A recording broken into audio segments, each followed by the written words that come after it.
It was waiting. Get ready to be swept into a world where secrets run deep, identities are shattered, and love might just be the most dangerous game of all. In Chasing the Dragon, the first thrilling installment of K.Leigh's Deception Duet, we follow Mackenzie Delano, a successful businesswoman with a haunting past. She's built a perfect life on South Padre Island, until a mysterious stranger steps into her world, igniting memories long buried and passions she thought she had locked away for good. But not everything is as it seems. Beneath the cocktails and candlelight lies a deadly game of truth, lies, and survival.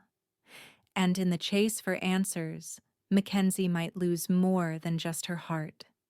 Love, deceit, obsession, redemption. This is not just a story, it's a slow burn into chaos. So buckle up and let the chase begin. Serafina, mi bichito. My mama called out to me in her thick Spanish accent. Please hurry, we don't have much time. I attempted to zip up my bag, the jittery tone of my mom's voice causing me to shake in apprehension. I continued to struggle with the zipper, trying to close it, but was unable to force it shut due to all the items I had hastily collected and shoved into the one bag I was permitted to bring. How could I possibly fit my entire life into something so small? Mama appeared in the doorway, a frantic air about her as she rushed me along. A tall and lean man followed behind her, concern etched in his face. When my eyes fell on Chaplain Slattery's anxious demeanor, I grew more agitated and nervous.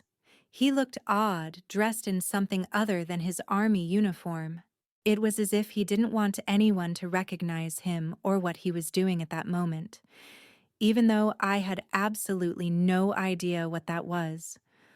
All I knew was that I was being taken away, under the cover of darkness, from the only home I had ever known, and would be given a new identity.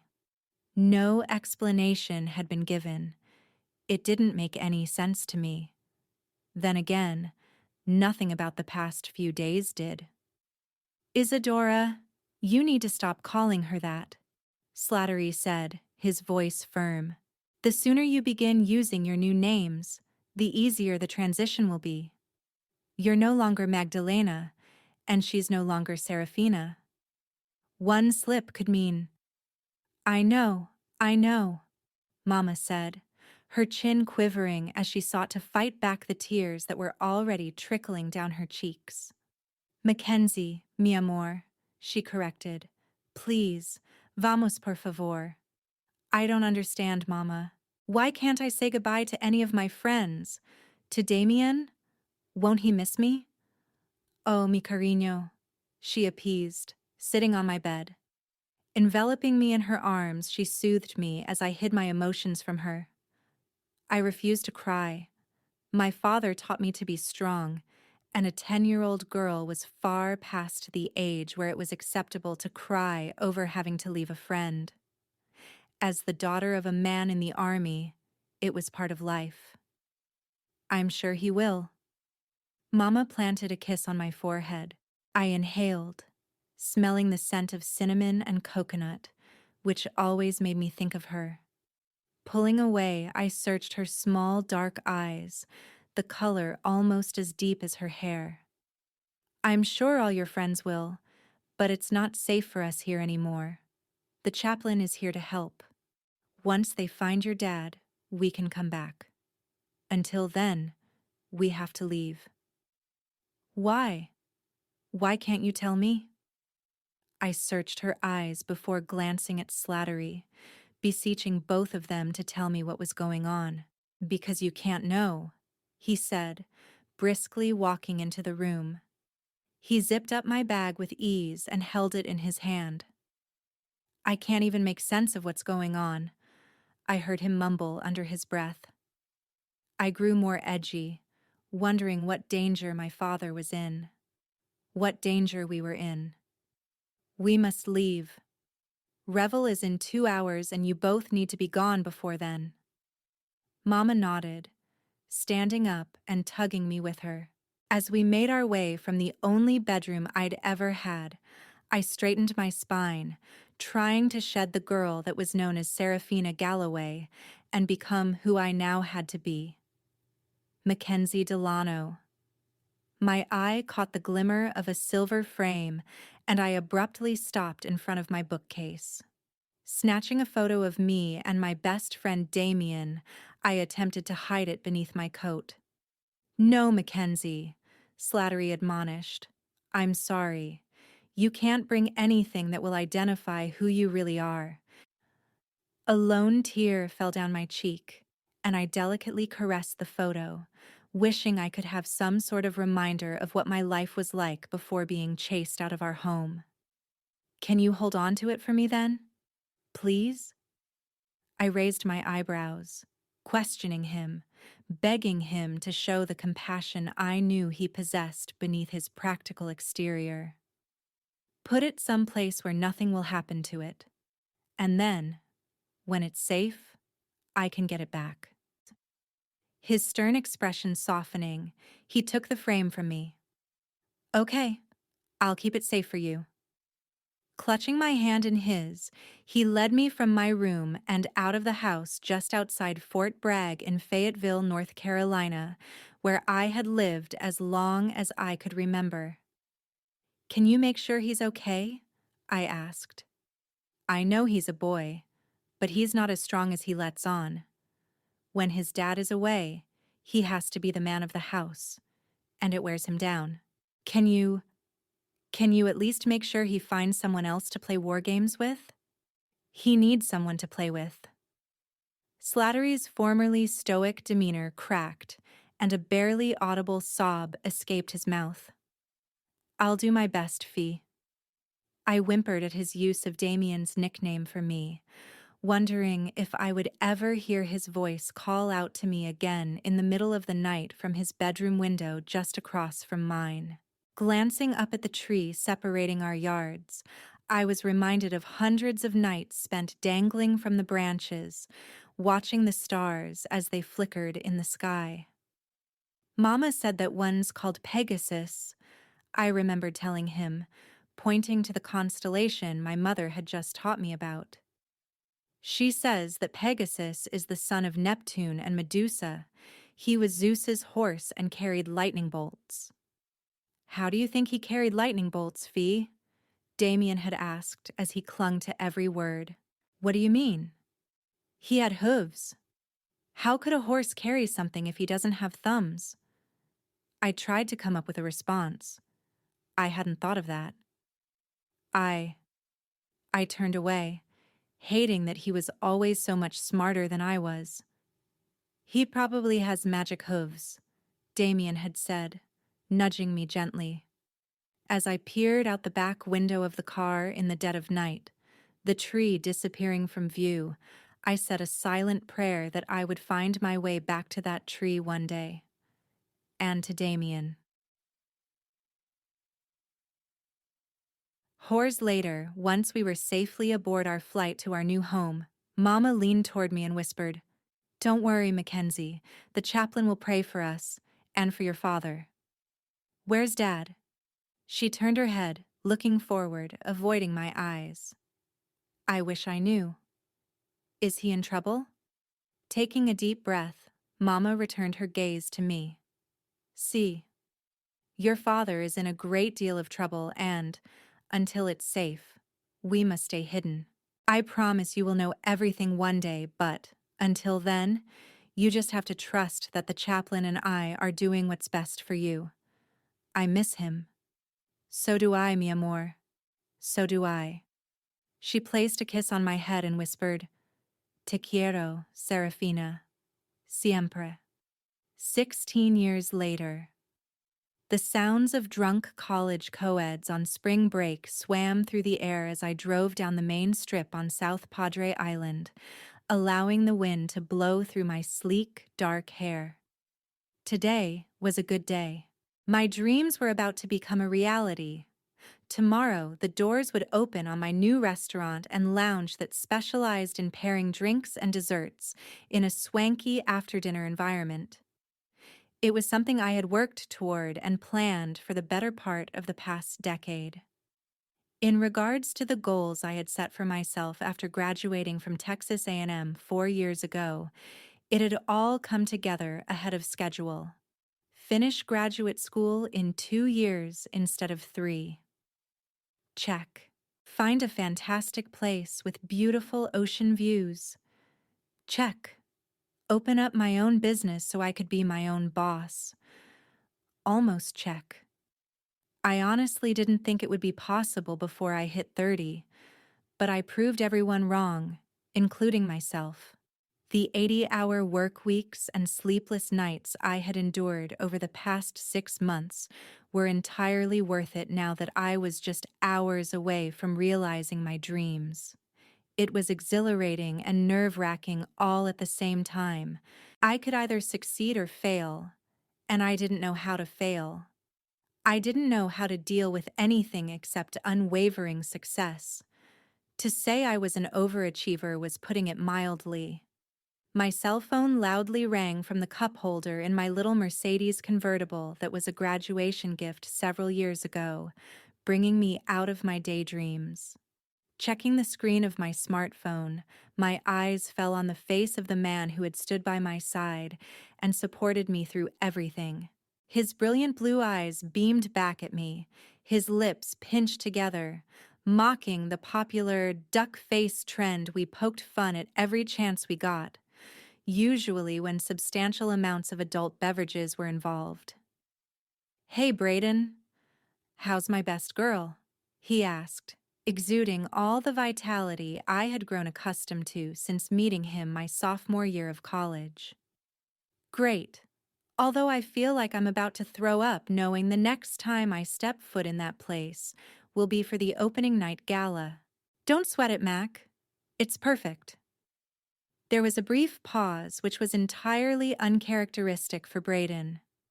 As long as I had known him, he was never one to remain silent for extended periods of time, even for a few seconds. He was the life of the party, and the heavy silence made me nervous. "Okay, what is it?" I locked my jaw, as if bracing for whatever blow he was about to deliver. "So, I know I promised I'd be free and clear tomorrow," he said quickly as if speaking fast would soften the impact. "But something came up at work and I can't make opening night." He let out a breath of relief. "You can't get out of it?" I asked nervously. "I need you." My voice had taken on a whiny characteristic I wasn't too proud of, but my words were true. "This is important to me." "I know it is, but the judge just set a date to start the trial, and I have a whole slew of depositions I still need to get through before I can even attempt to try this case in front of a jury.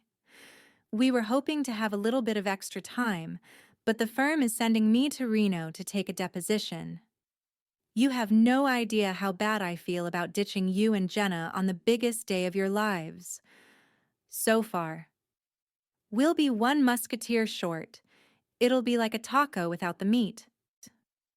I know, sweet cheeks.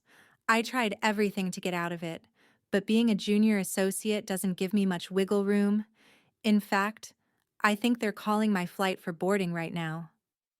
I scowled, trying to come up with something that would convince him to abandon responsibility like we used to when we were roommates. At first, I had been hesitant to take on a male roommate, but once I realized we both shared the same taste in men, my stress level decreased. In fact, I couldn't imagine my life without him in it, which was why the thought of having to navigate through the most momentous occasion of my 20s without him to support me tore me apart and made me even more nervous about it. Jenna had her husband, Richard, to support her. Braden was all I had. "Mac, baby, get that look off your face," he scolded. "How did—" I glanced around cautiously as I continued driving, almost hoping he was simply playing a cruel trick on me and was sitting in the back of my car. After 7 years, I know when you're smiling, when you're scrunching your nose, when you're wrinkling your forehead, and even when that vein is popping. Don't worry, baby girl. Everything will be great. And if you need me, I'm just a phone call away. Oh, and I gave Jenna a cutout version of my head, so I want to be tagged in all the pictures on Facebook. Got it? Whatever, boo. I'm serious. It's my best headshot. Don't make me go gay best friend on your ass. Too late for that. Do not roll your eyes. I can feel you doing it. Stop. Wrinkles. Crow's feet. Take it back. I laughed, counting my lucky stars I had him in my life. He always had a way of making me smile, even in a less than optimal situation. He called it his special gift. I called it him being a beautiful soul in a world full of self-centered assholes. Okay, must go. Kisses. Love me. He gleefully exclaimed before the line went quiet. I tossed the phone in my purse and within minutes arrived at the building I had called home since Jenna, Braden, and I spent an alcohol-laden spring break on South Padre Island during my senior year of college. At the time, we thought it would be a great place to start our lives. Pulling my car through the gated entry, I parked in my spot. As I walked toward the building, I checked my watch. Shit, I muttered, not having realized how late it had gotten, and dashed through the front doors, the concierge nodding a hasty greeting to me. Evening, Mac. Hey, Paul. I'm a bit late, so I can't stay and talk. The middle-aged former police officer, who I had become rather friendly with over the past several years, smiled. When things got too lonely in my condo, and both Jenna and Braden were preoccupied with their own significant others, I found myself hanging out in the security office with Paul. He made me feel safe, his caring and doting demeanor reminding me of my father, at least what I could remember of him from my childhood. No worries. He waved me off. We'll catch up later when you have more time. The elevator car arrived, and after a short ride, I barreled out onto the 12th floor and into my condo overlooking the beach on the far north end of the island. A high-pitched meow met me as I stormed down the long hallway, needing to shower. The weather had been hot and humid, even for March, and all the running around I had done to prepare for our opening night had taken its toll on me. Meatball, Mama doesn't have time for this right now, I explained to the slightly overweight gray cat I had found crying in a bush when he was barely 3 weeks old. I'll feed you the second I'm clean, I promise, buddy. Peeling my jeans and t-shirt off as I entered the master bedroom, I ran into the bathroom and turned the water to a scorching level. After an invigorating shower, the entire time thinking about the restaurant, and going through my mental checklist to make sure everything was ready for the following night, I entered my walk-in closet, scanning the hangers for something appropriate to wear on our weekly girls' night. Sitting down on my dressing chair, an unexpected memory of my childhood rushed forward, surprising me and almost leaving me breathless.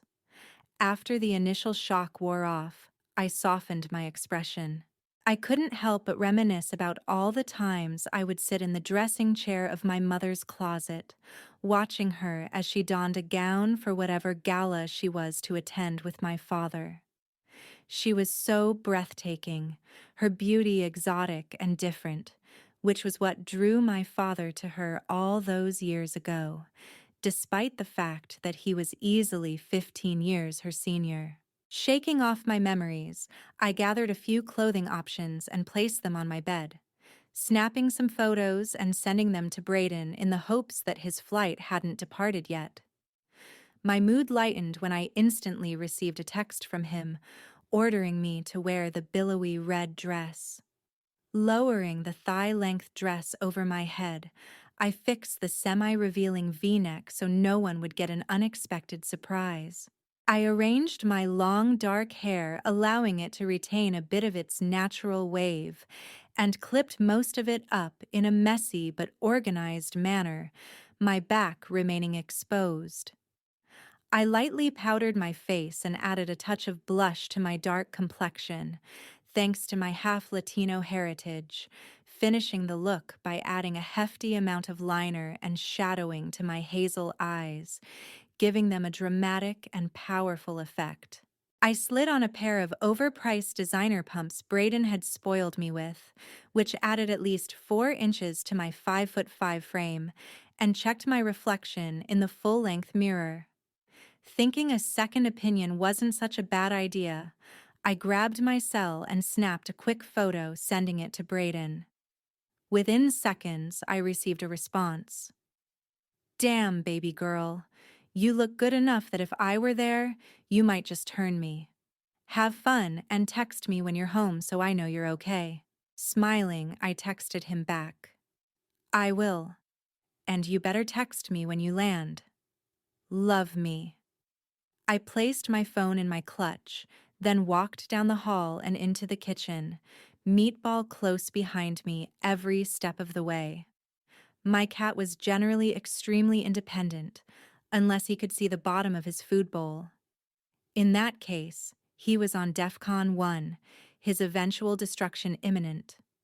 At least, according to him, it was the end of the world. "Okay, buddy, time for dinner." Grabbing a bag of his kibble, I poured some fresh food and water into his bowls, his attention now devoted entirely to his meal. "See you later, Meatball." He continued to ignore me without so much as a low meow in appreciation, and I retreated from the kitchen, leaving my condo. Maneuvering the streets of Spring Break Central, I actually began to look forward to my usual Friday night outing with my best girlfriend. As a 26-year-old woman, I was well aware that South Padre Island wasn't the ideal locale for someone my age. But with the influx of tourists, it was the perfect spot for Jenna and me to start our dream business together. Approaching our usual Friday night hangout, I pulled into the parking lot of the wine and tapas bar, throwing the valet the keys to my car. I smoothed my dress and entered the small restaurant, seeing businessmen attempting to wine and dine potential clients in the swanky and upscale establishment. Not surprised when I was unable to spot Jenna, I settled into the somewhat empty bar. I had grown accustomed to Jenna's relative disregard for being on time. It still irritated me on occasion, but I had learned to simply brush it off and move past it. "What can I get for you?" a chipper blonde bartender asked. I hadn't seen her there before. "Margarita? Pina colada? What's your poison?" I scrunched my nose in displeasure. "No, none of that crap. I'd like a bottle of your Reserve Tempranillo." The bartender quickly retreated from me, heading toward the wine cellar. I grabbed my smartphone to keep myself occupied while I waited for my wine and Jenna, and surveyed my calendar for the next few weeks. Nearly every minute was planned out. That was how I liked things. I could control situations that were planned. I had always felt helpless when faced with the unexpected. I needed control. "You going to drink that whole bottle by yourself?" A deep voice broke into my thoughts, startling me momentarily. "So what if I am?" I retorted, not looking at the source. "Didn't mean anything by it. My apologies." Intrigued, I raised my head, glimpsing the body attached to the deep voice sitting in the corner of the bar, toying with a tumbler of an amber-colored liquor. He must have sensed my eyes on him and turned to meet my gaze. "You got a name?" he asked, surprising me with his complacent forwardness. "Yeah. Thanks for your concern." "Oh, I'm not concerned. Far from it." His voice turned melancholy as he refocused his attention on the glass in front of him, picking the cherry out of the liquor and eating it. I followed his hand and spied 5 stems on the cocktail napkin in front of him before turning my eyes back to my phone. I was in no rush to start a conversation with any man who appeared to be intoxicated by 6 o'clock on a Friday evening. "What's your deal?" he asked bluntly. "It's spring break, but you don't seem to be the typical spring breaker. No offense." "None taken. Considering I may be the only 20-something female on this island who's not one tequila shot away from having her stomach pumped, I suppose it would look odd." "Not odd," he said. "Just unusual. Same difference." "Sorry about the wait," the bartender said, walking up with a bottle of wine. "Took a while to find this one." She presented the bottle to me and I nodded in approval, signaling for her to open it. After tasting it, I nodded once more and settled in to enjoy my choice of wine and, hopefully, a peaceful moment before Jenna arrived. Sadly, I didn't get my wish. "So, tell me," that insistent yet charming voice said. His tone was slightly raspy and lacked the typical Southern drawl, but there was something amazingly sensual about the way even the simplest word rolled off his tongue. He wasn't even slurring his speech all that much, which I found odd. If I had drank the number of beverages he had, I would probably be unconscious. "Why is a beautiful woman such as yourself sitting alone at a bar on a Friday night?" "What? You mean when I could be at one of the shitholes on the beach, finding some broke college student to buy me a cheap beer or shitty drink?" I scrunched my nose in obvious displeasure at the notion. "They're not all shitholes," he interjected quickly. "There are some decent clubs and bars the typical college crowd probably couldn't afford." "Yeah, I'm all set. I went to college. I had that experience. I don't need to relive it." "So, why are you here then?" I looked up from my wine, exhaling in frustration because he didn't take the hint to leave me alone, and met his green eyes once more. He was an alarmingly attractive guy, and he was gazing at me with an expression that was part cockiness and part intrigue. His dark hair was messy, the ends light, probably from the sun. He had a strong jaw and high cheekbones that made him appear exceedingly sexy but adorable at the same time. He wore a pair of khaki shorts and a light green linen shirt with the sleeves rolled to his elbows, exposing muscled forearms. His skin was tanned, and I assumed that he worked outside. "I just am," I spat out. Okay. He held his hands up defensively, grabbing the glass in front of him and downing it. He pushed up from his bar stool and walked toward me. "I'll let you drink alone, which is what it appears you want." He leaned closer, the smell of bourbon oozing from his pores.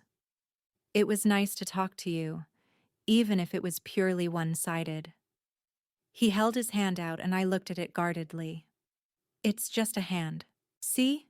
What happens is, when you meet someone, the polite thing is to say, 'Nice to meet you,' and shake hands, even though you may never see each other again, which kinda sucks. But living here, you get used to it." Reluctantly, I held my hand out and allowed the attractive man to take it, searching his face for whether I knew him. I had been living here for nearly 5 years and had yet to meet or see him. On an island full of tourists, the locals tended to know each other. This man was a complete mystery to me, and the way he just threw several $100 bills on the bar when his tab couldn't have been more than $70 certainly piqued my interest.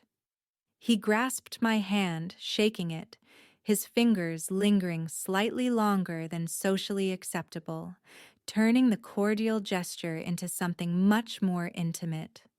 Something entirely unexpected. That wasn't so hard now, was it? His voice was smooth, those eyes burning me. I felt a warming sensation coat my stomach, followed by a slight fluttering. I couldn't remember the last time I had encountered someone who seemed to beguile me from the unexpected combination of a sexy voice, a sensual touch, and a spellbinding stare. Mackenzie, I blurted out, lost in the moment. My name's Mackenzie. A mischievous smile crossed his face, his teeth brilliant against his darkened skin. Mackenzie, he repeated, keeping my hand clutched firmly in his fingers lightly caressing my knuckles in a way that made my skin tingle. I didn't want him to ever let go. Thank you for the wonderful, albeit abbreviated, company. He held my hand up to his lips and placed a simple kiss on it before letting go. I sat dumbfounded as he turned from me and headed toward the exit. Wait, don't you have a name? I called out once I found my voice. Yes, I do. He paused and winked slyly. Thanks for your concern. He opened the door and left, my mouth agape as I received a taste of my own medicine. Just as the chiseled backside of the stranger grew fuzzy, the whirlwind known as Jenna flew through the doors, glancing over her shoulder to see what I was gawking at before proceeding toward the bar. Who is that? Who? I asked, fixing my expression and drinking a hearty gulp of wine. The last thing I wanted was Jenna to pry and see something that certainly wasn't there. She had been on me for years about finally settling down with someone with whom I could have a future, but it wasn't time yet, and she knew that. You know who, Mac?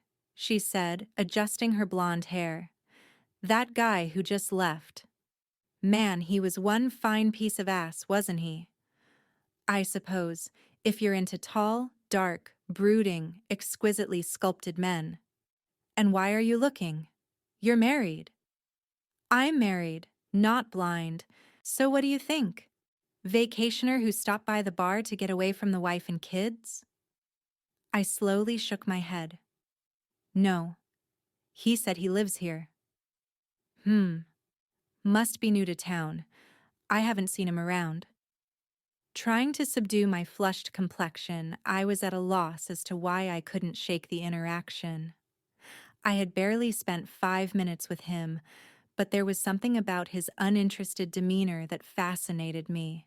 He was confident and sure, unmoved by my tried-and-true diversion techniques to get a guy to leave me alone. You're blushing, Mackenzie Sophia, Jenna exclaimed. You want him, don't you? No, I said, gulping down more of my wine. Locals cause too many complications. What about Mitchell? He's from the area, Jenna said, eyeing me. Case in point, he caused far too many complications. We had a perfectly good thing going. Then he wanted to take it to the next level. I don't need the distraction of a relationship in my life right now. Not when we're about to open the restaurant. It was silent for a moment and I could feel Jenna's gaze burning my skin. I don't want to hear it, I exclaimed, holding my hand toward her to prevent her from saying what I knew she was about to. I'm not going to waste my time on a relationship for the sake of a relationship. I want to be completely swept off my feet. I want my heart to race at the mere thought of being in his presence. I want to feel like you finally found the missing piece, Jenna said, completing the sentence she had heard too many times to count. Yes, I exhaled, my expression taking on a dreamlike quality.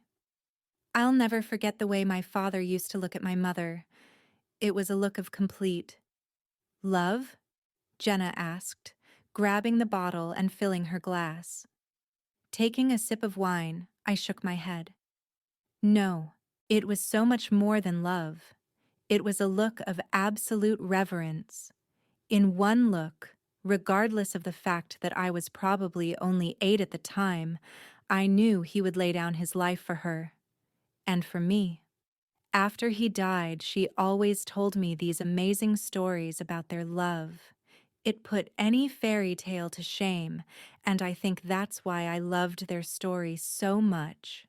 She always said my father was her turtle dove, the only person she would ever love. I guess it makes me hopeful for my own happily ever after, for my own turtle dove, but only when the time's right.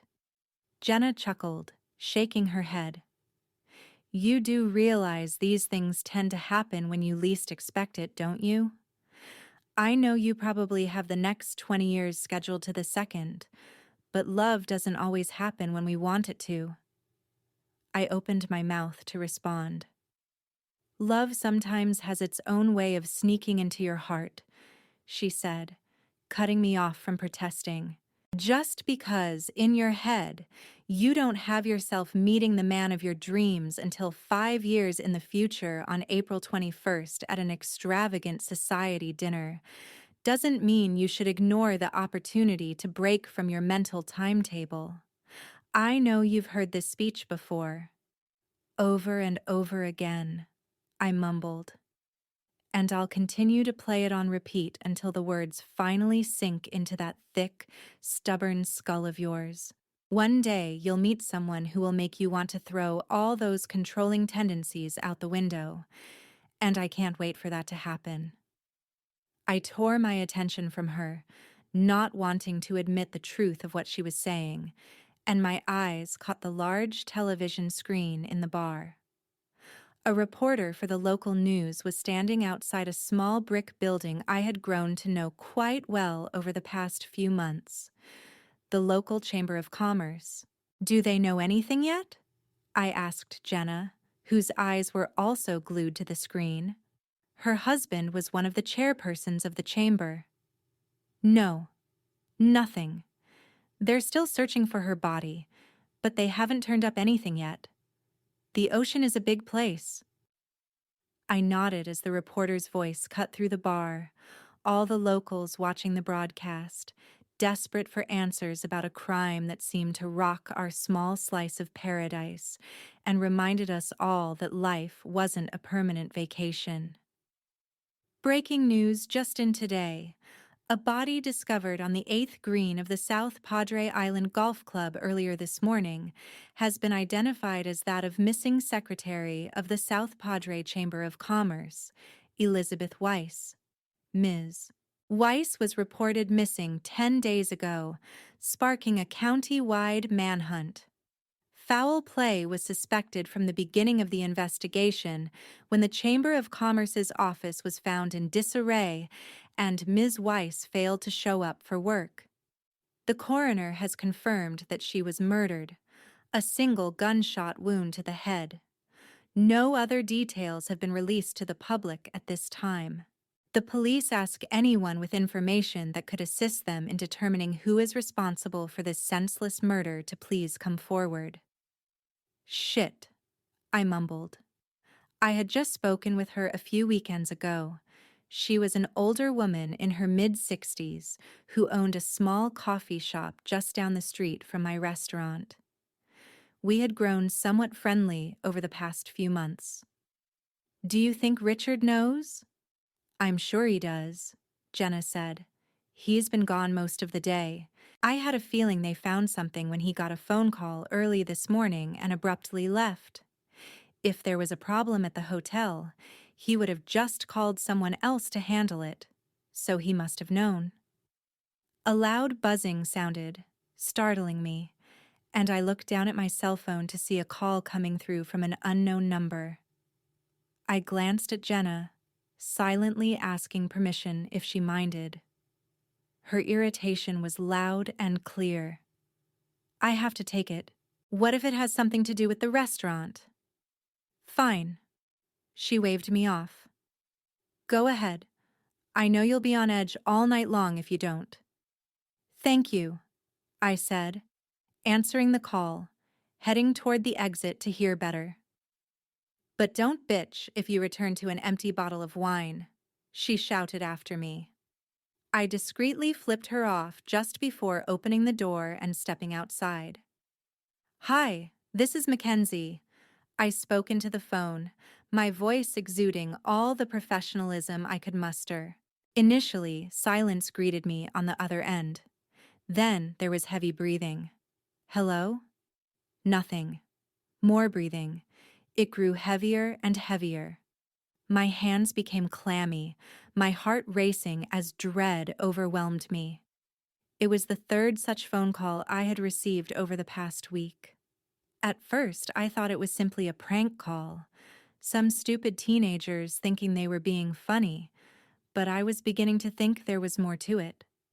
Each call had been the same. All I ever heard was heavy breathing followed by the clicking of an unloaded gun.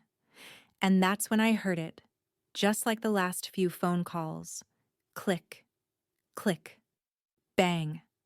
Frantic, I hung up the phone, my chest heaving in distress. He actually fired his gun. I had no idea what to make of it or who could possibly be on the other end. Closing my eyes, I tried to calm my nerves, my entire body trembling from the ominous nature of the phone call. You don't look so good. I shot my head up, my eyes fierce, irritated that someone had witnessed my moment of weakness. What are you still doing here? I thought you left. I crossed my arms in front of my chest. Shoving his hands in his pockets, he shrugged in a dismissive way. I didn't think driving was the smartest idea, so I called for someone to come and pick me up. I'm just waiting for him. Not responsible enough to hold your liquor? I replied sarcastically. I am. Just had a lot on my mind. What's your excuse?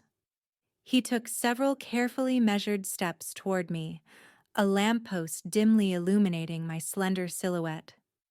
Nothing. I'm not the one who drank a fifth of a bottle of bourbon. I'm perfectly fine to drive my responsible ass home. He ran his tongue across his lips, appearing to consider my words for several awkward moments. Have you always been so cold? He finally asked, shocking me with his bluntness. I'm not cold, I shot back. Hell, you don't even know me. He raised his eyebrows and smirked in a knowing and somewhat contemptuous manner. I know more than you think I do. Shaking my head and trying to ignore the heat coursing through my veins from his hooded and impassioned eyes, I said, Well then, by all means. Please be so kind as to educate me about what you think you know.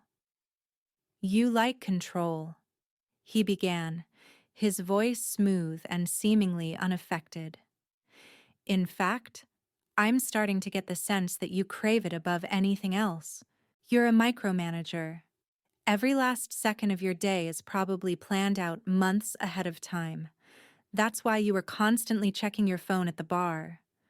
You weren't checking your email or other social media sites. No, you were checking your calendar.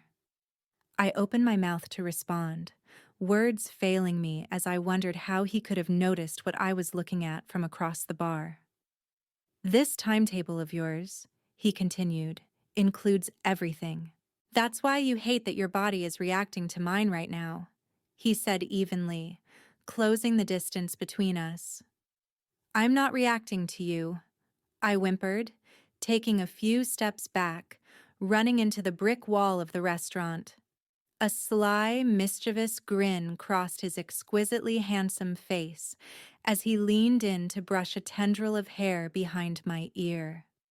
The contact sent a shiver up my spine, and I closed my eyes momentarily in an attempt to regain my poise. You can try to convince yourself of that all you want, Mackenzie, but you can't hide the lust covering your body. His finger caressed my cheek in the most delicious way, and I fought to subdue the small moan that wanted to escape. Your chest has begun to rise and fall in a faster and more arrhythmic pattern since we began this lovely conversation. Your cheeks are flush. I've been drinking, I interrupted, my voice firm as I met his eyes once more. Not enough to cause that amount of red on your face. You ordered a red wine. If you really were flushed from the alcohol, Your lips and tongue would certainly show the telltale signs of having imbibed that amount of wine. Luckily for me, your lips still have that slight pink hue that I'm sure makes them taste absolutely divine. It's nothing, I countered, absorbing his expression. He was intense, too intense, and it caught me completely off guard. Maybe I'm just horny. He chuckled slightly, maintaining his seemingly unresponsive composure. I'm sure you are. I would be too if I approached relationships the way I think you do. A real relationship isn't in your plan for the immediate future, but a girl has needs, doesn't she? And part of me thinks that's why you live in this vacationer's paradise. The turnover rate of men is perfect for you. Within a week, or perhaps a month, they're heading back to where they came from, and you can continue with your perfectly ordered life. I'll tell you one thing you weren't expecting, though. You weren't expecting to meet me, Mackenzie, he murmured, his lips nearly brushing with mine as he kept me blissfully trapped against the wall. And you certainly weren't expecting to think about me even after I had left. He leaned in toward my ear, and the sensation of his warm breath on my neck sent a chill through me. I let out another small moan in response, ready to rip out my vocal cords for constantly betraying me. Am I right? Biting my lip in a feeble attempt to stifle any more moans, I remained still, mustering every last bit of energy I had to slow my racing heart. His mouth hovered over mine, his alcohol-drenched breath caressing my lips, and I almost leaned in so I could feel those full lips on mine. Mackenzie, am I? Straightening my spine in steely determination to maintain control over my body's impetuous response, my doe-eyed expression turned severe. No, not even close. Suit yourself, he said, winking as a large black Escalade pulled into the parking lot. A man clad in a suit jumped from the driver's seat and quickly opened the rear passenger door, obviously waiting for the handsome stranger to hop in. Good evening, Mackenzie.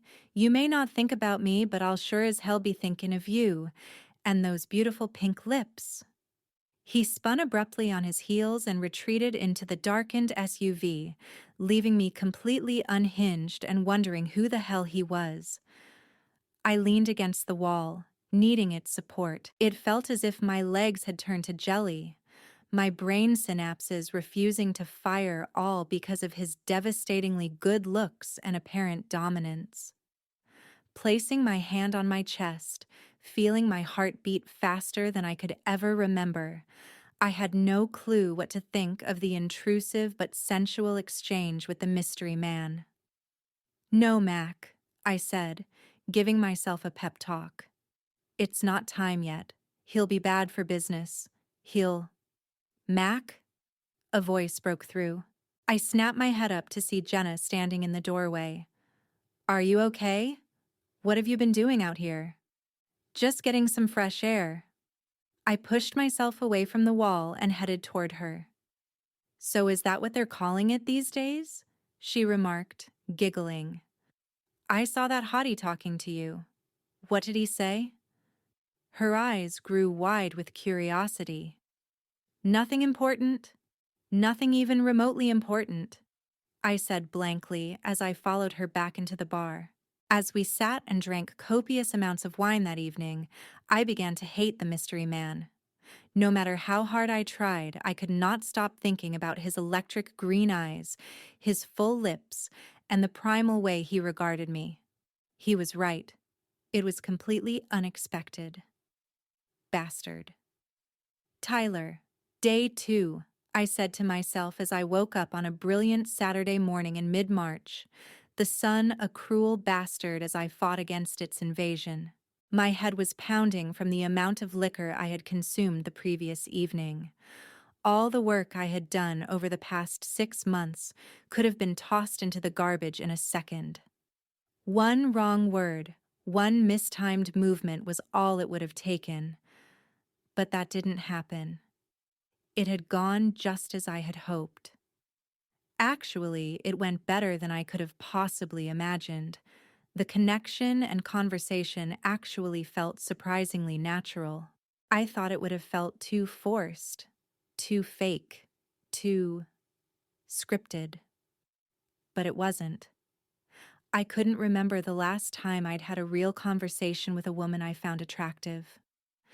After leaving my former life and family behind, joining the Navy 6 years ago just after my 22nd birthday, I never really paid much attention to women, other than sweet-talking them for a quick fling.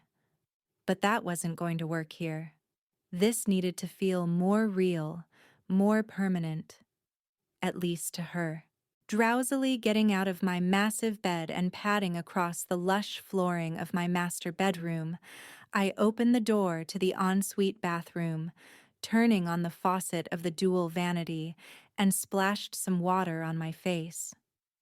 I peered into the mirror as droplets fell down my brow and cheeks. My green eyes were bloodshot from the abundance of alcohol in my veins, coupled with the lack of sleep.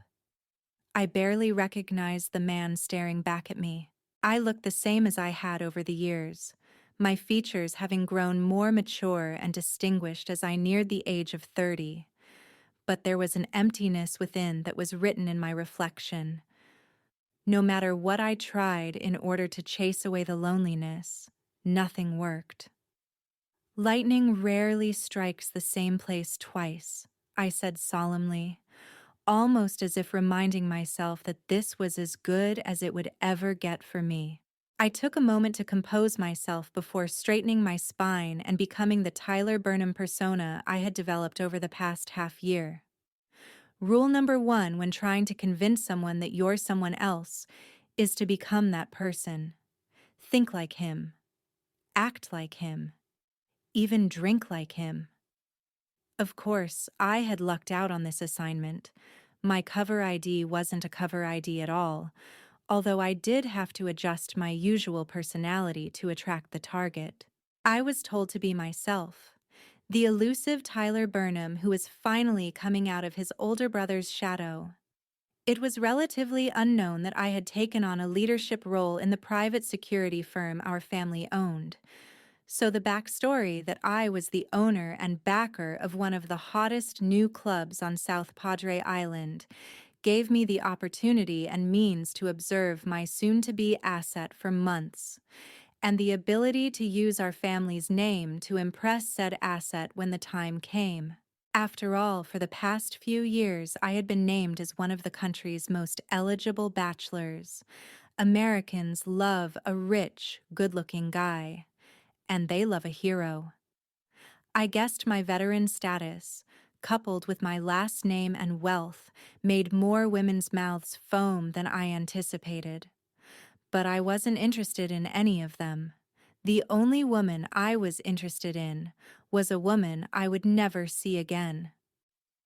Retreating from the bathroom and down a long hallway adorned with works of art my interior decorator had selected, I made my way to the lower level of my unreasonably large house, complete with an in-ground pool and a mooring for my speed yacht. I set about making coffee in my one-cup brewer, praying the caffeine would help dull the throbbing in my head. Grabbing a water bottle out of the refrigerator, I chugged the liquid. The dryness of my mouth temporarily relieved. A familiar clicking on the hardwood floors sounded, and I turned to see Griffin, my French bulldog, running toward me. Or his version of running, which could probably have been more accurately described as wobbling. "Hey, boy," I said, crouching down to scratch his head. "You were having a big sleep. I didn't want to wake you. Were you chasing squirrels in your dreams?" The dog responded animatedly to my question, licking my scruffy chin. "Want to go out?" Griffin barked loudly, and I walked him to the French doors leading out to the backyard, allowing him to run free in the fenced-in area. A sputtering sound brought my attention away from the dog, and I re-entered the open kitchen. grabbing my warm mug from beneath the one-cup brewer. I booted up the MacBook sitting on the kitchen island and retreated down the hall, removing one of the portraits from the wall. Punching a 6-digit code into the hidden safe, it beeped open and I retrieved the contents. I returned to the kitchen island, sitting down on a bar stool, and inserted the memory stick into a USB port on my laptop. Sighing, I opened one of the many folders containing all the research I had conducted over the past several months.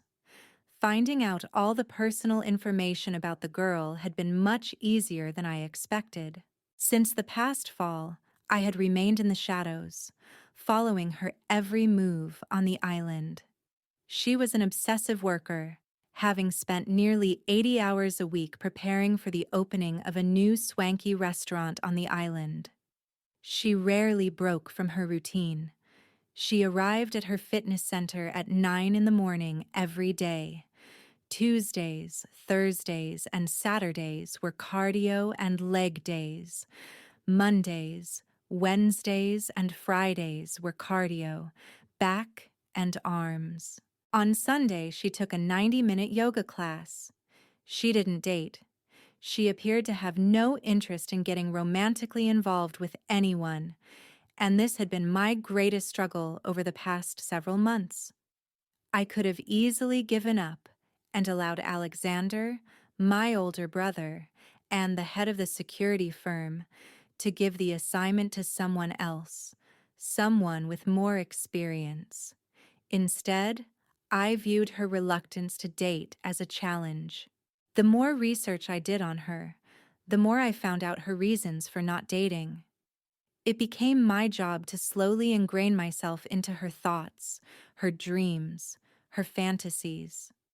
Then I would be able to possess her, body and soul, making her forget her reasons for not wanting to date, making her trust me with her deepest and darkest secrets. It was the only way to succeed in the mission. But now that I had met her, had looked into her brilliant eyes, had felt her body writhe in response to my words, it wasn't just an abstract job anymore. It was real. She was real. A real person with real feelings. I began to question whether I could follow through with my task of earning and then betraying her trust. Whether I'd be able to walk away from the woman whose smile, eyes, and laugh had crept their way into my dreams at night. Toggling through photo after photo I had taken of her since starting my assignment, I stopped when I found the one I was looking for. Her dark hair was blowing in the ocean breeze as she looked to the sky in the pre-dawn hours. Her hands were clasped as if deep in prayer, a single tear falling down her soft and ethereal face.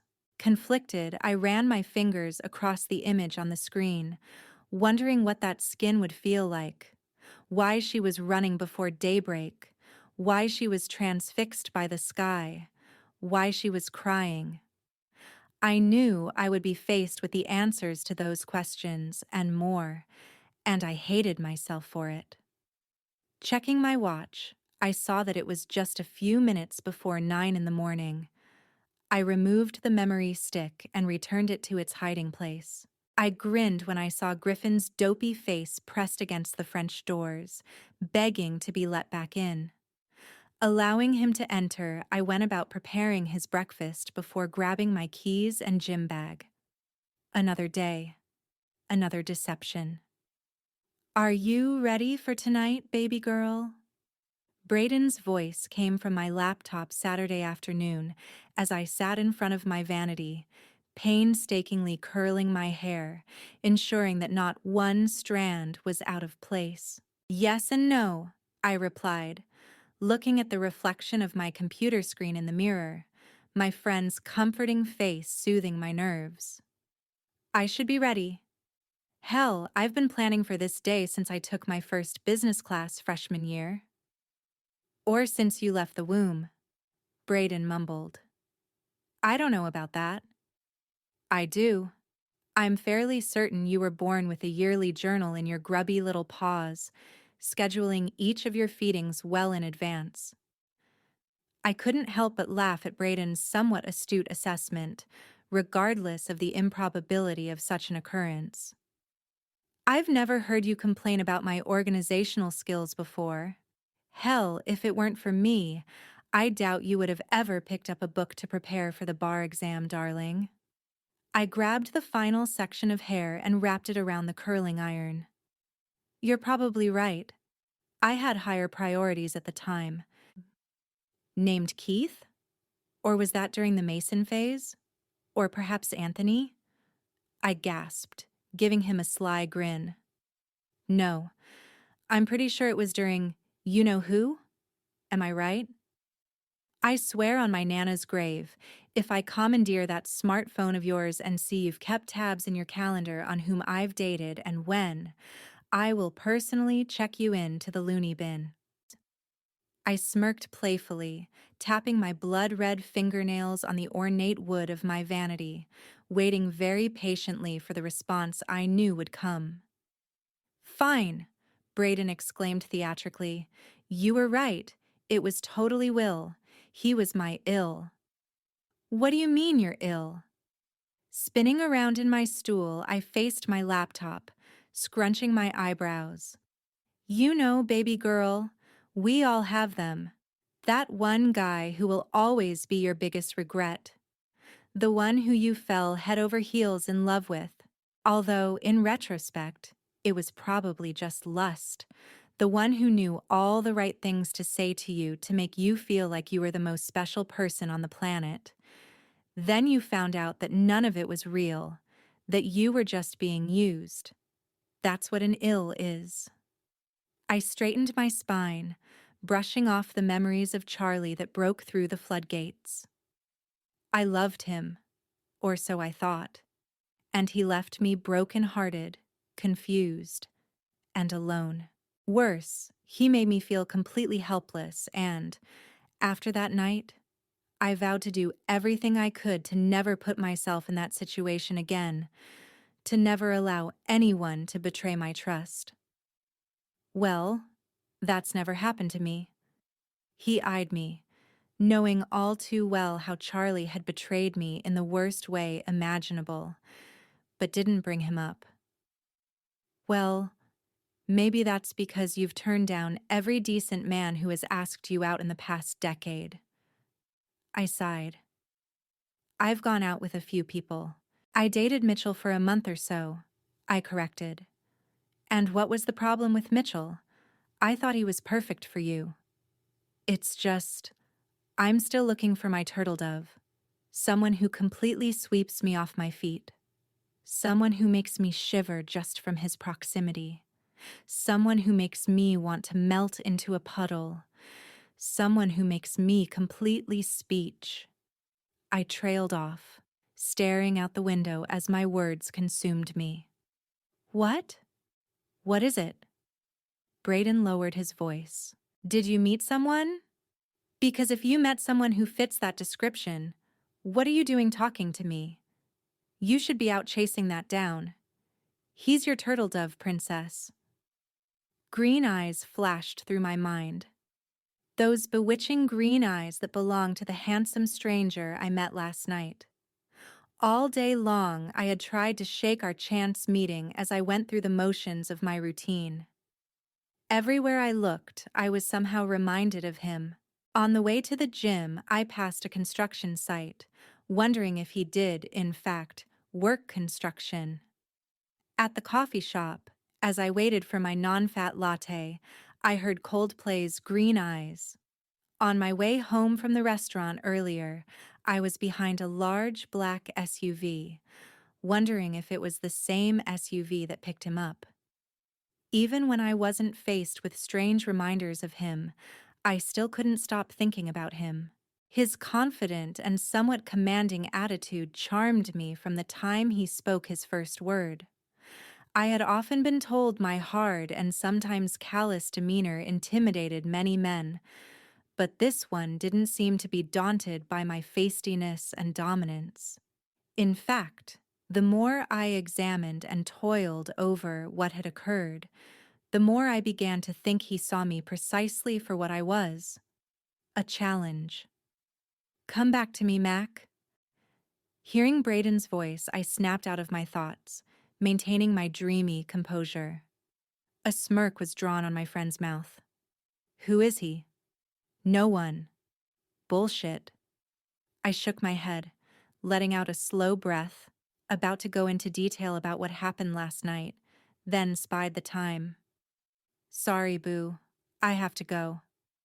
"You always do this," he whined, his performance Oscar-worthy.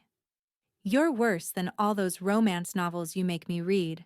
Just when I get to a good part, the damn thing ends in a cliffhanger, and I have to wait months or years until the next book in the series is released. Mackenzie, your new nickname is Cliff. Let it be known."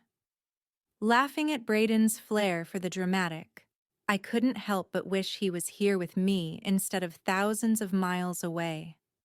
"I love you, Braden," I said, blowing him a kiss. "I love you too, Mac. Go. Have fun. Be glamorous. Be fabulous. Be—" He stopped short, smiling at me fondly with all the devotion I had grown used to over the years. "Be you. You worked hard for this. Enjoy tonight. Oh, by the way, that black dress is smokin', you saucy minx. If you make it through tonight without a marriage proposal, or at least some sort of indecent proposal, I will have officially lost all faith in straight men." "Who needs a straight man when I have you? Later, Braden." I blew him one last kiss and closed out our video chat session. Sliding on a pair of red sling-back pumps, I examined my reflection in the full-length mirror, adjusting the skin-tight, thigh-length black leather dress that accented my chest and hips. With my hair tamed, aside from a few curls on the ends, I couldn't help but see a strong resemblance to my mother. Glancing at a portrait of her that now adorned the wall of my bedroom, my eyes fell on the jeweled cross she wore in the painting. I reached into my dress, pulling out the ornate necklace that was given to me after she was taken from me, and held it in my hands. "I hope you're proud of me, Mama, wherever you may be. Te quiero, siempre." Pulling up to the two-story brick restaurant on the south end of the island, seeing dozens of cars already lined up in front of the valet stand, I felt a surge of nervous excitement begin to course through my veins at what the evening had in store for Jenna and me. This had been our dream since a sorority mixer freshman year. Multiple drinks had been consumed as we brainstormed a trendy, upscale lounge specializing in after-dinner drinks and fusion desserts. Wine and chocolate, beer and cheese, liquor and eclairs. The possibilities and pairings were endless. When the fog of the alcohol cleared, we couldn't stop thinking about our idea, and Guilty Pleasures was born.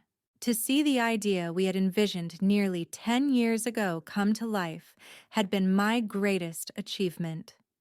Graduating at the top of my class at Texas A&M paled in comparison to this. I only wished my mother were still alive to see this momentous occasion. I had no one to share it with, and I couldn't help but feel slightly downtrodden by the thought. Continuing past the front entrance, I pulled my car into the rear parking lot and headed toward the back door. "Mac!" Jenna's sprightly voice broke through as I walked into the kitchen. I braced myself for the attack that was sure to come. The air was knocked out of me as Jenna hugged me enthusiastically, practically squeezing the life out of me. "Can you believe today's actually happening? It's finally here."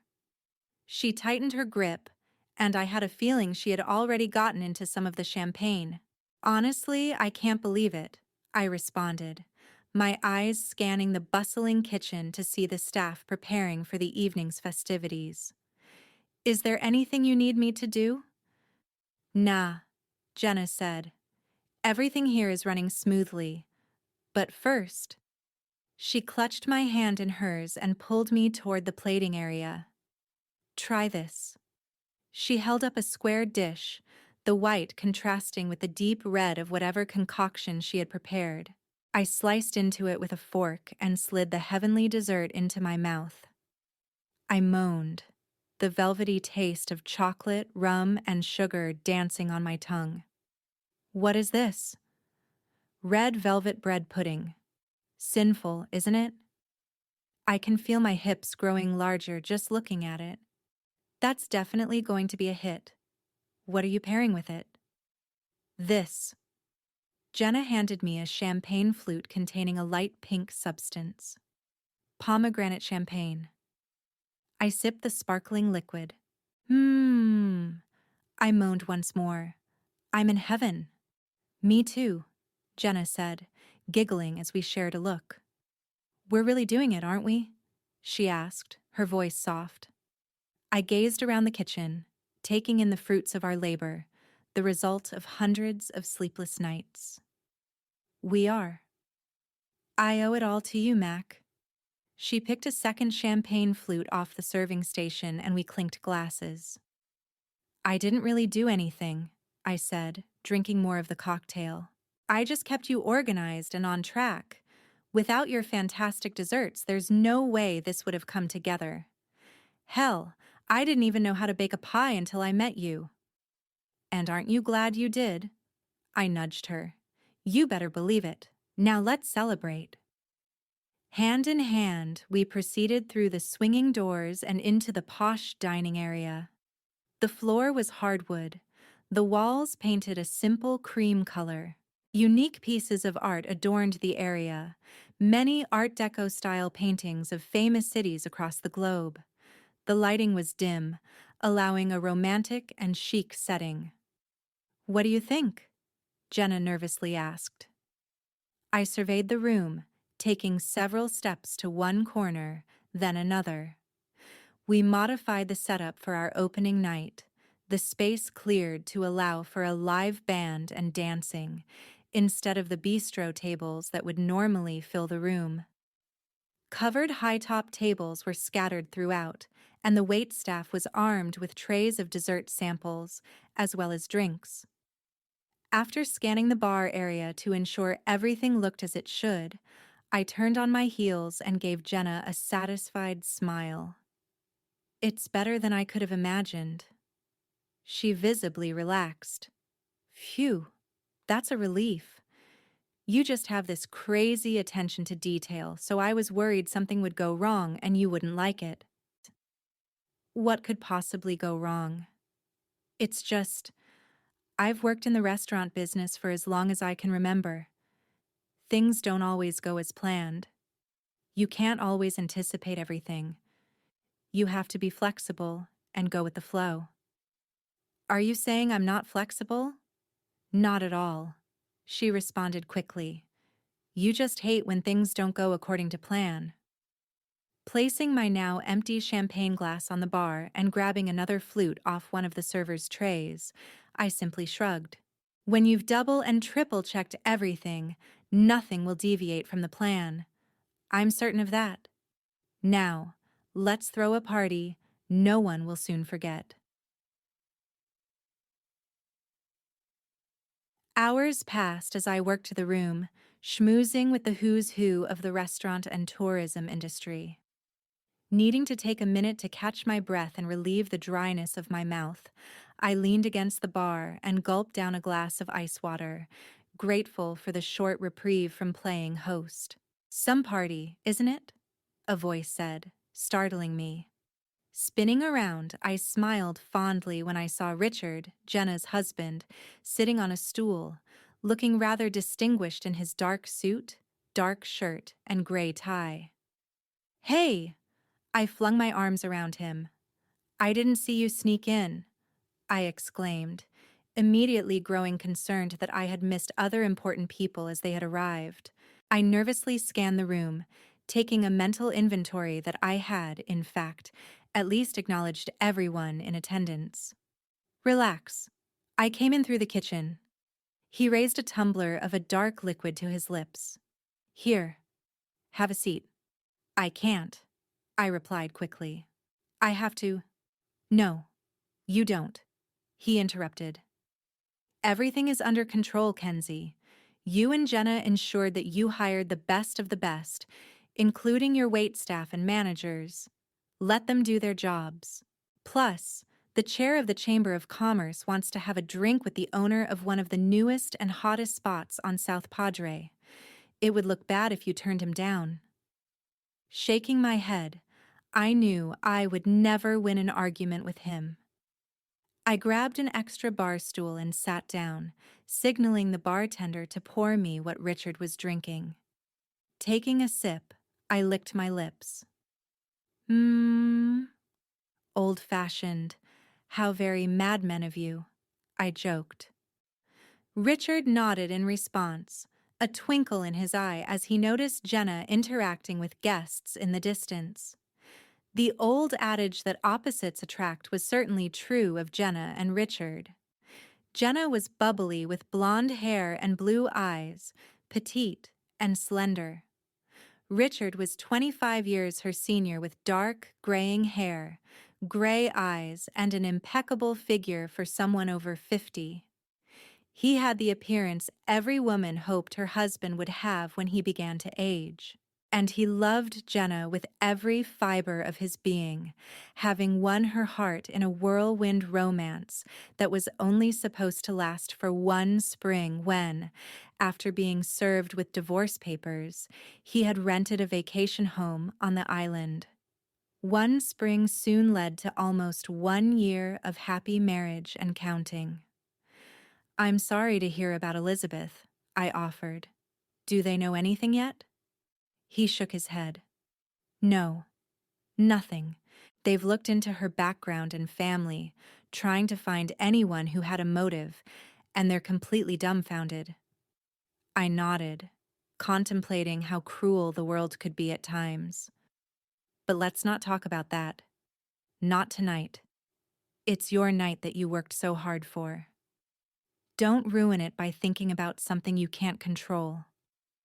Right, I said in agreement.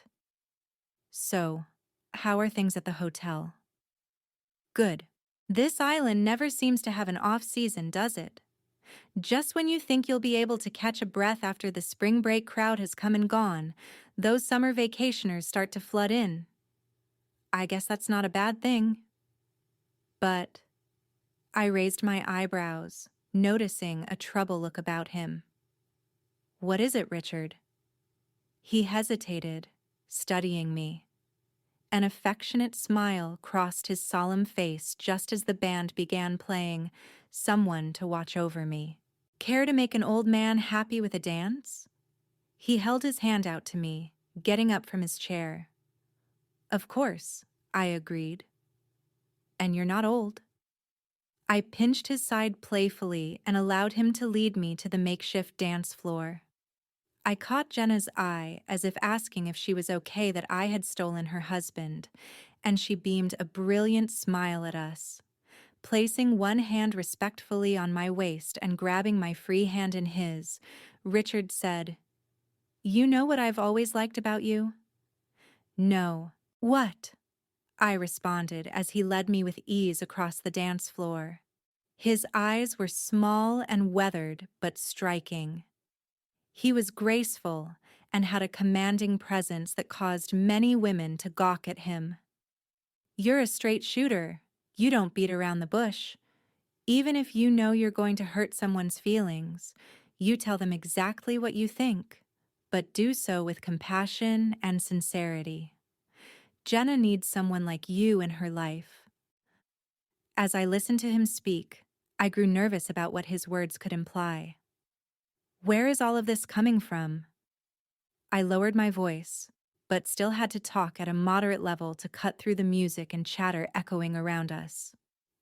Are you and Jenna having problems? No, he answered quickly. Not like that. I mean, he trailed off. I shouldn't say anything, but I have no one else to talk to about any of this. What is it, Richard?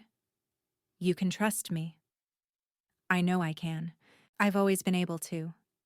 He took a deep breath before his expression turned serious.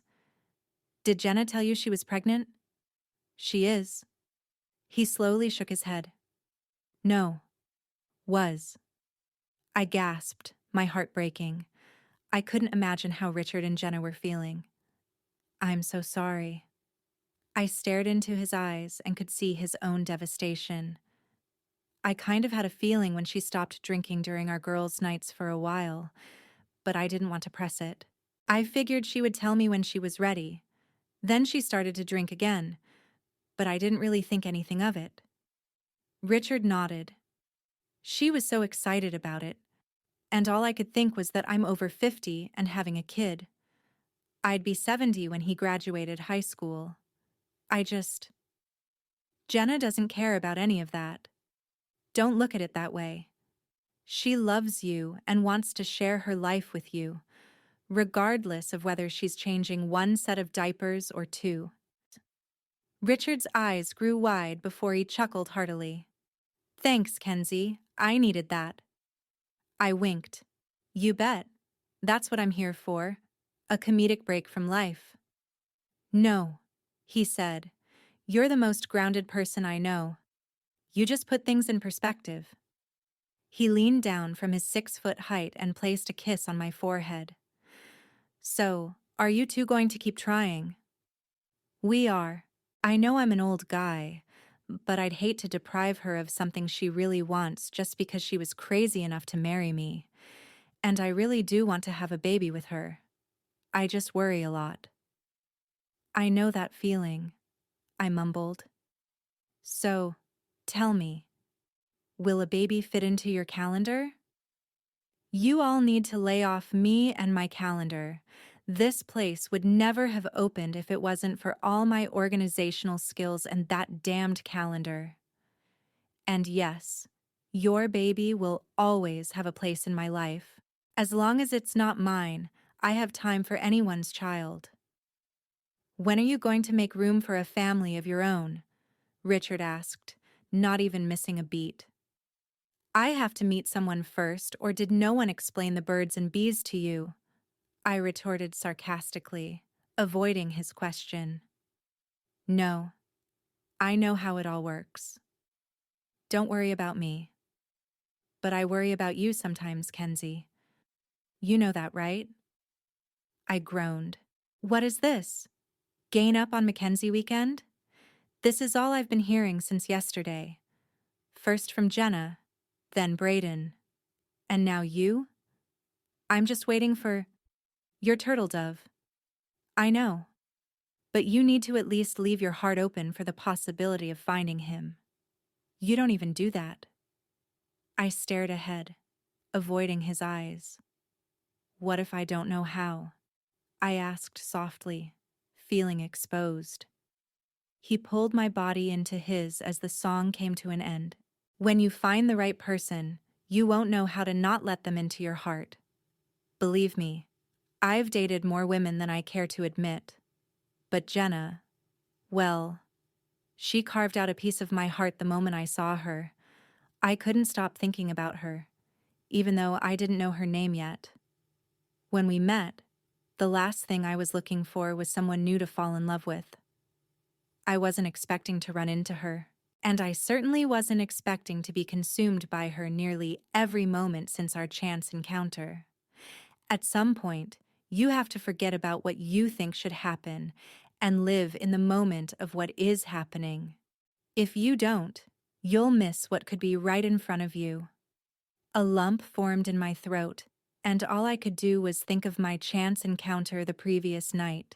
I was frightened and confused about how someone whose name I didn't even know could have inundated himself so easily into all my thoughts in such a short time.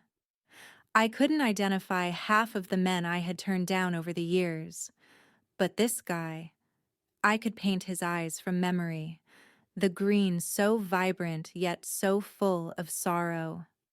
A gentle tapping on my shoulder woke me from my thoughts, and I turned to see Jenna's warm-hearted smile.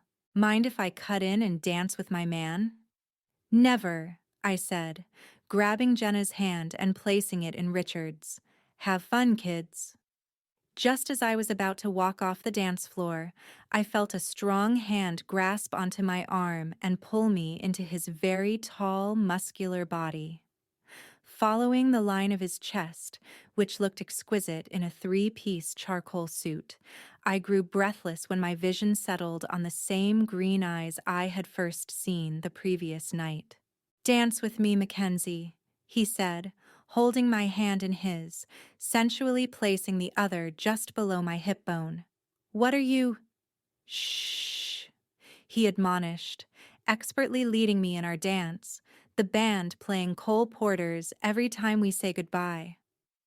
"Just enjoy it and don't think." I simply nodded, turning my head to scan the restaurant. "Mackenzie, eyes on me. I need to know you're with me." I snapped my eyes back to his, my mouth slightly agape as my heart pounded in my chest. He was warm and spellbinding. The way he held me in his arms comforted me and made me feel as if they were made to hold me. "Are you with me?" he asked, raising his eyebrows. "Yes," I said, my voice soft. He leaned toward me, and the bit of stubble on his chin brushed my skin. "Yes, what?" he whispered. "I'm with you." The corners of his lips turned up slightly, and there was a spark about him that wasn't present yesterday. "I like the sound of that, Miss Delano." He pulled me closer, and I tilted my head to peer into his striking eyes, needing the connection I felt at that moment. It was unlike anything I had ever experienced, all because of a well-placed hand, a sinfully sexy voice, eyes that made me want to melt, and arms that felt like home. Who would have thought that the Mackenzie whose lips I couldn't stop seeing in my dreams last night would turn out to be Mackenzie Delano, proprietor of South Padre's hottest new spot? "How did—" "Shh," he said once more. "You think too much. Just enjoy the moment, because it's over once the band plays the final note to this melody." I snapped my mouth shut, a strange awareness of loss washing over me at the prospect of this complete stranger walking away from me once the song came to an end, wondering if I would ever see him again. "You're a lovely dancer, Miss Delano," he commented. "Thank you," I answered, unsure of whether to say anything further. He seemed to be in complete control of the dance, of his words, and of mine. And, for the first time, I was okay with someone else calling the shots. "You have a dancer's body. I'm confident you've bewitched quite a few men with the way you can seamlessly navigate the dance floor." He leaned toward me and whispered, "I must confess, you've bewitched me." His voice was sweet as it crooned in my ear, and I was left a silent, blubbering mute. The sincerity in his declaration sparking a renewed sense of longing I had ignored for years. My breathing grew ragged, and I was unable to formulate any response. I simply lost myself in the moment of our dance, wanting his sensual words to ring in the recesses of my mind for all eternity. I wished I could have recorded his voice murmuring those endearing words to me, so I could replay them over and over again when I needed to feel something I didn't think I would ever feel again. He molded my frame to his, our bodies swaying to the classic tune, and began to sing along with the band. I imagined he was singing to me, and me alone. His voice was deep and guttural, but sweet as he leaned toward my neck and crooned the last verse into my ear. I closed my eyes, losing myself in his warmth, his voice, his everything. All too soon, the final note rang out, silence encompassing the room, but we continued to sway to the music in our heads, our rhythm perfectly in tune to each other. A loud drum kick echoed, startling me, and I opened my eyes, almost expecting it all to be a dream. But it wasn't. and I was met with my mysterious stranger's strong face. Time stood still as we simply stared at each other, neither one of us moving. I licked my dry lips, nerves causing my breathing to grow more intense and labored. He grabbed my hand and brought it to his soft lips, placing a kiss on it. The contact caused a rush of adrenaline to run through me. Before I could ask his name, he was gone, leaving me stunned and alone once more. "Wake up, girlfriend!" a chipper voice exclaimed the following morning. Normally, I would have been surprised to hear any sound coming from my bed, aside from my cat's purring, but I had grown accustomed to Braden's somewhat impromptu visits. "Braden!" I leaped across the bed and hugged him to me before pulling back to gaze into his crystal blue eyes that were full of zeal, regardless of the early hour. "What are you doing here? I thought you wouldn't be getting in until this afternoon." "I know. I went to the airport last night to see if I could get on a red-eye instead of wait until this morning. I may have sweet-talked the agent at the ticket counter." "Shh." He raised his finger to his mouth, playfully winking. "Don't tell James." "I won't." I pinched his side. I was hoping to get home in time to put all the finishing touches on tonight's celebration, so it all worked out quite nicely. Huge party planned, by the way.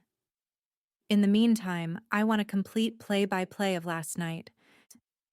He lowered himself and lay on his side, propping his head in his hand. I grabbed a blanket off the end of the bed, trying to cover up my exposed body. I lived alone and slept in what was comfortable, which happened to be a pair of boys' shorts and a tight black tank top. Braden noticed what I was doing and rolled his eyes. "Please, Mac, I've seen you naked and I can honestly say it's done absolutely nothing for me. So spill it. I can't wait to hear every little detail. I saw all the photos. They're on the front page of the paper. And you're trending on Twitter right now. Okay, maybe not trending on all of Twitter, but amongst our circle of friends, you guys are." Boo! Our circle of friends consists of me, Jenna, and you. Not too hard to be trending between us. I sank back into my bed, allowing the soft mattress to comfort me once again as the sun brightened the gray walls of my bedroom. It was a serene room, the furniture modern and simple. There wasn't much clutter on the floor or adorning the walls, aside from a few well-appointed prints and my mother's portrait. I liked falling asleep each night knowing she was still there looking out for me. "Whatever. So tell me." He stretched out his arm, allowing me to snuggle against his fit chest and torso. I rested my head against the silk of his dress shirt and was surrounded by the warmth I had grown accustomed to whenever Braden was around. How was it? I searched my brain for a word that could describe how I felt the previous night and was still feeling the morning after. It was perfect, Braden. It was magical. The people, the food, the dresses. It was exactly as I had envisioned it. The second those doors opened, we were immersed in this mind-blowing evening. I felt like I finally had a place, like I finally knew where I belonged. He placed a gentle kiss on my forehead. "It sounds amazing. I'm so stinking proud of you girls. I'm still sorry I had to miss it. All I could think about on my flight home was you girls and what shenanigans I missed because of work." A dramatic scowl crossed his face, and I giggled. "So," he continued, raising an eyebrow. "Shenanigans? Hot men? Drunk girls dancing on the floor, pretending the song was written about them? Body shots?" "None of the above. We're high-class broads now, remember?" Braden scrunched his nose in displeasure. "So, does that mean no hot men? If that's the case, I would mark the party down as a flop." He winked. "I wouldn't know. I answered quickly, trying to hide my flushed complexion as I thought of my sensual dance with the mystery man. Whatever, Miss High and Mighty. You may be celibate, but you're not dead. I'm not celibate. Girlfriend, if I went as long as you do without getting any, I'd be born again. I raised my eyebrows at him. Virgin, not Christian, he clarified. I shook my head, laughing. Seriously, Mac. Nothing? You're not even going to spill the beans about the hottie you met at girls' night on Friday? I shot up from my position on the bed and glared at him, my mouth wide open. How did you— He gave me an evil grin that confirmed my suspicions. Jenna. Of course. She would try to see something that wasn't there. And it doesn't matter who he is. Actually, I'm completely clueless about who he is. I've never seen him before, and chances are I'll never see him again. Except— What? Spill it. Nothing. He may have been there last night, and we may have shared an amazing and mind-blowing dance with barely any words spoken. But I'm sure it was completely by coincidence that he was there, so it doesn't matter that his eyes and voice made me want to melt into a puddle at his feet. My face heated from the memory of our previous encounters. Holy crap! Braden exclaimed. You've got a boner for this guy, don't you? No, I replied sheepishly, trying to hide my grin. I don't even know him. Trust me, girlfriend, I've had many a boner for a hottie, and I didn't even know their name. Come to think of it, I probably didn't even hear their voice. What was his like? His boner? No, his voice. You can tell a lot about a person by the way they speak and use their words. I'm sure he was drunk both times. That's probably the only reason he was hitting on me. He was wearing bourbon goggles. Braden narrowed his gaze. I'm calling bullshit. You're a smoking hot piece of ass. His attraction to you was not based on consuming too much liquor. If it was, it's because he's gay. And if that's the case, you most certainly need to give me all the details so I can nab this guy for myself. You have a boyfriend. It's okay. He'd understand. Braden joked, winking.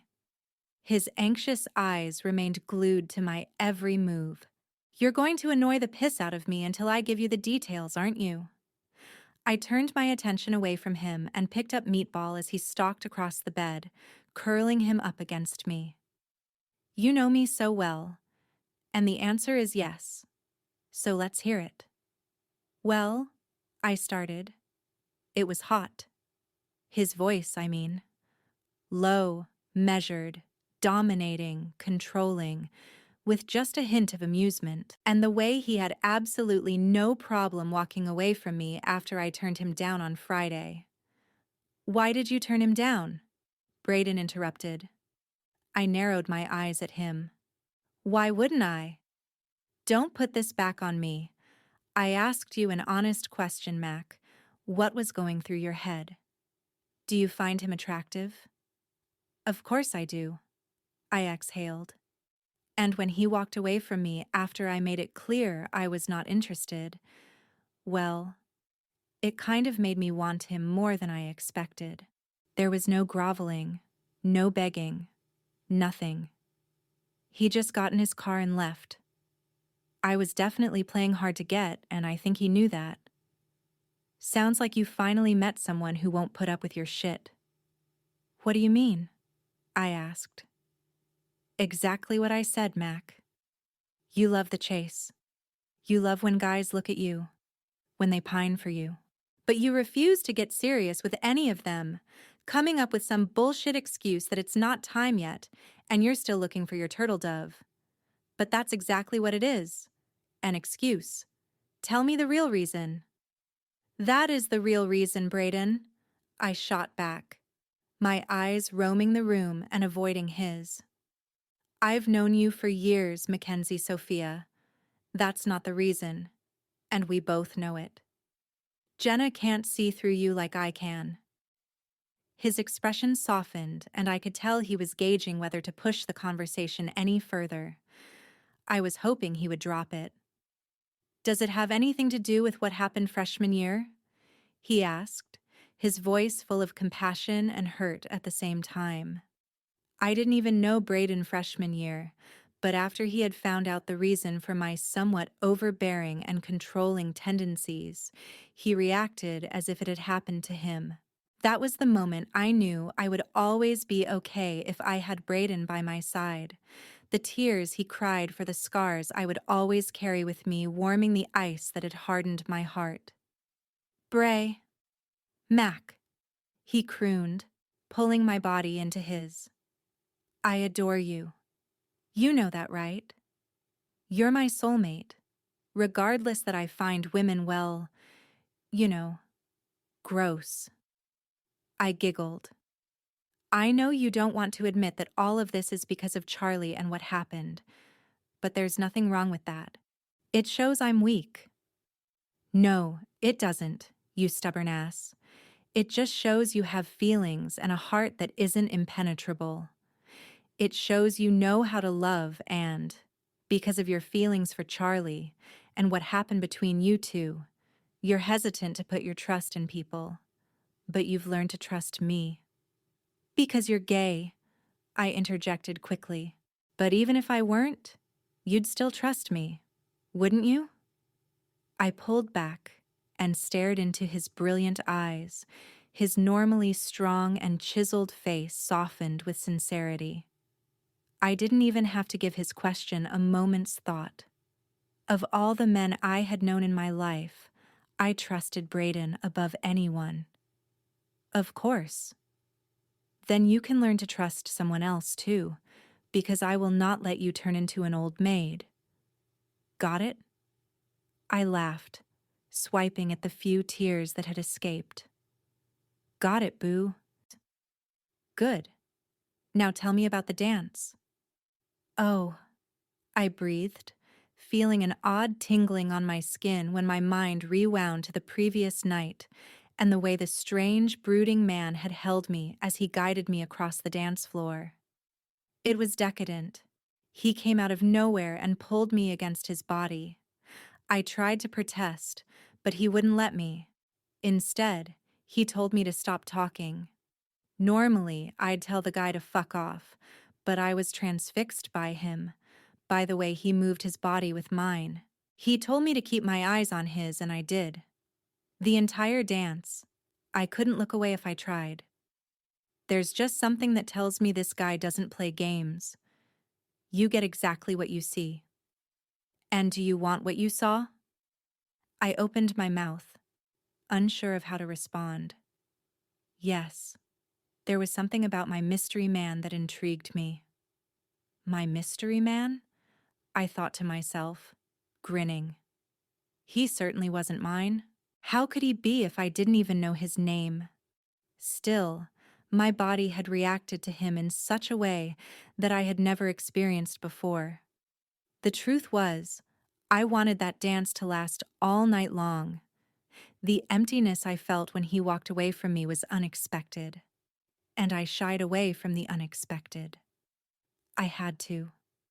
I couldn't control the unexpected. Mac. Do you? Braden asked again. I don't have time right now to want what I saw. I know I've used that as an excuse in the past, but I really mean it this time. The first 6 months of owning a restaurant are the toughest as we try to make a name for ourselves. Not to mention, nearly every penny I have is tied up in that place. I can't lose focus. That's what I want. A successful business. A relationship will interfere with that. Whatever you say, Mac, Braden sighed. But a friendship is a relationship too, and you've always made time for us. That's completely different. No, it isn't, and you know it. He raised himself from the bed and pulled me up with him. Listen, I'm heading out so I can put all the finishing touches on your big night. I'll stop by the restaurant around 9 and pick you girls up, okay? What exactly do you have planned? All this secrecy is killing me. Oh, nothing big. He winked. Let's just say you better rest up today. I plan on keeping you out until all hours of the night, and there isn't one thing you can say about it. I even hired a limo for us. Brayden, you didn't have to do that. I know, but I wanted to. You and Jenna worked hard. You need a night off with your best friend. Both of you do. See you at 9. Oh, by the way, there was a delivery waiting for you downstairs. The doorman didn't want to wake you because he figured you'd be sleeping after the late night. Scrunching my eyebrows, I grabbed my silk kimono robe and threw it on, walking toward the vanity to run a brush through my hair. A delivery? What kind of delivery? Flowers. They're in the kitchen. See you later, Mac. He kissed my temple and bolted from the room. I ran down the hallway and skidded to a stop after rounding the corner to my kitchen. Holy shit, I exhaled, my eyes soaking in the multiple floral arrangements that now adorned my living and dining areas. Glancing to the island to see yet another bouquet sitting in a vase, I spied a card. Dear Mackenzie, many thanks for a dance that has replayed in my mind all night. Congratulations on your new venture, and I wish you much success. Yours. Smiling, I clutched the card against my chest and tried to subdue the butterflies that had begun to swim in my stomach, but it was futile. I fell onto my couch, and Meatball soon followed, curling up against me. Next time we see him, boy, I said, we'll simply thank him for the beautiful flowers, then explain we're not interested.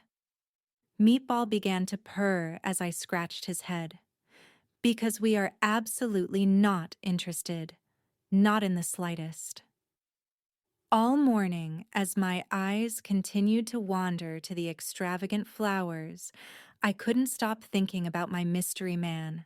Who was he? And why hadn't he told me his name? Was it for privacy reasons? Or was it to put on a show and make me think about him? If it was because of the latter, mission accomplished, mystery man. It worked. I was curious, intrigued, and perhaps a little horny. As I sat in my living room watching HGTV, I came up with hundreds of possible scenarios of who my mystery man was, from serial killer to recluse and everything in between.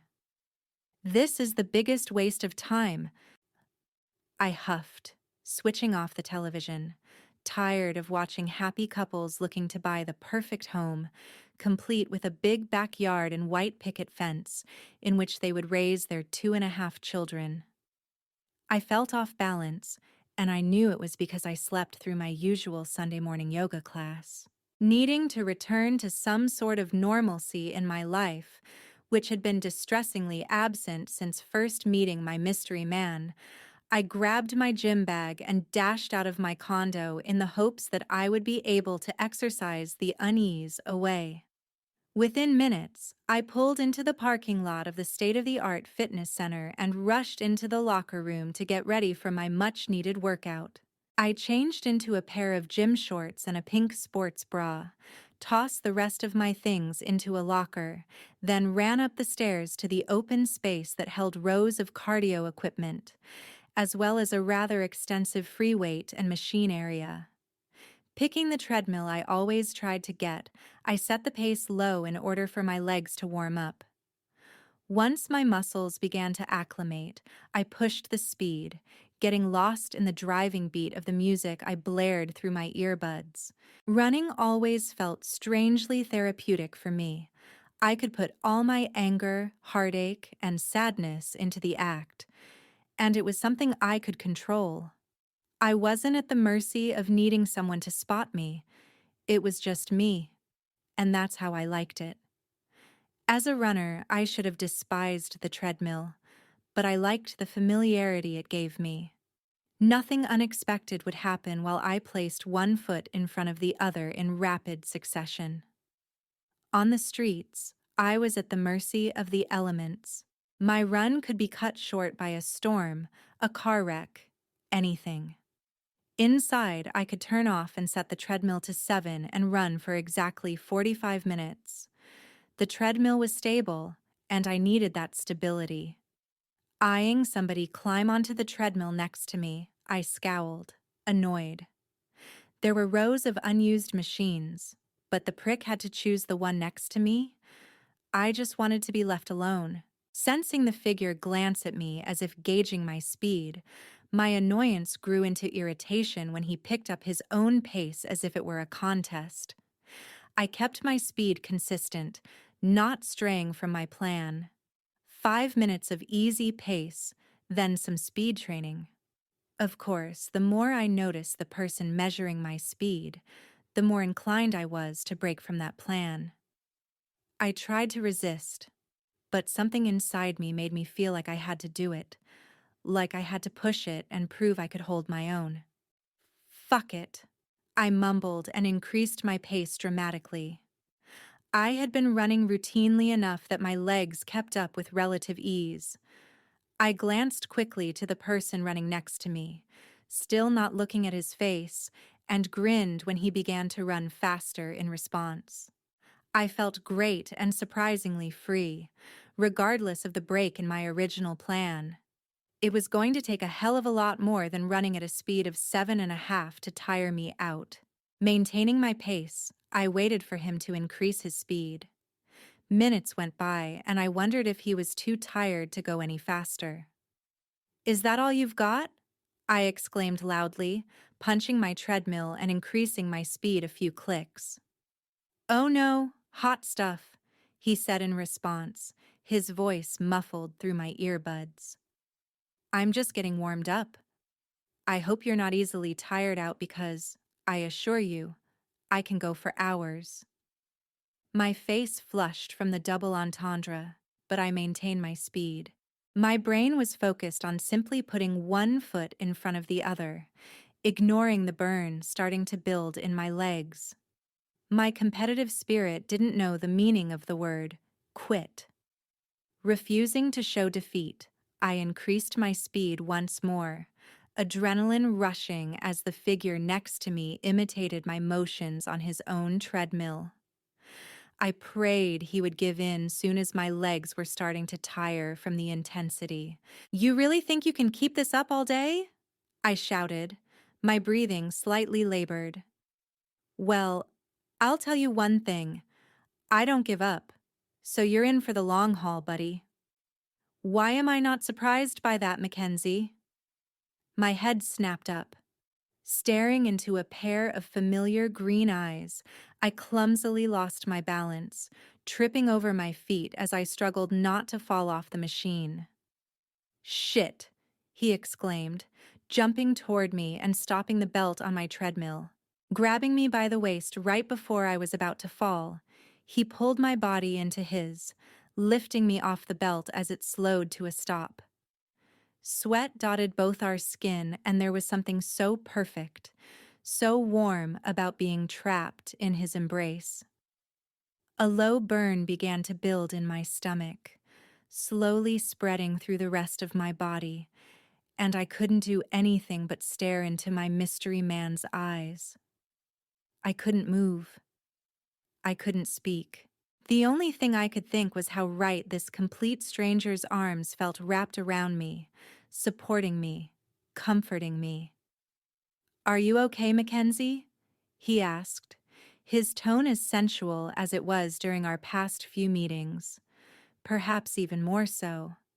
I had heard that voice in my dreams, calling to me, moaning my name as he grew overwhelmed with ecstasy from my arousing touch on even the most innocent parts of his body. Since Friday night, his eyes and body had invaded my thoughts, both conscious and subconscious. I didn't even know his name, but that didn't stop me from fantasizing about him. Snapping out of my daydream, I pushed against his chest and out of his embrace, needing to keep my distance before I made the mistake of turning my dreams into reality. "Yes, I'm fine." I grabbed my towel and began to dab the sweat from my neck and brow, trying to hide my embarrassment. Are you?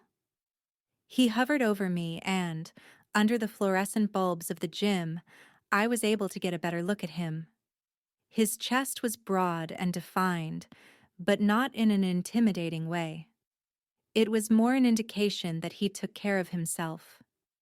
The sleeveless t-shirt he wore kept his biceps exposed, revealing a tattoo of an angel, her wings spread wide, and when he crossed his arms in front of his chest, they flexed. My eyes traveled the length of his body to one of my favorite parts of any man. Legs. His were breathtaking, his calves pronounced as if he spent a great deal of time running. Like what you see? He asked in amusement.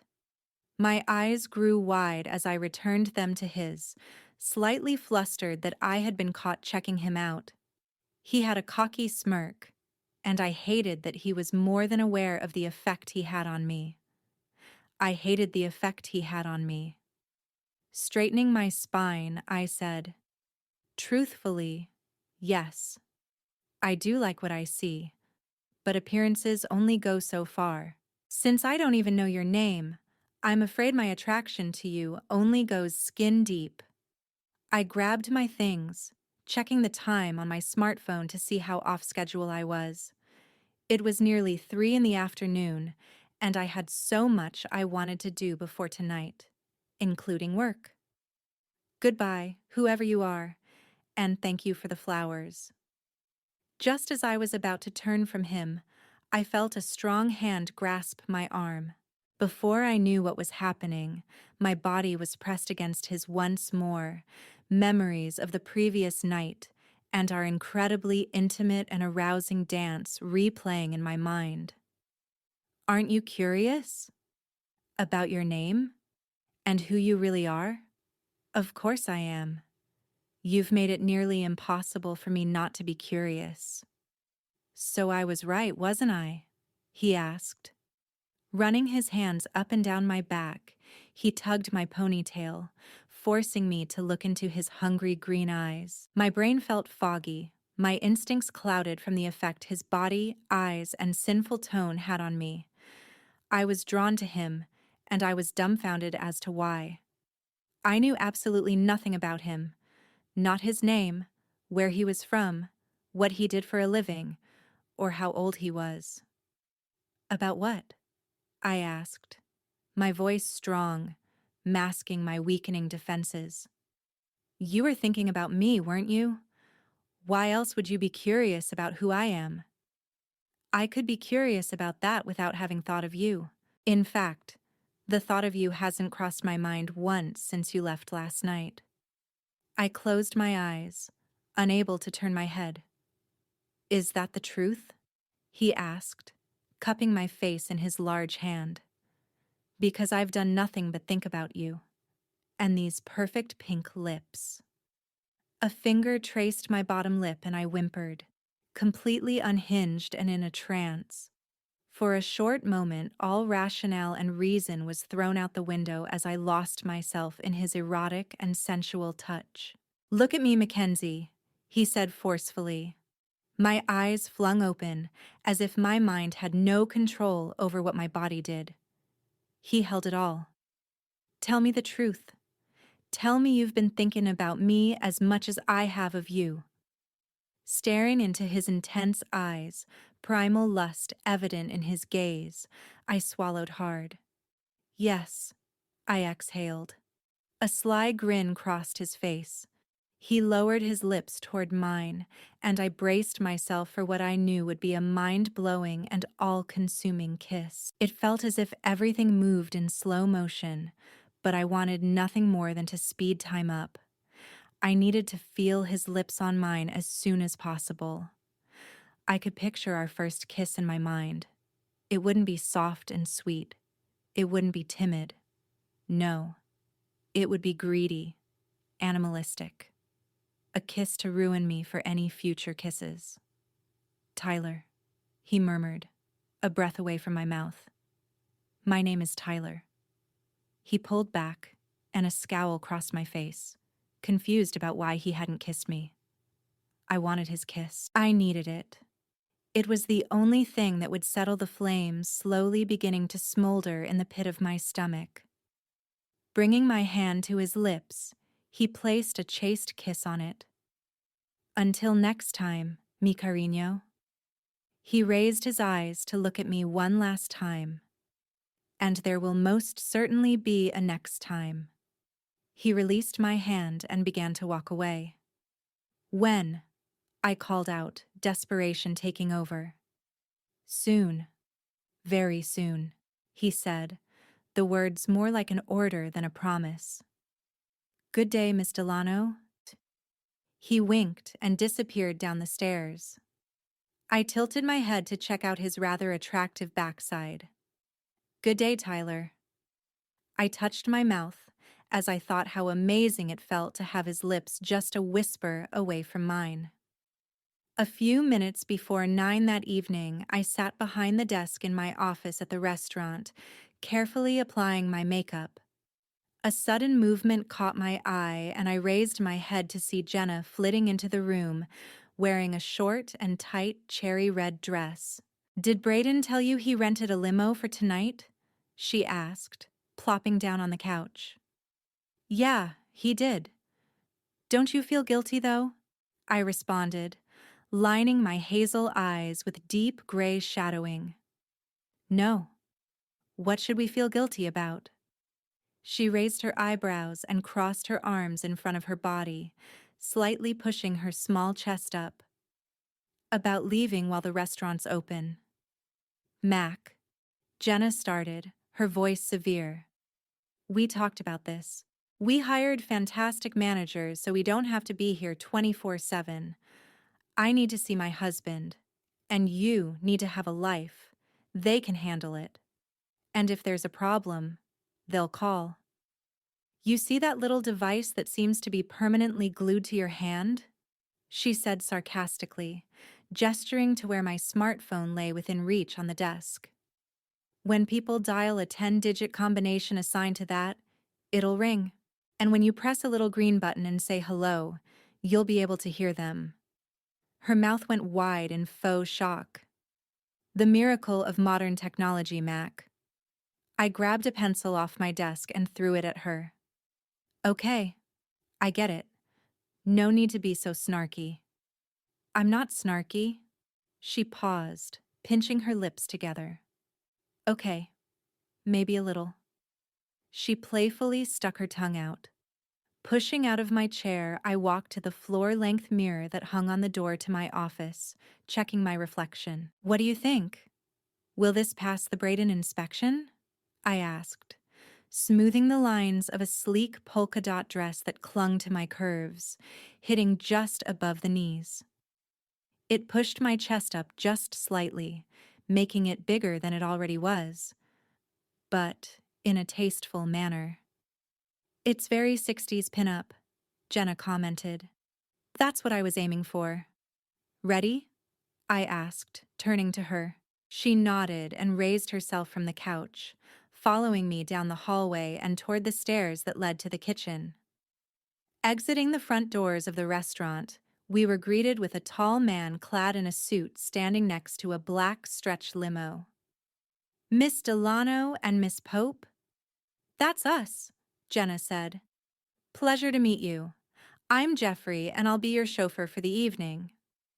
He opened the door, allowing us to enter. "There's champagne in the wet bar. Please help yourself and enjoy the ride." "Where's Braden?" Jenna asked. "Mr. Weller was running behind schedule and will be meeting you there." "Where?" I inquired. "He has instructed me that it's a surprise, but it shouldn't take more than 15 minutes to get there." He closed the door, and Jenna and I gave each other a knowing look. "That boy," she said. "He certainly has a flair for the dramatic, doesn't he?" "He sure does," I agreed, sliding across the seat toward the wet bar. "At least he treats us well. Look." I held up the champagne bottle. "Cristal. That's the thing about Braden. He gives us the best." "Bubbly?" "Absolutely." I popped the cork and poured 2 glasses, enjoying my first relaxing minute all day. So, Jenna said, let's talk about last night. She lowered her voice. Who are you dancing with? I was with Richard, so I wasn't really paying attention. Her face flushed, and it warmed my heart to see how enamored she was with her husband. But I saw you off in the distance dancing with Mr. Tall, dark, and… She trailed off, her eyes growing wide, and she gasped. Mackenzie! She darted across the limo and nearly made me spill my expensive champagne. Was it… Who? What do you mean? I don't have the slightest clue what you're talking about. I stared out the darkened window of the limo, biting my lip in an attempt to hide my smile. The sidewalks were swarming with people in town for vacation, even on a Sunday night, and the traffic was slow-moving along the main strip on the eastern side of the small island. I wanted to tell Jenna all about my mystery man and our multiple chance encounters.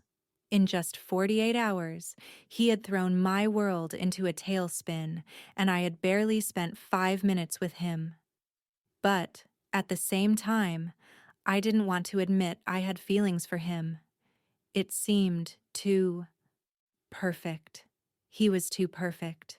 I had learned that if something seemed too good to be true, it usually was. Yes, you do.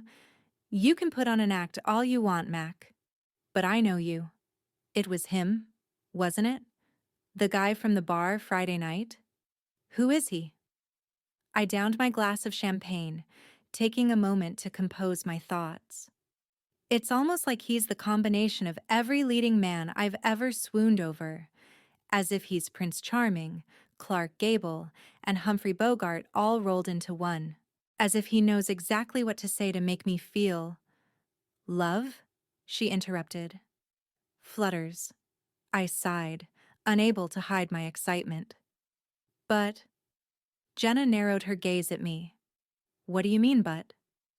There's always a but with you, so let's hear it, she retorted, crossing her arms in mock irritation. But… I need to focus on the restaurant. She rolled her eyes. What's the real reason, Mac? You sound just like Braden. That is the real reason, Jenna. I'm not ready. Let's leave it at that, I said firmly, the tone of my voice making it more than evident I wasn't interested in discussing it any further. Fine. Don't talk about him. I don't know why I bother. She winked, leaning back in her seat. Tyler, I said softly, my lips turning up. His name is Tyler. Shut the front door. It's Rachel McAdams and Eva Mendez, Braden exclaimed as Jenna and I strode past the roped entryway of Tides, South Padre's hottest night spot. You two look marvelous. He ran up to us and we hugged as if we hadn't seen each other in years instead of hours. You look quite dashing yourself, I said, looking him up and down. He was wearing a pressed navy blue button-down shirt that he paired with charcoal jeans, a leather belt that probably sported the label Versace, and a pair of black dress shoes. His blonde hair was kept short and styled, his blue eyes completing his boy-next-door appearance. He worked out nearly as much as I did and had a body to prove it. He was beautiful on the inside and out, and I counted myself as truly blessed to have a strong man to support me, and, on occasion, smack some sense into me. Oh, this old thing, he said, smirking. Come, party is this way. I'm as excited as a virgin on prom night. Who else did you invite? Jenna asked. You'll see, Braden sang, his voice exuding a suspicious amount of elation. He grabbed our hands, leading us through the busy club. I absorbed my surroundings, taking it all in. I hadn't actually been in this particular club yet. It had only opened about 5 or 6 months ago, and I had been too busy to actually go out clubbing like I used to. Needless to say, I was rather impressed. The clientele was in their upper 20s and all dressed to impress. Even the bartenders were all attractive, wowing customers with their ability to toss and catch bottles, all while mixing a cocktail. As I was pulled across a dance floor packed with bodies illuminated under flashing lights moving to the beat of some dance song, I was grateful to Braden for planning tonight. It was as if he knew I would need this to wash off the stress and responsibilities I now shouldered. Okay, girls. Braden turned us toward him. This is as far as you go without protective eyewear. We both stared at him in confusion, looked at each other, then back at Braden again. Releasing our arms, he reached into his pocket and pulled out 2 eye masks. Kinky, Jenna said. Calm your tits. You're not my type, he joked. What's it for? I asked, eyeing the mask skeptically. Just put them on and stop asking questions. Shrugging, we placed the masks over our eyes and everything went dark. I felt a presence behind me, and all I could think was how I would give anything for it to be Tyler. How hot it would be for him to blindfold me so I would be at the mercy of his sensual and erotic mouth. No matter how much I wanted to stop thinking about him, I couldn't. Everything seemed to remind me of him. To say I was conflicted about that was certainly an understatement. Whenever he was near, I wanted him there. I didn't want him to ever leave my side. But when we were apart, and the fog his presence caused had dissipated, I struggled with my feelings, and my emotions were a seesaw. 1 minute, I was on cloud 9 from the mere thought of him. The next, I was on a low, convincing myself I needed to keep my distance. It's just me, Braden soothed. I'm right behind you. Just put 1 foot in front of the other. I'll steer you. Don't worry. It's a good thing we trust you, Jenna said. No kidding, I added. You could be leading us off a cliff right now and we wouldn't even know it. I wouldn't do that. I'd miss you too much. He carefully led us around the corner and into an elevator, the doors closing once we were inside. With all this build-up, I'm fully expecting to be completely speechless, Braden, I said as the car ascended. When the doors opened, the sound of a large group of people shouting "Surprise!" startled us, and we ripped the blindfolds off our faces. My jaw dropped when I saw what Braden had done. In attendance was everyone who had been at the sorority mixer where our idea for guilty pleasures was concocted. I had lost touch with most of them since graduating college, but I was thrilled to see so many familiar faces who had traveled hundreds or even thousands of miles to show their support for what we had accomplished. Congratulations, girls, Braden whispered, planting a kiss on each of our temples before leading us through a darkened room overlooking the dance floor of the club down below. Kenzie, a short redhead shouted, running up to me and pulling me from Jenna and Braden. I am so stinking proud of you. Claire, I exclaimed, shocked to see my big sister from the sorority. I hadn't seen her since my junior year, and it was heartwarming to see my old friend. Come on, let's get you a drink to celebrate. Braden made sure the bar was stocked with everything they were serving at the mixer that night, including Milwaukee's best. The Beast! I laughed as we walked across the room, arm in arm. I exchanged cordial greetings and hugs with a few old acquaintances, but most people gave me some space to get a drink. There's slippery nipples, too. I shook my head in disbelief. I shouldn't have been surprised at the attention to detail Braden took when planning our evening. He always had an uncanny ability to remember even the most obscure details, which was why he made an incredible attorney. Still, I shuddered to think of the amount of hours he spent preparing for tonight's festivities. What'll it be? Claire asked. Old-fashioned, I said to the bartender. Not interested in any jungle juice? Claire nudged me. God, no, I replied. I'd like to remember how I get home tonight and not end up passed out on some nasty fraternity house couch. We had a lot of fun back then, didn't we? Grabbing my drink off the bar, I clinked glasses with her. We sure did.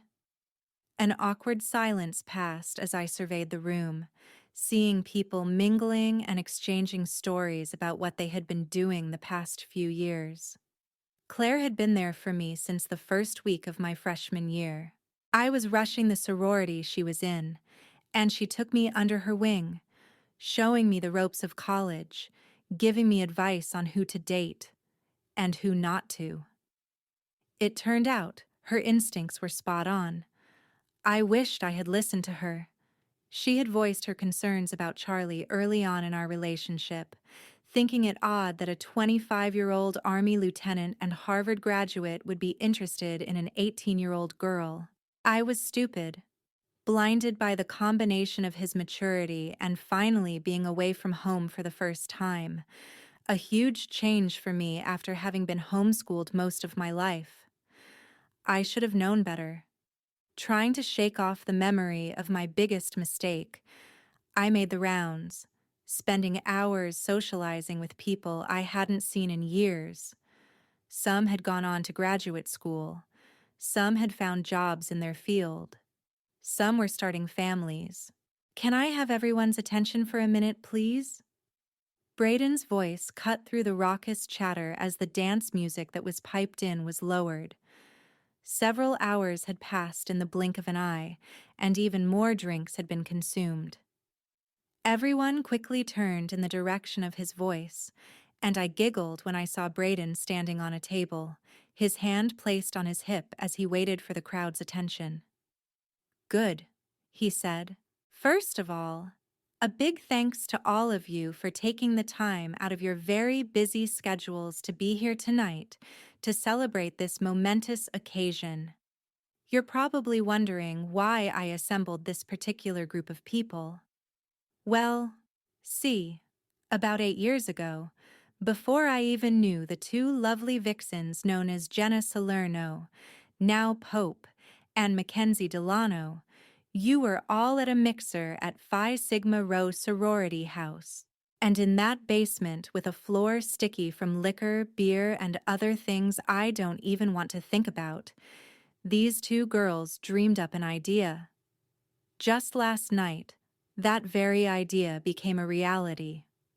I felt a hand grab mine as I stood transfixed by Braden's passionate speech. Turning my head, I grinned when I saw Jenna at my side, the same place she had been since we met in English 101 on our first day of college. I'm truly blessed to have been welcomed with open arms into their friendship. Their duo became a trio and, since the day I answered an ad looking for a third roommate, the three of us have been nearly inseparable. These girls are the loves of my life, my soulmates. We are 3 parts of a whole, each of us linked through the strongest bond of friendship I've ever had. Mac, Jenna, I am so stinking proud of you two. You proved to me and to everyone in this room that dreams do come true, that if you have a vision, nothing can get in the way of achieving it. I love you, my holes. He raised his glass. To Mackenzie and Jenna, he bellowed, everyone in attendance following suit and toasting to our success. A lump in my throat, I turned to Jenna and tipped my glass to her. To you, Jenna. To you, Mac. We clinked glasses just as the music began to blare again. Come on, girls, Claire said, grabbing both of our hands. Everyone's been hogging you long enough. This ginger needs to dance. Let's show all these guys we haven't lost it. You bet, Jenna exclaimed, shaking her hips as we made our way to the dance floor. Greg, Claire said, grabbing the hand of a dark-haired man of average height and decent build. These are my old college friends, Jenna and Mackenzie. Jenna, Mac, this is Greg, My fiancé. Fiancé? I asked. I hadn't heard. I hugged Claire. Congratulations. Clutching her hand, I stared at the beautiful diamond adorning her ring finger, smiling at Greg. He was certainly Claire's type. He had a youngish quality to his features, and his dark eyes were small. He was clean-shaven with short hair, and the way he seemed to cherish Claire made me thrilled for my old friend. Good job, I told him. It's a beautiful ring. He beamed. Thanks. Yeah, I'm one lucky girl, Claire responded, staring up into his eyes as he leaned down and kissed her. I couldn't help but sigh when I saw the affection they obviously had for each other. Out of nowhere, a high-pitched squeal sounded from next to me, and I snapped my head to see Jenna darting across the room. A shocked look spread across Richard's face as she nearly tackled him to the ground. Wow, she's happy to see her husband, isn't she? Claire commented. Yeah, I answered. He tends to work strange hours and travels a bit for work, so the honeymoon phase is still going strong with them. What does he do? Greg asked. He owns a few boutique hotels across the country, including one here on the island. Fantastic place. A little swanky, but nothing compares to it. Well, it's good to see Jenna so happy, Claire remarked. I honestly never thought anyone would ever be able to make that girl settle down. She raised her eyebrows. How about you, Mac? Seeing anyone? Nah, I responded dismissively. With the restaurant and everything else, it's not a good time for me. A relationship will just distract me. That must get lonely, though, Claire said. I shrugged. I have Braden and Jenna. But Jenna has her husband, and isn't Braden dating someone? Yeah, from the law firm where he works, but they try to keep it under wraps.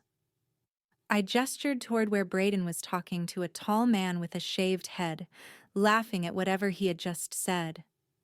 But that doesn't matter. They're always there for me when I need them. And I have a cat. He's the perfect man for me. He understands my busy schedule and takes care of himself. Okay, Kenzie, Claire said, laughing. Just promise you won't turn into the crazy cat lady. You got it. I only have one cat anyway. I think the bare minimum before I can hold that title is 3. The music changed to a slower club mix, and I immediately felt as if I was a third wheel. Excuse me, I said politely, not wanting Claire and Greg to think they had to sacrifice dancing together just because I didn't have anyone to dance with. Feeling somewhat out of place, even in a room where I was surrounded by people I knew, I slid unnoticed into the elevator, pressing the button for the main level. I exited the car and moved through the large, darkened club toward the semicircle-shaped bar, the music tantric. Coupled with the lack of food, I was already somewhat tipsy and lightheaded from the drinks I had consumed throughout the evening, but I didn't care. I felt at ease for the first time in months.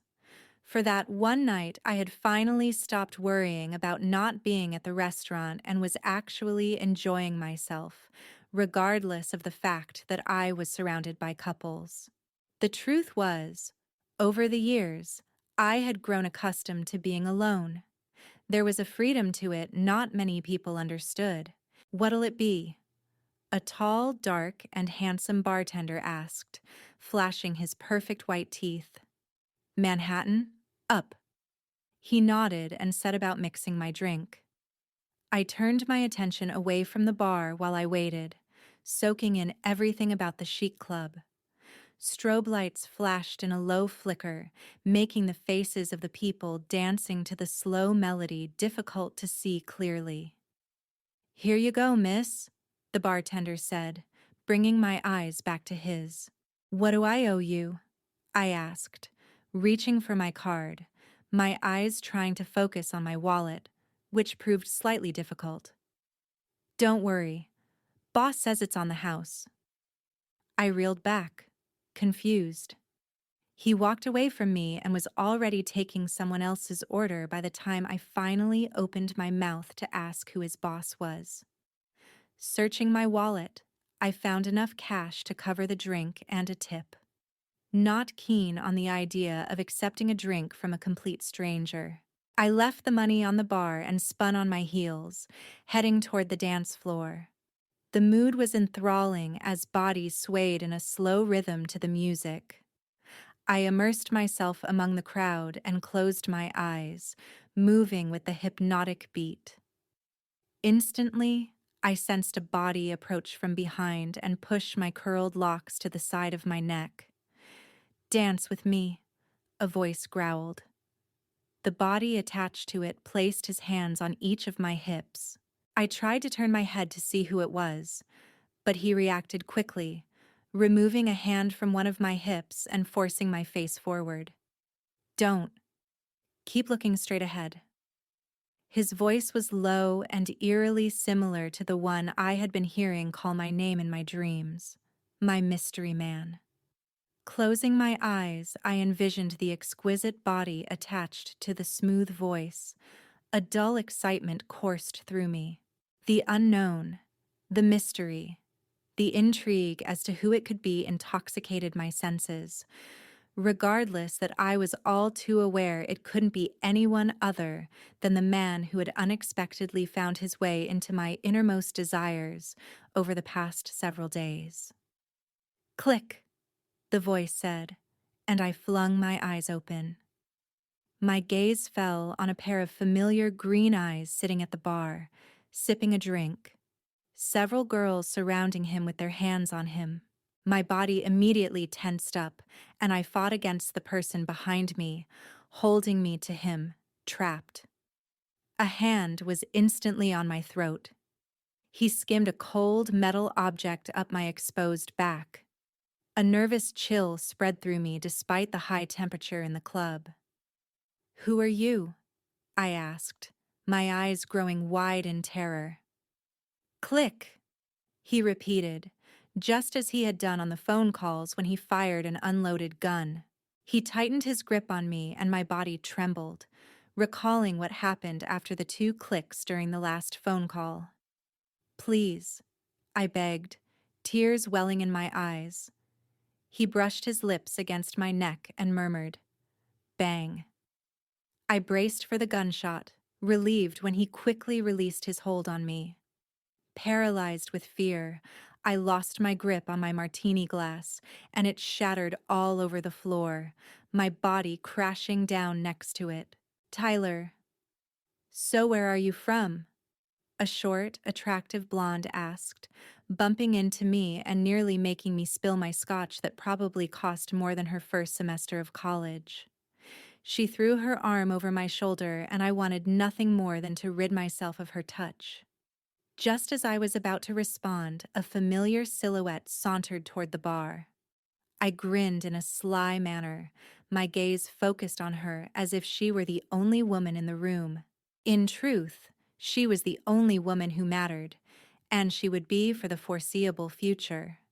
Signaling one of the bartenders, I immediately got his attention, which I knew would happen considering I signed his paycheck. "The woman in the polka dot dress," I said, gesturing to Mackenzie as she leaned against the bar, checking her phone. "Comp her drinks. She doesn't pay. Got it?" "Sure thing, boss," the tall man said before heading in her direction. "Boss?" the blonde asked, flipping her hair behind her ear. "So you own this place?" I raised my glass to my lips and savored the taste of the 1949 Macallan I kept in my private selection. While I'd always appreciated everything my brother had taught me through life, I was most thankful for his taste in good Scotch. "Yes," I replied to the blonde, not tearing my eyes from where Mackenzie stood, an adorable, perplexed look on her face as she probably tried to figure out who had paid for the drink she held in her hand. She turned from the bar, and I admired the way she swayed her hips to the soothing sound of the club mix. I could almost picture myself near her, smelling her heavenly aroma of cinnamon, and it caused a slight twitching in my pants, unsettling me. I wasn't supposed to be attracted to her. I wasn't supposed to have feelings for her. I hadn't cared about a woman in years, and, as my luck would have it, the one woman I wasn't supposed to care about was the one I couldn't stop thinking about. "Who are you looking at?" the blonde asked, interrupting my fantasies about how Mackenzie smelled on other parts of her body. "One of the most beautiful women I've ever met," I responded, my voice flat. A few years ago, the girl next to me would have been just my type, perky, vivacious, and one shot away from making a really bad decision, hopefully with me. But something had changed in me, practically overnight. Despite the possible ramifications of forming any meaningful feelings for Mackenzie, the girl I was being paid to deceive and betray. "Well, looks like she found someone else to dance with," the blonde said, nodding toward the dance floor. I followed her line of sight, and my face flamed when my eyes fell on Mackenzie, dancing rather intimately with a tall, muscular man who appeared to be in his mid-30s. She seemed to be enjoying herself, and I debated storming over there and pushing him out of the way. Part of me was concerned that whoever it was could interfere with the mission. The other part wanted to get rid of her new dance partner due to an odd feeling of jealousy forming in the pit of my stomach. I continued to observe her, almost willing her to open her eyes and see me watching her. As if she had heard my thoughts, she opened her eyes and her gaze fell on mine. She immediately tensed up. The next few seconds seemed to pass in slow motion as she visibly fought against the body that had her trapped. I shot up from my seat, leaving the scotch on the bar, and pushed the barely legal college co-ed away from me. Starting in Mackenzie's direction, I grew frantic when she suddenly disappeared from view. Rushing forward, my eyes fell on her body lying on the hard floor. A circle had formed around her, people murmuring and staring in shock. I kneeled beside her, holding 2 fingers up to her neck as I looked past her to see if anyone fit the general body type of the man I saw dancing with her. "Did any of you see who this woman was dancing with?" I asked authoritatively. "He was kind of tall, but not as tall as you," a short brunette said. "I saw him leave when she passed out. He was carrying a gun, I think." "What did you say?" I roared in disbelief. "Or a cell phone?" the girl continued. "It was hard to see. I just remember seeing a flash, like a reflection of light on metal." "Damn it!" I bellowed. Seeing the shards of glass Mackenzie had fallen on, I quickly picked her up and carried her from the main floor and down the back hallway, opening the door to my private office.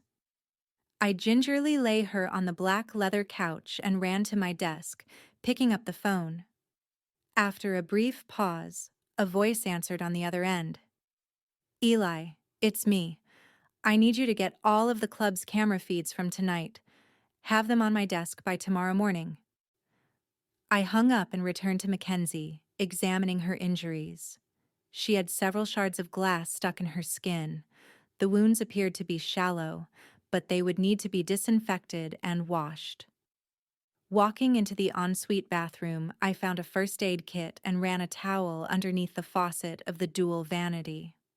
About to return to Mackenzie, I paused, admiring her exotic beauty, her chest rising and falling. She looked so peaceful, the most at peace I had seen her over the past several months. There was a tender smile on her face, and her mouth moved ever so slightly. I could stand there and gaze at her for hours, and I wanted to. I wanted this moment to last forever. Snapping out of my daydream, I strode back to where she still remained unconscious, sitting down beside her. I traced the contours of her face, my fingers memorizing each valley and dip of her soft skin. Seeing the bit of blood, I raised the towel to her forehead and began to clean up the cuts as best I could without waking her. Suddenly, her eyes flung open and she gasped for air. I placed my hands on her shoulders to prevent her from sitting up, not wanting her to take yet another fall. I could sense her panic as she began fighting against me, her legs and arms kicking. "Hey," I soothed. "It's just me. I'm not going to hurt you." She stilled and her eyes met mine, her lower lip quivering.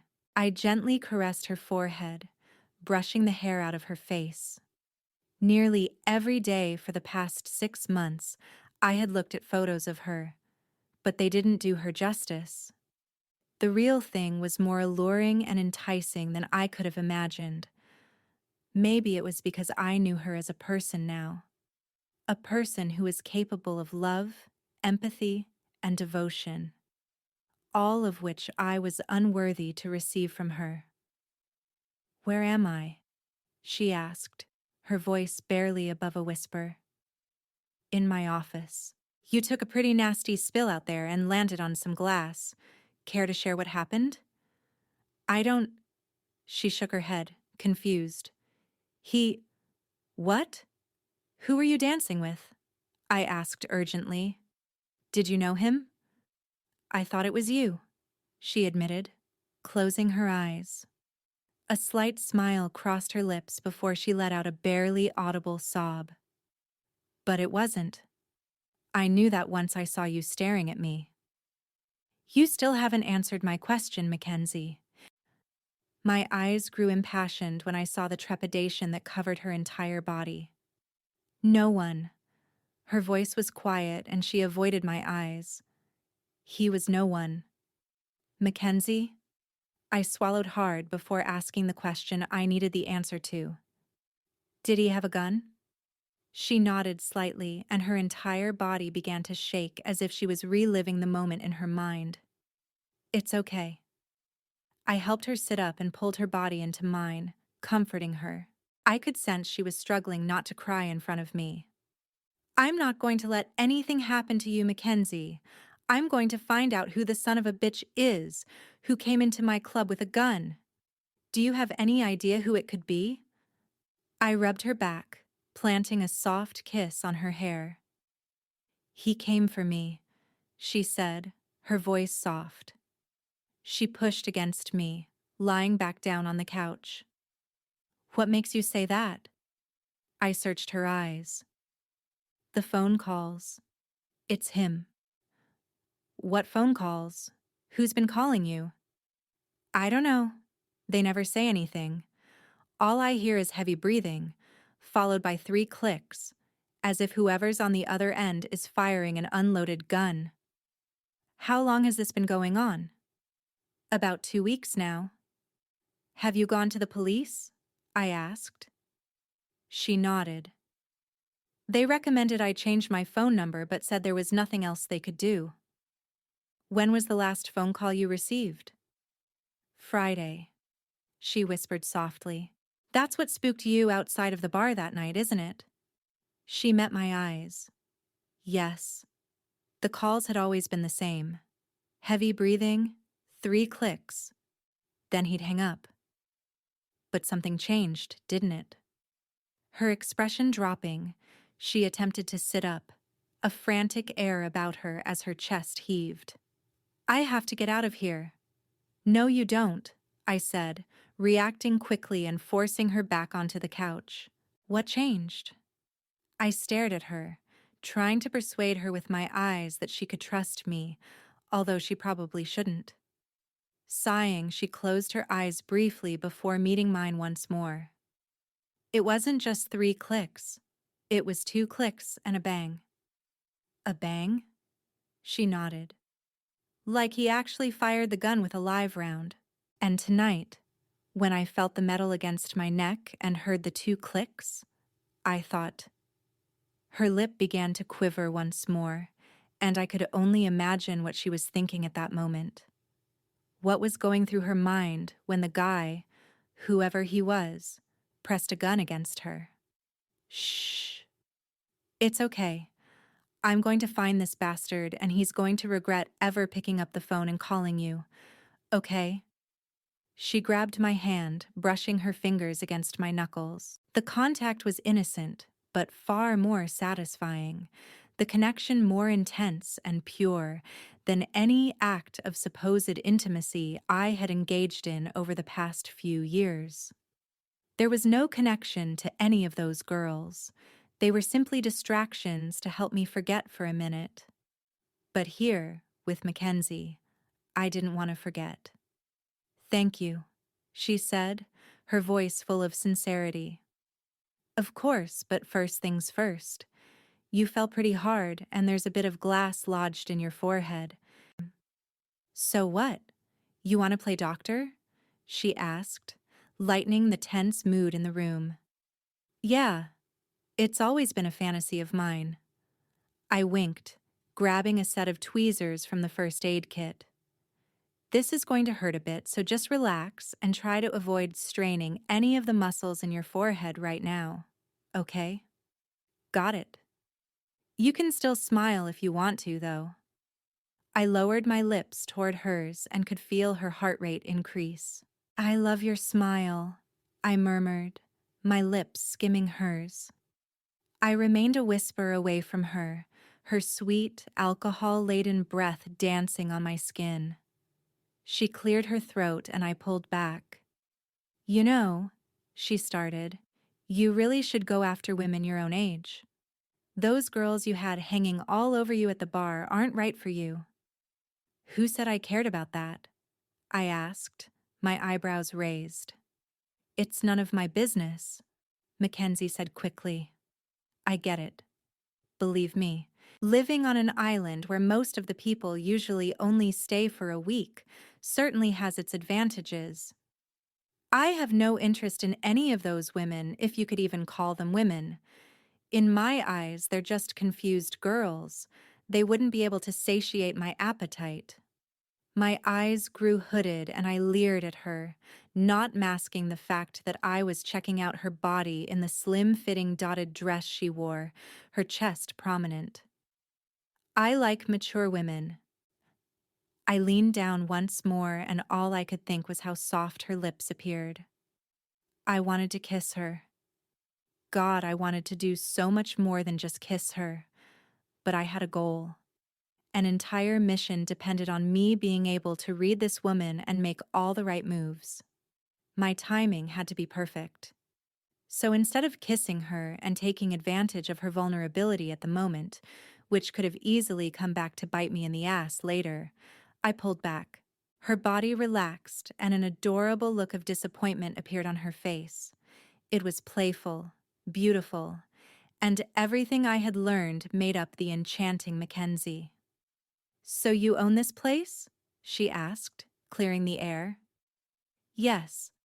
I bought the property about 6 months ago and renovated. I raised the tweezers back to her forehead and skillfully extracted a piece of glass from just above her eyebrow before disinfecting it and applying a bandage. You did a great job.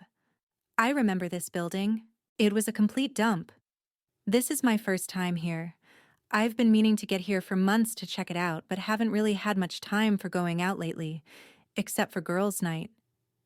Girls' night? I asked. Yeah. Every Friday night, Jenna, Braden, and I go to the tapas bar? Yeah. She eyed me with curiosity. Well, I said, clearing my throat. You're as good as new. Just leave the bandage on for tonight, but be sure to put some ointment on it daily for the next week. Yes, doctor, Mackenzie joked, then sat up quickly, holding her head as if trying to fight off the dizziness. Shit! Easy there. I wrapped my arm around her, steadying her. How am I going to explain this to Jenna and Braden? He went through all this trouble to throw us a party upstairs and I totally disappeared. And then I show up with a bandage on my head? That's going to look bad. I'll take care of it. You need to go home and get some rest. I strode to the desk and picked up my phone. Eli, pull the car around back, please. No, that's not necessary. She bolted off the couch and started toward the door. I can manage on my own. Groaning, I hung up the phone, jumping in front of her to prevent her from leaving. Are you always this stubborn, Mackenzie? My voice was loud and demanding. She halted in her tracks, raising her eyebrows at me. You think I'm stubborn? Honestly, you're probably one of the most infuriating women I've ever had the pleasure of meeting. Why don't you want to leave? Especially after what just happened. Because going home is the last thing I need right now. I probably won't sleep anyway, so I may as well enjoy the party. With a gash on your head? She crossed her arms in front of her chest, sighing in irritation. Do you always like to tell people what they should or shouldn't do? I don't necessarily like it. I only do so if it's someone I'm concerned about. How about you? Do you always try to control every situation? Her eyes narrowed, a hint of venom in her expression. You don't know me. Fine, I relented, running my hands through my hair. I couldn't have her hating me this early on. I'm sorry. I'm really not an overbearing asshole. She stared at me for several long moments and my eyes traced her face. She held the fate of my mission in her hands. She could very easily decide to walk out that door and never speak to me again. I was bracing myself for it, running through the conversation I would have to have with my brother explaining how I let my emotions sabotage the mission. Finally, her fierce expression softened, relief washing over me. And I'm really not a controlling bitch. Well, not all the time. She winked, cringing from the pain. Bringing my hand to her face, I delicately caressed her forehead. A subtle warmth spread through me when she leaned into my hand, closing her eyes and getting lost in the sensation of my touch. How about a compromise? I asked, my voice soft and tranquil. Which is? She breathed, keeping her eyes closed as I positioned my body closer to hers. I'll be far too worried about you if you stayed tonight. I will escort you upstairs to the party so you can say your goodbyes. Then my man will drive you home. Your man? She asked, opening her eyes, smirking. So you are gay? I grabbed her by the waist and pulled her body into mine. She gasped as I gently rubbed my erection against her. Would a gay man be this turned on by seeing you in that amazing dress? Her breathing grew uneven and I kept my arms wrapped around her, not wanting her to grow lightheaded once more. Maybe you were just turned on by thinking about your man, she responded playfully. That's not the cause, Mackenzie. I think we both know that, don't we? She gazed into my eyes and simply nodded. Good. Now, let's go say goodbye to your friends. I released my hold on her and opened the office door, placing my hand on her lower back and leading her into the elevator. The doors closed and the car began its ascent up to the second floor, the tension building between us in the confined space. I had to keep reminding myself that everything I had been doing was just for the job. Then I would walk away. I had to be able to walk away. The doors opened, relieving me. I didn't think I could make it another second without pinning her against the wall. The more time we spent together, the more I wanted to know what her lips tasted like. Not tonight. Not tonight. Fuck! Not tonight. Holy crap! A man screamed, running up to Mackenzie. Do you want to give me gray hair before I turn 40? We were looking all over for you. You weren't answering your cell phone, and you always answer your cell phone. Where were you? He grabbed her face and examined her bandages as a short blonde slid up to her, also eyeing her with worry. What happened to you? Nothing, boo. I just drank too much and walked into a wall, she said, eyeing me. Without her saying a word, I knew that she didn't want me to mention what really happened. I needed her to trust me, so I nodded slightly and remained silent about the incident. "And who is this?" her friend asked, intrigued, suddenly noticing me standing by her side. "Brayden," she said, her voice firm. "This is Tyler. Tyler. My overzealous and worrisome friend, Brayden." "Tyler?" he asked, scrunching his nose. "Yeah. You know, from girls' night. The voice," she responded. Brayden's eyes lit up. "Holy shit. For real. Damn, he is hot. Nice to finally meet you." He held his hand out and I took it. "Mac will never admit it, but you're all she's been talking about lately." "Brayden!" Mackenzie exclaimed, playfully punching her friend. "What?" "It's true." I gazed down at her. "You've been talking to your friends about me?" "No," she insisted, trying to brush me off. "They're just confused." "No, we're not. Hi, I'm Jenna." A short blonde held her hand out. "Tyler," I said, shaking it. Brayden leaned toward Jenna and whispered, "The hottie from girls' night." She grinned, nodding. "I'm drunk, not deaf. Anyway, she told me his name on the limo ride over here. On that note, I'm leaving." "Thanks for the fun party, boo," Mackenzie said, standing on her tiptoes and planting a soft kiss on Brayden's cheek. "Fine. You can go, but only because you're leaving with a man." "I am not. He's having a driver cart my overserved ass home." "Oh, really? Is that what you kids are calling it these days?"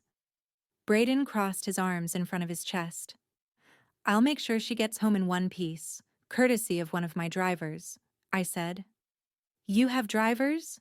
Jenna asked excitedly. "Yes, I do." "Why?" Mackenzie asked. "Because—" "Wait! Wait one fucking minute!" Brayden exclaimed in a dramatic manner. He narrowed his gaze at me, taking in my silhouette. "Jackpot," he said after a brief mental analysis. "I know exactly why he has a driver. This man, well, he's one of the country's most eligible bachelors." "Boo!" Mackenzie shouted. "What are you going on about? I think you drank too much." "No, Mac," he sneered playfully. "This man is the one and only Tyler Burnham. I had heard he was getting into the club business." He turned his attention from Mackenzie to me. "I thought for sure you'd want to work with your older brother. I may have had one or two fantasies about you and a gun." I chuckled in response, knowing the story I had to tell. "Sorry to disappoint you, but the family business didn't really appeal to me. I love my brother, but I'm happy just being an owner on paper and leaving the managing and all that to him. But I did go into the Navy, so I have handled my fair share of guns." "On that note, I'm leaving," Mackenzie said, turning on her heels. "With or without you," she called to me over her shoulder. "Go get her, cowboy," Brayden said. "And don't take any shit from her," Jenna added. "She doesn't know what's good for her." "I'll try my best." I beamed at her friends and then ran after Mackenzie, sliding into the elevator just before the doors would have closed on me. "Mackenzie," I said in greeting, nodding. "Tyler," she replied, imitating my formal gesture. "I hope it's not too forward of me to say, but the thought of you talking to your friends about me makes me burn for you even more." I moved swiftly toward her, pinning her against the wall. Her body against mine felt perfect. "I barely spoke of you, so don't let it go to your head," she explained. "Either one." "Oh, really?" I raised my eyebrows at her. "I had no other option but to talk about you when you sent those flowers to me." Any time I spoke of you was just in response to their relentless prodding. It wasn't self-initiated. Had you not done so, I wouldn't have spoken or thought about you once. Well, in that case, I released her from my hold, noticing a slight scowl on her face. The elevator dinged, announcing its arrival on the lower level, and I escorted her out back to where a darkened SUV was idling. My right-hand man, Eli, jumped out, opening the rear passenger door. I grabbed Mackenzie's hand in mine, helping her into the car. Eli, I said sternly, turning to the well-built, formidable-looking man. Please take Miss Delano home. Ensure that she arrives safely in her condo. Yes, sir, he responded, stepping away and hopping back into the driver's seat. You're not coming? Mackenzie asked, her face covered in disappointment. No, I'm not. Upset by that? Straightening her spine, she crossed her arms in front of her chest. Not in the least. I glanced down, trying to control my increased breathing as I gazed upon her perfect neckline. Her classical and attractive curves were making it more and more difficult for me to not throw her over my shoulder and haul her into my office so we could finally let out all the sexual tension that had been building since Friday. Taking a moment to settle my urges, I leaned in, my lips hovering by her earlobe. I don't believe you, I growled. She turned to face me, her eyes wide, astounded. Good evening, Miss Delano. I reeled back and shut the door, feeling two wanting eyes on my body. I stood in the foyer of my condo, waiting for my very own personal driver and security guard to sweep my home for anything suspicious. I should have been furious with Tyler that he ordered me out of his club and forced his man to escort me home. But I wasn't. I felt cared for and protected by his need to ensure my safety. No one had looked out for me with such intensity before, and I would have been lying if I didn't admit that it made the wide swing of my feelings about him begin to even out just a little. Everything appears secure, Miss Delano, Eli said, rounding the corner, his expression serious. Thanks.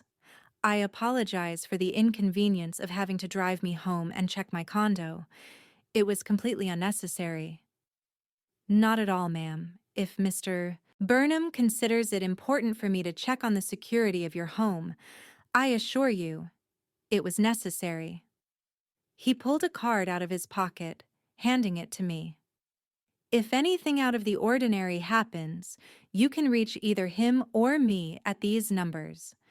I've been ordered to instruct you to call at any time. Is he always this overzealous? I asked, scanning the card and memorizing Tyler's cell phone number.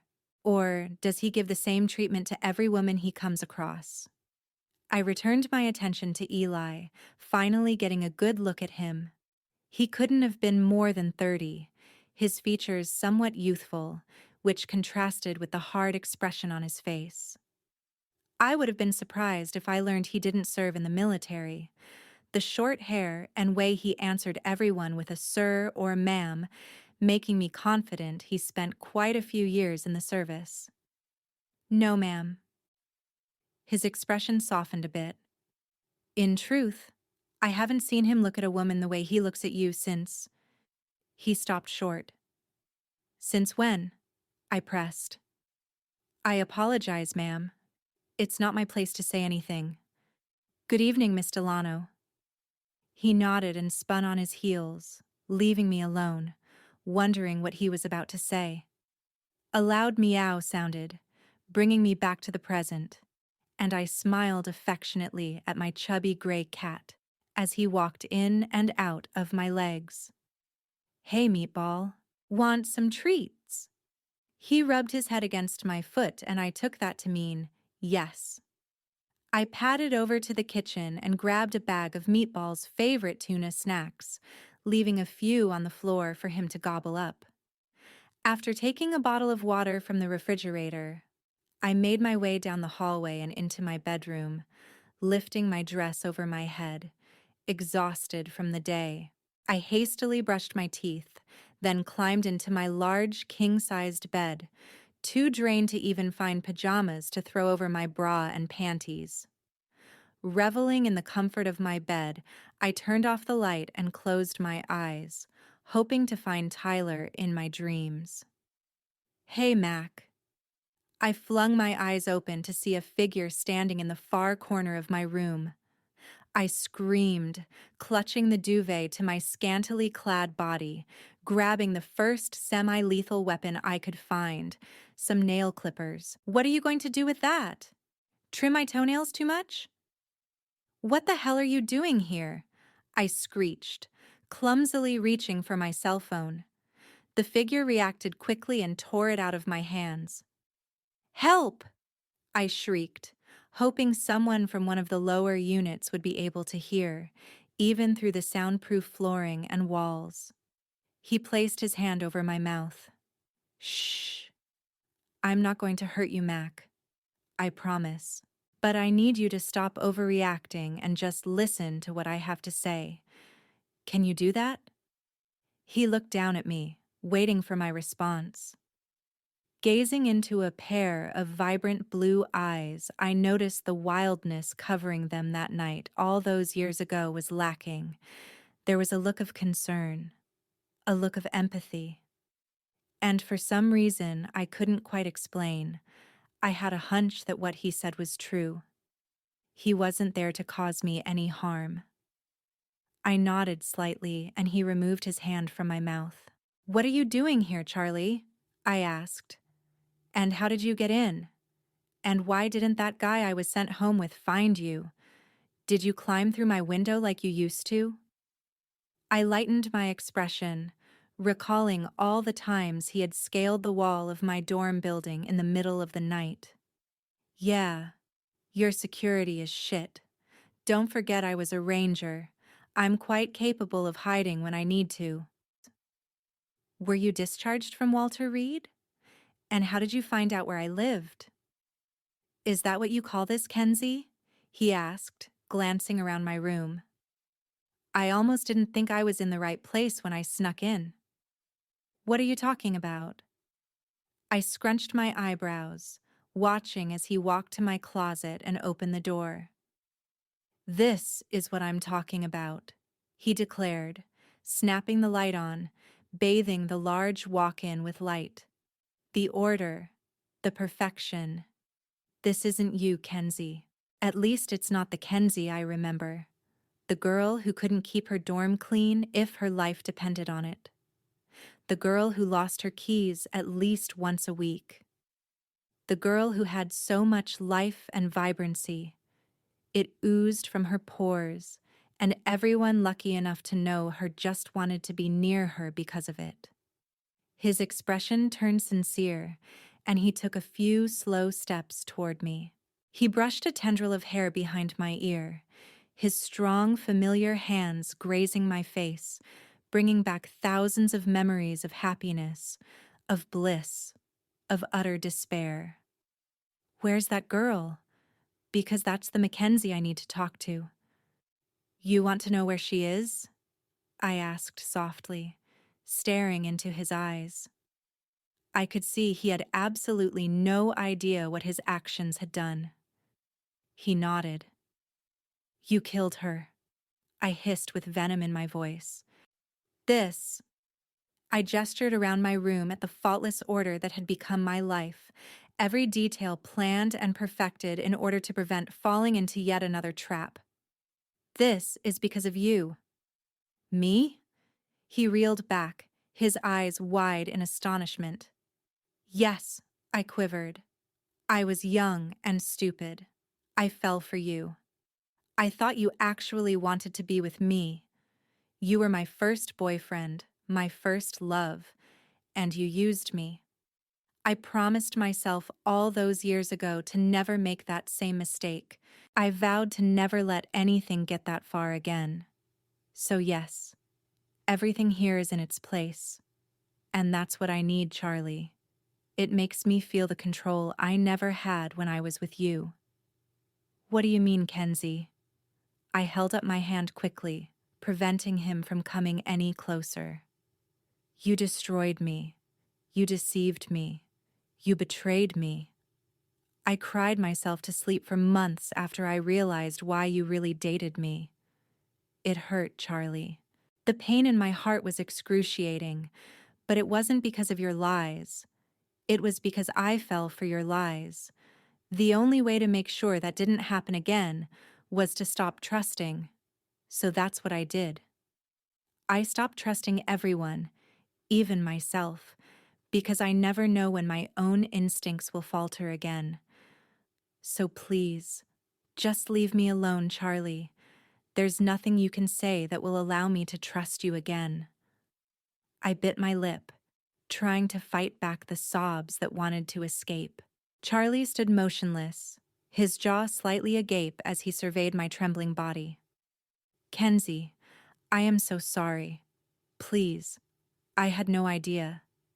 I wanted more time with you, to explain it all, but things just—" He took a deep breath. "I ran out of time and I didn't know what else to do. I knew they were coming for me." "Who's they?" I lowered my voice. "Are you still hearing voices?" I wrapped my arms around my stomach, trying to warm myself. "Mackenzie, there were never any voices. I'm perfectly sane." "Then tell me. I deserve to know why you targeted me, why you lied to me, why you fucked me knowing you were just going to toss me out once you got what you wanted."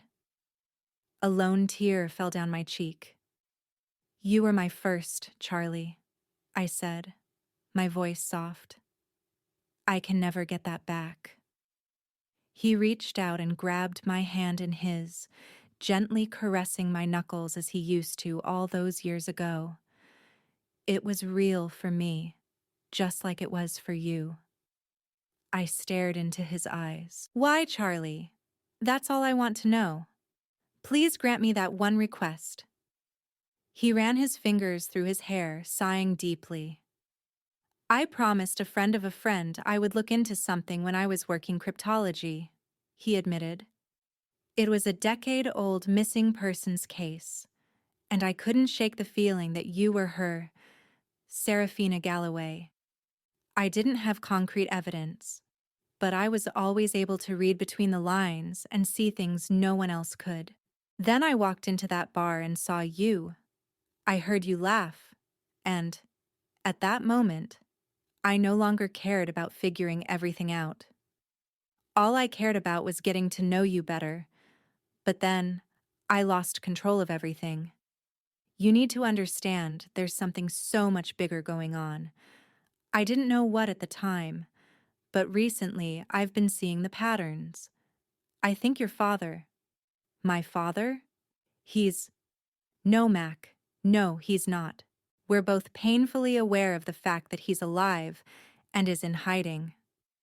"Stop lying to me. You don't have to. I know your real name is Serafina Galloway and not Mackenzie Delano." "That," he said, gesturing to where the portrait of my mother hung on the wall, "is not Isadora Delano. Her name is Magdalena Juarez, wife of Colonel Francis Galloway of the United States Army." "No, my father's name was Andrew Delano, and yes, he was in the Army, but he died. I don't know this Serafina Galloway you think I am, but I assure you, I'm not her." He tugged at his hair in frustration. "I've got to hand it to you, Mac. You're real good at keeping all of this a secret, and part of me thinks you've actually convinced yourself of the lie you tell everyone else. I know Galloway's in hiding, trying to convince everyone he's dead, but he's not. And he's the key to all of this. Please, Kenzie, I need you to help me." I stared deep into his eyes, biting my lip as I debated my answer. Charlie was a ranger who worked special ops before being recruited to work as a counterintelligence agent in the cryptology division. He was an expert at making people believe what he wanted, and I was no different. Yeah, sure, whatever. My blood boiled and I snapped off the light. My father's dead, so just get out of my condo, Charlie. Say goodnight to those voices for me. Please, Kenzie, stop with the act. No! I cried out, shooting off my bed, my sudden movement startling him. I pushed him across the room and pinned him against the wall, not caring that I was only wearing a bra and panties. It's not an act. I don't have to believe anything you say. You killed my mother, you crazy son of a bitch. No, he roared. I had absolutely nothing to do with that, Kenzie. I was... Bullshit, I interrupted. You warned me I was going to lose my family. Even if you weren't there to physically do it, I know you were the one behind it. I wish we could all be so lucky to have the army cover up our crimes. My chest heaving, I took a deep breath, trying to fight back my tears. Just leave, Charlie, or I'll call the cops and make sure they put you back in the psych ward so you can never get out, no matter who you've got in your back pocket. Got it? Fine. His shoulders dropped. Don't believe me. I continued to stare at him, my hands remaining firmly clutched around his thick neck. A flash of remorse rushed through me as I gazed into his eyes once more, the look he was giving me unlike any I had ever seen. Almost as if I held his fate in my hands. He held up his palms in surrender, indicating he wasn't going to press the issue any further.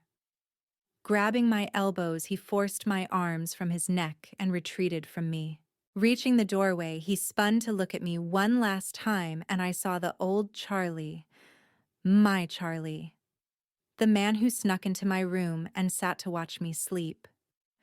The man who would surprise me on campus with a dozen flowers for no reason, other than it was a rainy Thursday, and he thought it would brighten my day.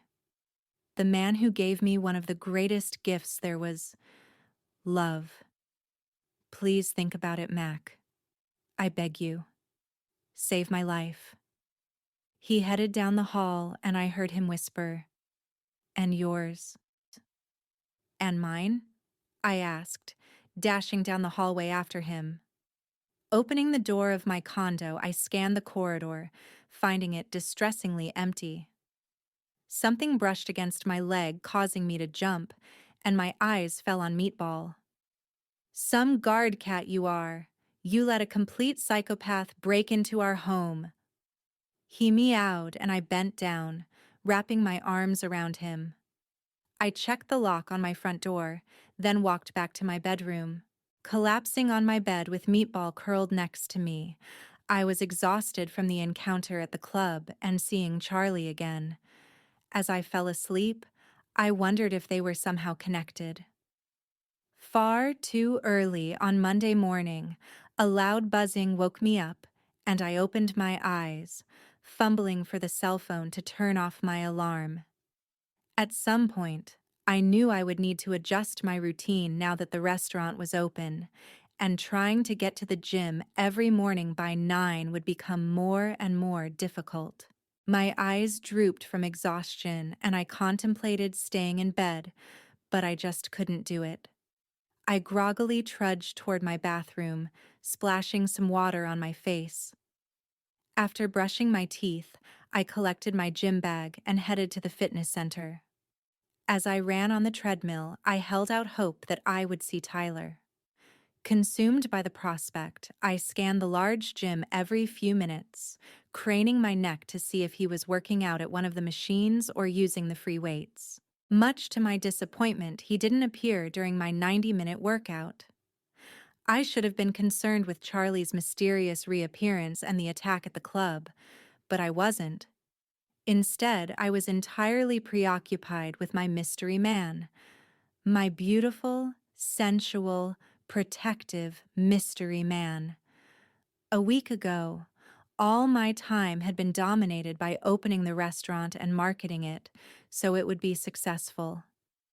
I couldn't lose focus now.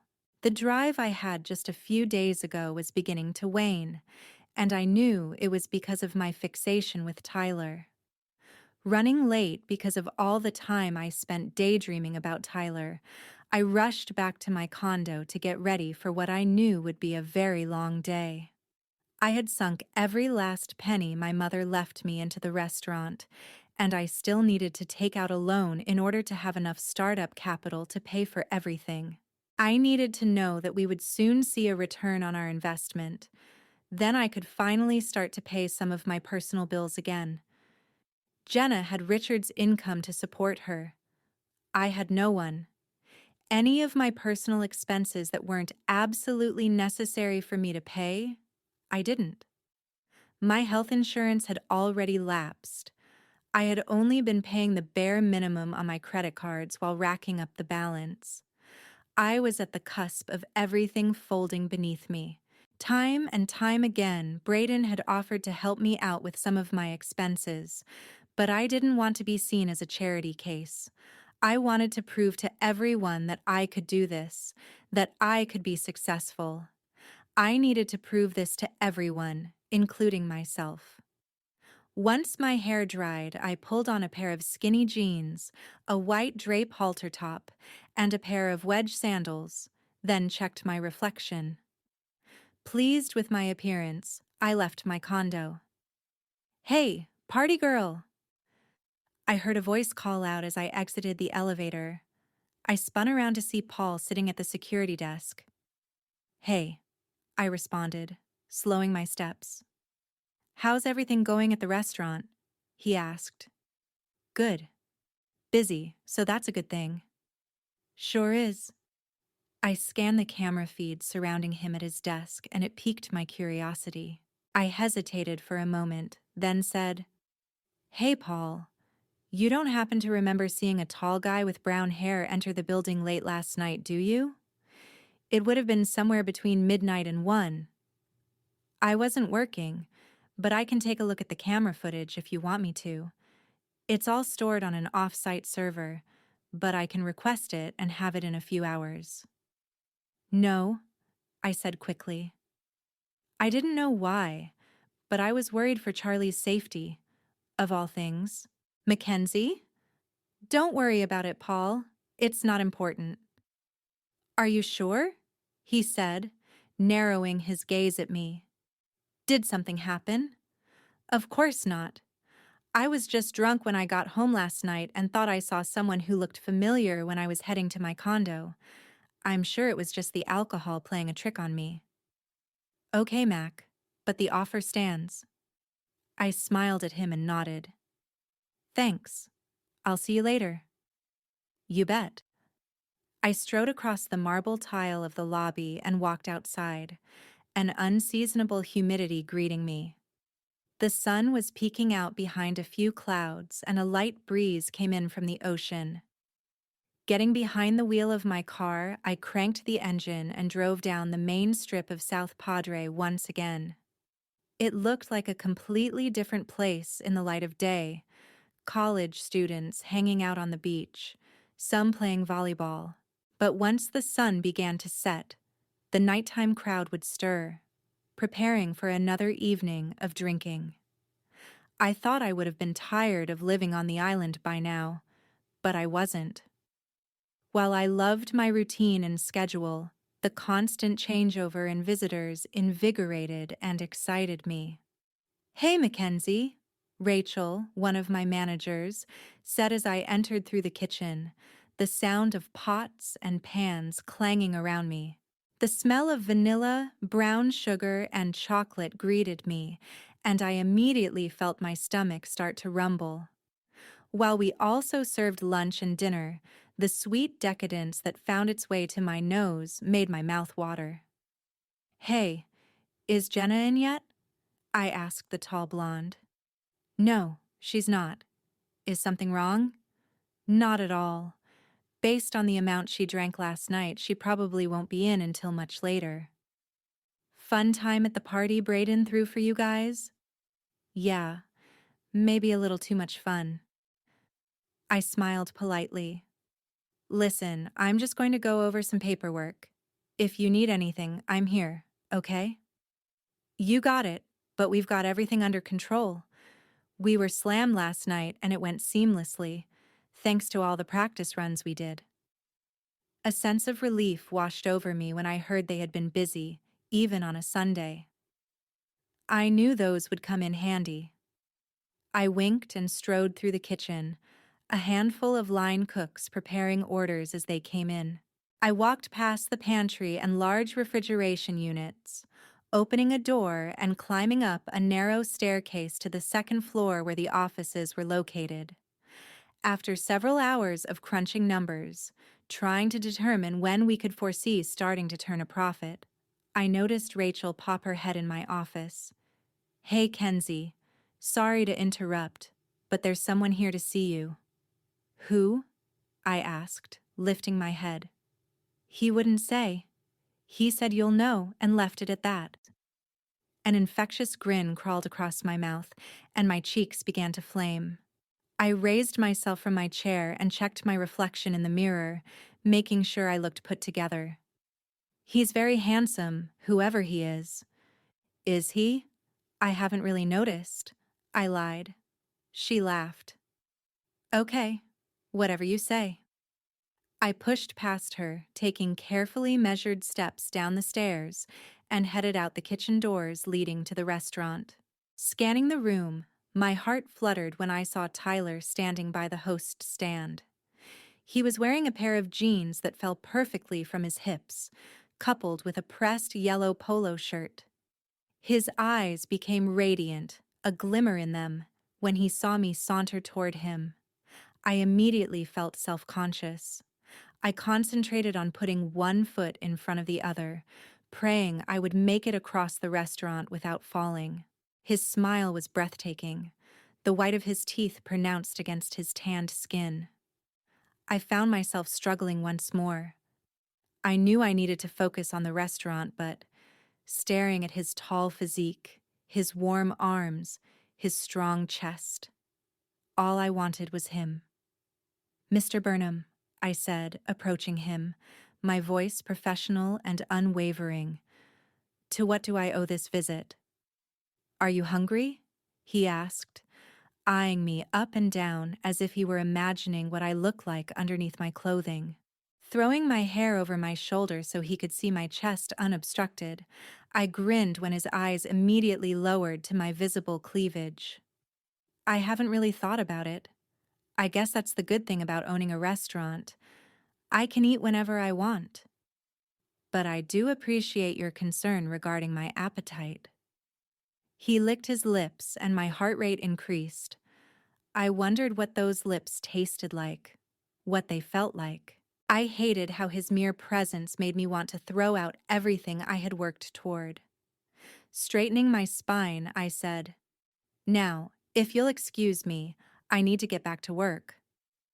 I spun around and took several long strides toward the kitchen, coming to an abrupt stop when I ran into a familiar hard body. "Let me rephrase," he said, ignoring the shock etched on my face. "Would you like to join me for lunch?" "Lunch?" I asked, raising my eyebrows. "As in a date?" "No, Miss Delano," he answered. I couldn't help but feel somewhat deflated by his rejection. "This most certainly is not a date. It's just two people, two business owners on the island, going to grab a bite to eat to discuss marketing strategies." "Really? There won't be any of that brooding mystery man act you've been using to try to get in my pants?" I crossed my arms in front of my chest, feigning annoyance with him. "If I wanted to get in your pants, Mackenzie, I would have already been there," he said, his voice resolute. "Now, lunch?"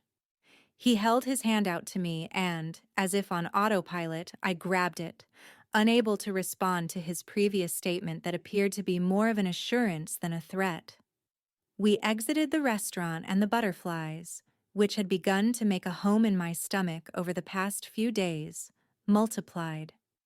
Our previous encounters had been brief and unplanned. Now here I was, walking hand in hand, about to have lunch with probably the most handsome and curious man I'd ever known. My charming, enigmatic mystery man. He slowed to a stop, and my eyes fixed on a blue '72 Ford Bronco, the top off, parked on the side of the road. He approached the passenger door and opened it. "This is yours?" I asked in dismay, pulling my hand from his. I stood somewhat dumbfounded, all my preconceived notions tossed out the window in an instant. "Yup," he responded sheepishly, a complete change from the dominating man he was just a second ago. "Not what you were expecting? I had you pegged for something ridiculously expensive, considering. My family has more money than the operating budget of several small countries?" He responded with a smirk. "Well, yeah, that about sums it up. The reason we have more money than sense is because our father taught us to be smart with it and to never let it go to our head. It can be gone in a flash. I suppose it's kept us relatively grounded." Eyeing him cautiously as I allowed him to help me climb into the car, I said, "From what I've learned so far, you're certainly not what I expected." "Ditto." He closed the door and ran around to the other side, getting in behind the wheel and cranking the engine. "Ready?" "Yes, sir," I said in jest. "You don't have to call me sir unless you want to, or when I have you tied up." I snapped my head to him, my mouth open. I wanted an instant replay button in my brain so I could rewind and make sure he had really just said what I thought he did. I hoped he had really just said what I thought he did. Visions of his fit and naked body hovering over me danced in my head, and my entire being warmed. "Do you like po' boys?" He winked, pulling onto the street, heading north. I remained speechless at his ability to leave me in a constant state of amazement, unable to utter a single word. The way he always knew exactly what to say to catch me off guard, but, at the same time, make me want to forget about why I wasn't interested in a serious relationship intrigued me. I had been fighting the attraction, but the more time I spent with him, the harder it was becoming. Soon I feared I would no longer be able to resist succumbing to the voice in my head screaming at me to finally take a risk. "We're here," he said, breaking the awkward silence in the car. "Hope you brought your appetite." "I've been told my hunger is impossible to satisfy," I shot back. I threw the door to Tyler's vintage car open and proceeded across a sandy lot toward the front doors of a restaurant set on the water, the aroma of seafood filling the air. "Is that a fact?" Tyler asked, catching up to me. "Yes." "Why? Do you like a challenge?" "I'm always more than willing to attempt the impossible." He grabbed the handle on the door and held it open for me. I sensed his presence behind me and, before I knew what was happening, my body was flush with his, my back to his front. He leaned down and his breath danced on my neck, causing an enticing surge of electricity to flow through me. "I should warn you, Mackenzie," he murmured. "When I'm through with you, you will be fully sated, unable to stand." "Stand what?" I whimpered, closing my eyes. I was lost in the sensation of Tyler's body looming over mine. "That's it. You won't be able to stand or walk." Fuck. He released his hold on me and proceeded to the host stand, requesting a table for two overlooking the ocean. I hastily readjusted my composure, not wanting to give Tyler any indication as to how he affected me, and accompanied him through the busy restaurant. As I followed him to the back deck, I felt dozens of eyes on me. Glancing around, I soon realized it wasn't me they were looking at. It was my lunch companion. "Is there a reason nearly every female here is gawking at you?" I asked under my breath. "None that I care to find out," he said flatly, holding the wicker chair out for me. Really? I asked, giving him a coy look as he sat across from me. You mean to tell me you're not interested in any of them? Some of those girls are very pretty. His eyes remained fixed on me as he folded his hands in front of him, bringing them to his mouth. The way he appeared to choose his words carefully only heightened my nervousness around him. Mackenzie, he finally said, I have the pleasure of being in the company of the only woman I'm interested in. Now, on to more important matters. Red or white? Wine? What else? But I'm working. Not now, you're not. Maybe some wine will help you loosen up around me. I can't, I insisted, regardless of how much having a drink to calm the tension I felt just from being in his presence appealed to me. I avoided his gaze and toyed with a piece of hair, an old nervous tic of mine. I'm not going to pressure you to drink, Mackenzie, but I would love it if I could have a nice, relaxing lunch with a fellow business owner who also happens to be an intoxicatingly beautiful woman. I faced him, and his expression turned soft, almost pleading. The flirtatious, cocky, and somewhat dominating man had disappeared. His green eyes were wide, and, at that instant, I saw a side of Tyler I had never seen before. It was a sweet, tender gaze, and it completely melted my heart. I knew that whenever he looked upon me with that glimmer and benevolence, I would never be able to deprive him of what he wanted. Red, please. A wide grin crossed his face, and he signaled a server to our table. We'll have a bottle of your Adelsheim Pinot Noir. Sir. The server nodded and stepped away. What if I don't like Pinot? I asked, crossing my arms in front of my chest. If you'd like me to, I'll order something else, but I have a feeling you like Pinot, and the only reason you're giving me a hard time is because you don't want to think you've given up even an ounce of control to me. I assure that you haven't.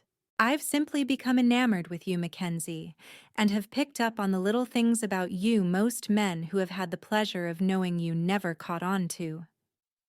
Well then, I said, my voice still firm. Please enlighten me as to what could have possibly led you to believe I wanted to drink a Pinot today. You ordered the Tempranillo Reserve at the restaurant the other night, he answered quickly. What does that have to do with it?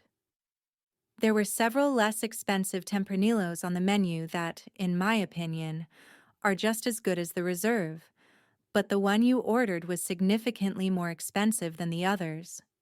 See, Tempranillo is a bit of a bland grape, and it's usually blended with another varietal, such as a Cabernet or a Merlot. But the one you ordered was blended with a Willamette Valley Pinot. You knew which one you wanted without even looking at the menu, which leads me to believe you get that bottle a lot. I'd say every week. Am I right? Uncrossing my arms, I looked down at my lap. I was too stubborn to say the words. Or should I call our waiter back so you can request a different bottle of wine? I glanced up and met his eyes. No, Pinot is acceptable. Thank you. You're not going to admit I was right, are you? No, I replied lightly. You could very well be wrong, but I wouldn't want to destroy your male ego, so I'll politely abstain from answering. Well, thank you for your consideration, Mackenzie. I appreciate knowing I will be able to walk out of his place with my male ego intact. He winked, and I tried to fight back a smile, but it was useless. Our server finally returned with the bottle, and I was grateful I had caved and agreed to the wine. I needed it to calm my racing heart, every last inch of me a bundle of nerves. After Tyler tasted the wine and gave his approval, our server poured 2 glasses, then took our lunch orders. To new friends, Tyler began, raising his wine glass once we were alone. Is that what we are? I asked. Friends? He slowly nodded. Yes, for now. I lifted the glass to my lips and turned my gaze from his, peering out at the sand and ocean just below where we sat. Taking small breaths, I felt a burning sensation on my skin, and I knew it came from Tyler's brilliant eyes. So, I said, cutting through the stiff silence at the table. What did you want to discuss with a fellow business owner on the island? Do you like dogs? He asked, surprising me. What does that have to do with anything? He shrugged. Nothing really, except I have a dog. A French bulldog. His name is Griffin. I'm not so sure I see how that's relevant. My tone remained businesslike. You will. Tyler, I said, placing my glass on the table in front of me. As attracted as I was to him, I couldn't help but think getting involved with him was a bad idea. Giving him the iciest stare I could, hoping to counter the boyish smirk on his face, I continued. Can we please stop with all the sexual innuendos? I know I've been as much to blame with the flirting, but I paused, trying to formulate my thoughts. I had no idea how I was going to convince him I wasn't interested when it was obvious I was. I can't be interested in you. But you are, he stated quickly, raising his eyebrows in a teasing manner. Can we just enjoy our lunch, and neither one of us act on this attraction, which isn't going to go anywhere? Please? He kept his vision glued to mine, several long moments passing as we sat there. I tuned out the bustling sounds of the restaurant surrounding us and waited for his response. Finally, he sighed, his shoulders dropping just slightly. Okay, we'll table the discussion for the sake of you not walking out on me. My heart couldn't take the rejection just yet. How do you do it? I asked, my voice low. I should have been aggravated with his unwavering determination, but I wasn't. Do what? How do you piss me off 1 minute and the next? Make me... I trailed off. Make you... He looked at me with eagerness, prodding me to finish my thought. Make me feel... Feel what? A warm smile spread across my mouth, and I met his eyes. That's it. You make me feel, Tyler. I've yet to meet another man in my entire life who... I don't even know if there's a word to describe it, and it scares the shit out of me, considering I don't even really know you. He leaned back in his chair and placed his hands behind his head. My eyes went to his biceps that were stretching the fabric of his shirt, the bottom of his tattoo visible. Ask me anything you want to know. I'm an open book. I pursed my lips. Something tells me that's not entirely true. Try me. Okay, I started, leaning back in my own chair and surveying him. What's your middle name? There were hundreds of things I wanted to know about him, but I was on the spot and clammed up completely. Joseph. That was a lame question. My turn. Your turn? That's how Truth or Dare works, is it not? He grinned slyly. I didn't realize we were playing that, I said in jest. I brought the wine glass to my lips and muttered, if that's the case, I would have dared you to pin me against that wall and kiss me already. The words left my mouth before I could stop them. Tyler must have noticed the alcohol had relaxed me a bit because he grabbed the bottle, refilling my nearly empty glass. Do you want me to kiss you? He poured some wine into his glass and placed the bottle back on the table. Oh, I apologize. I'm jumping the gun. Truth or dare? I hesitated, tapping my fingernails on the table. Keeping my eyes trained on Tyler, the intensity with which he regarded me growing more heated the longer I took to answer, I leaned back in my chair, giving him my best coy look. I could sense he was becoming increasingly impatient with my delay the more I stalled. Truth or dare? What shall I choose? Gosh, this is such a hard decision. I think I'll go with... I smiled wickedly. Truth. Okay, mi cariño. He brought his fingers to those lips of his, those full, beautiful, kissable lips that I wanted to taste. Do you want me to kiss you? Remember, the name of this game is Truth or Dare, so I expect the truth from you. Taking another hearty sip of my wine, I focused my eyes on him. Yes, I whispered. I do. Me too. Well, you're certainly taking your time now, aren't you? I huffed. No, just trying to figure you out, Mackenzie. 1 second you're telling me you just want to remain friends. The next, you're telling me I make you feel things you've never felt before. He reached across the table and grabbed my hand in his, the gesture comforting and soothing the confusion that clouded me whenever I was around him. I just want to make sure we're on the same page, that's all. And what page would that be? He studied me, his eyes roaming my face. I was on edge, waiting for a verdict that could mean life or death.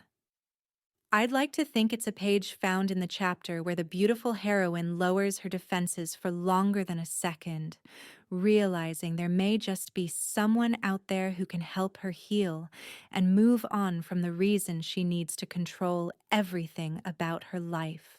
Maybe she'll realize that person is worth the chance, because that person might finally teach her how to live, and perhaps love, for the first time in years.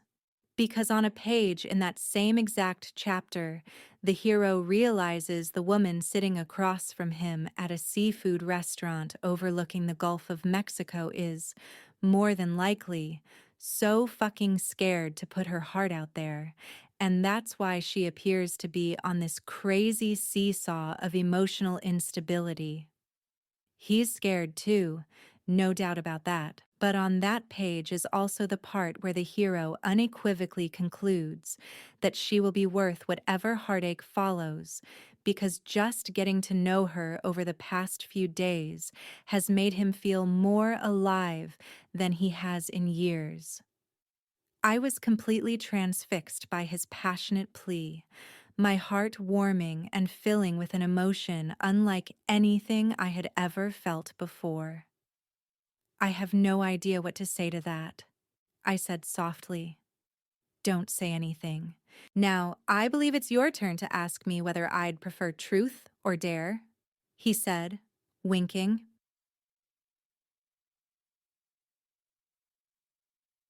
Thanks for lunch, I said to Tyler as he helped me out of his car. My voice was wavering slightly from the multiple glasses of wine I had consumed over the course of our afternoon.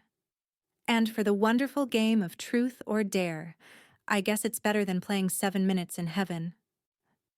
I smirked at him, my heart dropping to my stomach when, instead of the playful look that had been fixed on his face most of our delightfully relaxing afternoon, my eyes settled on a prurient look. My former confidence was replaced with nervousness, the fire and intensity in his eyes making me melt into a puddle at his feet. He stalked toward me, and all I could do was take a few timid steps backward before coming into contact with the brick wall. He placed his hands on either side of my head, blissfully trapping me. I licked my lips, a tingle spreading through my core at his nearness, at his heat, at his overwhelming maleness.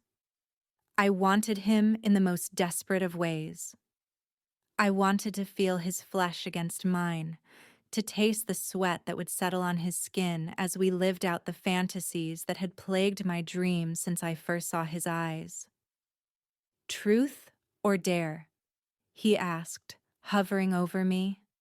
His voice was husky and sensual. Why? I asked, closing my eyes as a rush of nerves spread through me. Because I'm not done playing our game. No. I opened my eyes, a demure expression on my face. Why do you want me? Because I do, Mackenzie. He leaned in and nuzzled my neck, pressing his body against mine. And I'm a man who always gets what he wants. Do you do this to everyone you come across? Do what?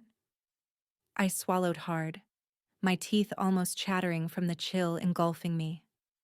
Invade their thoughts, their dreams, become their fantasy. He pulled back, narrowing his primal gaze at me. Were you fantasizing about me? He raised his eyebrows, waiting for my answer. Maybe, I said dismissively, but I'm scared. I met his eyes, needing him to see that the words I spoke were true, that this wasn't just another lame excuse. This isn't a game to me. This isn't just truth or dare. Just give me one night, he declared, passionate and intense. Let me show you it's not a game. Not with you. I can see how badly you want me. It's in your eyes. It's written on every inch of your body, he whispered, brushing his lips against my neck, sending shivers down my spine. I want to fill your vacant heart with whatever you need. Lust, love, reverence. You name it, and I'll give it to you. I was teetering on the seesaw again. Part of me wanted him with everything I had, but the shell of the girl I once was reminded me of what it felt like to put my trust, my love, my everything in another human, only to end up broken-hearted. I can't, Tyler. He tugged at my earlobe with his teeth, and I whimpered. But you want to. What's holding you back? That you'll ruin me, I admitted, my voice barely audible. I can't. It hurts too much. One night, Mackenzie. That's all I want from you. One night to win you over. One night to prove to you I'm worth the risk. One night to satisfy your hunger. And mine. Don't you want to find out why your body reacts this way to me? Why you can't stop thinking about me? Why you fantasize about what I can do to you? Are we seriously making a plan to have sex? I asked, trying to break the thick tension that had grown between us. A sly grin crossed his face, and he slowly shook his head, his eyes still hooded. No. We're making a plan for you to be seduced, Mackenzie, completely and unmistakably consumed by me. This is not just about sex. It's about me satisfying all of your needs. I will give you your fantasy, in the bedroom and out. For just one night, I said quickly. I needed his reassurance that this was something I still controlled, because I felt like my world was spinning, the earth falling away beneath me. Just one night, Tyler confirmed, from sundown to sunrise. And then I can walk away? If you wish. But I plan on giving you every reason to never want to walk away from what I can offer. Okay, I said in a trance, the word leaving my mouth before I could stop it. He leaned in and my breath caught. I had never wanted to be kissed by anyone as much. I needed to be kissed by him. Mackenzie, he groaned. Once you're mine, you'll never be satisfied with anyone else again. Every thought will be of me. Every second you're away from me, you'll feel me on your skin. You'll taste me on your lips. You'll hear my voice whispering all the things I want to do to you. That's a promise. Before I could open my mouth to argue, his lips were pressed against mine, my back momentarily growing rigid in surprise to his unyielding invasion. His tongue sensually but firmly caressed mine, and I melted into the kiss, raising my hand and running my fingers through his hair, pulling his body closer. I was lost in his kiss and the moment. I completely ignored everything else that was going on around us. The sounds of college co-eds on the beach, coupled with the seagulls on the shore, made the perfect background noise to our first kiss. Growling, Tyler lifted me and forced my legs around his waist as he gently pushed against me, showing me how aroused he was.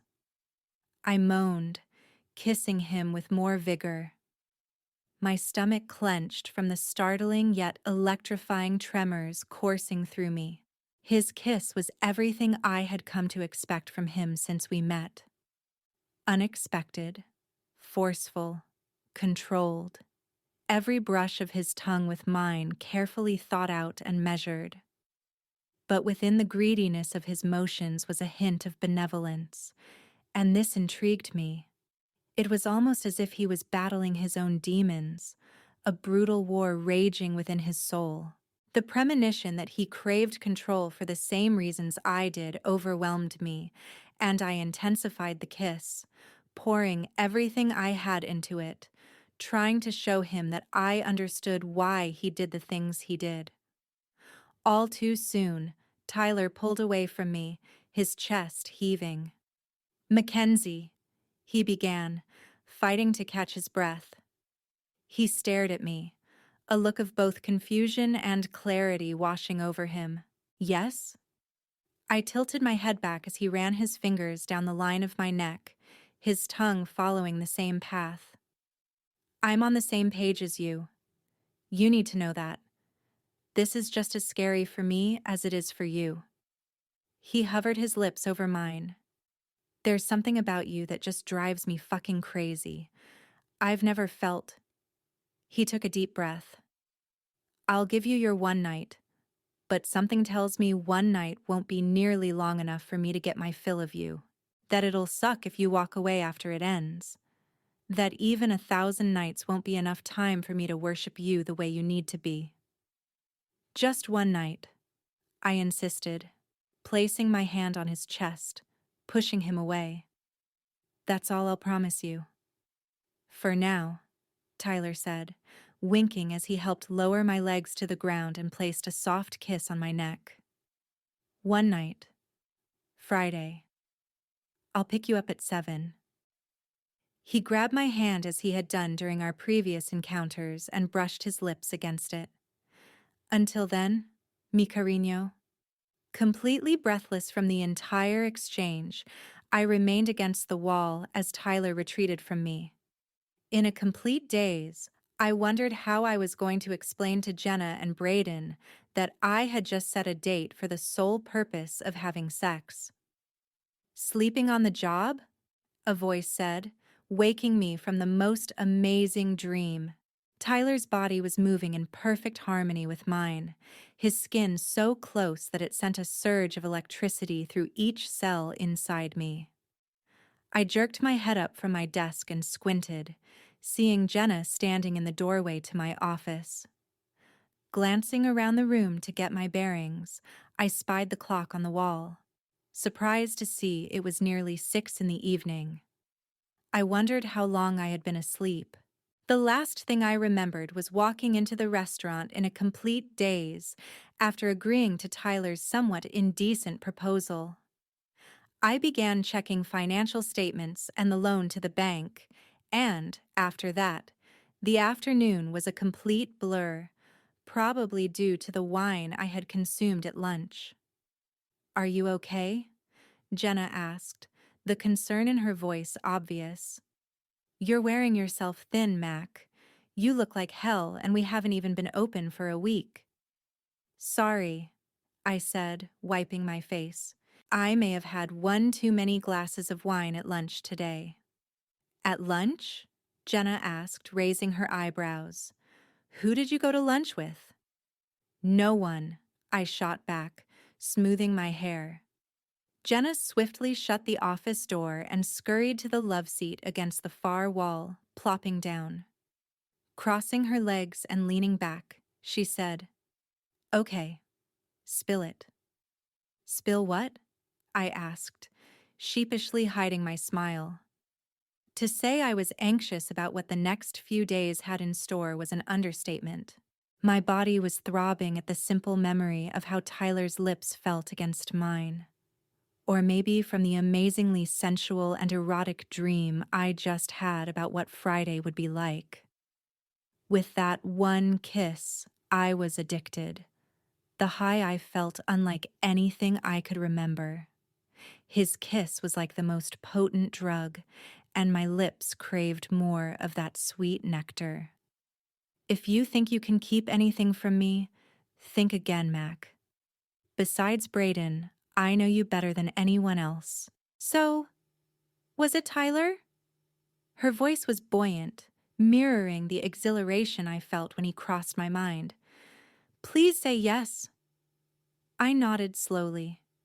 Jenna squealed with excitement, jumping up from the couch and tackling me, nearly knocking the wind out of me. Tell me all about lunch. And after you left the party last night? And when you're seeing him again? I want to know everything. Don't get all fired up, Jenna, I responded, pushing away from her embrace. I walked across the office and checked my reflection in the mirror, wiping away a few smudges beneath my eyes. It's not like that. We have plans to see each other Friday night, but we've agreed it's just a one-time thing. What do you mean? Shrugging, I avoided her eyes as I headed back to my desk. Exactly what I said. We made a deal. Just one night to get it out of our system. After that, I get to walk away. How about him? Jenna asked, obviously picking up on the one-sidedness of the bargain. What about him? I responded nonchalantly. Exactly what I said, she retorted, mocking my words. Does he get to walk away? Does he want to walk away? Jenna, I barely know anything about him, other than he's ridiculously good-looking, has a shit ton of money, his middle name is Joseph, and he's an amazing kisser. I began to give her the explanation I had repeated in my mind hundreds of times since Friday night. I just met him a few days ago. Yes, I'll admit, I've thought about him an unhealthy number of times since then. And used B.O.B. as you thought about him. Did Brayden tell you that? I exclaimed. What else did he tell you? That's it. Well, that and how. If Tyler were gay and Brayden wasn't hopelessly in love with his current beau, he'd be all over that in a second so, and I quote, "Your bitch ass better not ruin this." Apparently, he's itching for details. Well, he can itch all he wants. I don't kiss and tell. This isn't about Brayden, though. Talk to me about this whole one-night-only thing. Do you think you'll be able to walk away? Of course I will. I'm not ready for anything serious. A sly smile crossed Jenna's face, and she nodded. Whatever you need to tell yourself, Mac. She got up from the couch and began to walk away. What? One night. I just need to get him out of my system. Then I can focus on this restaurant. I've been scatterbrained since opening night, I explained. It was the truth. I had seen countless friends of mine get so attached to a guy that they completely lost sight of what they thought was important. I had done so myself once, and I vowed to never allow that to happen again. Mackenzie Sophia Delano, Jenna scolded. I've known you for nearly a decade. I've seen boyfriends come and go. I've seen one-night stands come and go. I know the difference. This, my darling friend, is not just a one-night stand. I see it. Brayden sees it. I'm sure Tyler sees it. What's it going to take for you to see it too? Jenna, I can't, she mocked. I've heard it all before. I'm not saying you need to marry this guy. Hell, I'm not even telling you that you should date this guy. She took a deep breath. All I'm saying is, you should leave yourself open to what could be, instead of saying what will not happen under any circumstances because of your fucking timetable. In a rage, she snatched my cell phone off my desk. My mouth dropped open in shock as nerves ran through me. That was my lifeline. That was my everything. This, she began. launching the calendar in my phone. This is not normal, Mac. This has become unhealthy. This. She trailed off, her chin quivering. This is going to kill you. Maybe it already has. It's killed the Mackenzie I knew freshman year. The fun girl who used to never look at a fucking calendar unless she absolutely had to. What happened to that girl? The one who took risks? The one who enjoyed life? The one who loved the unexpected? You want to know what happened to her? I bellowed, grabbing my phone back. She died the second her boyfriend, the man she thought she would spend the rest of her life with, betrayed her. Okay? That's where she is. She died the minute she realized everything she thought she knew about him was all a lie.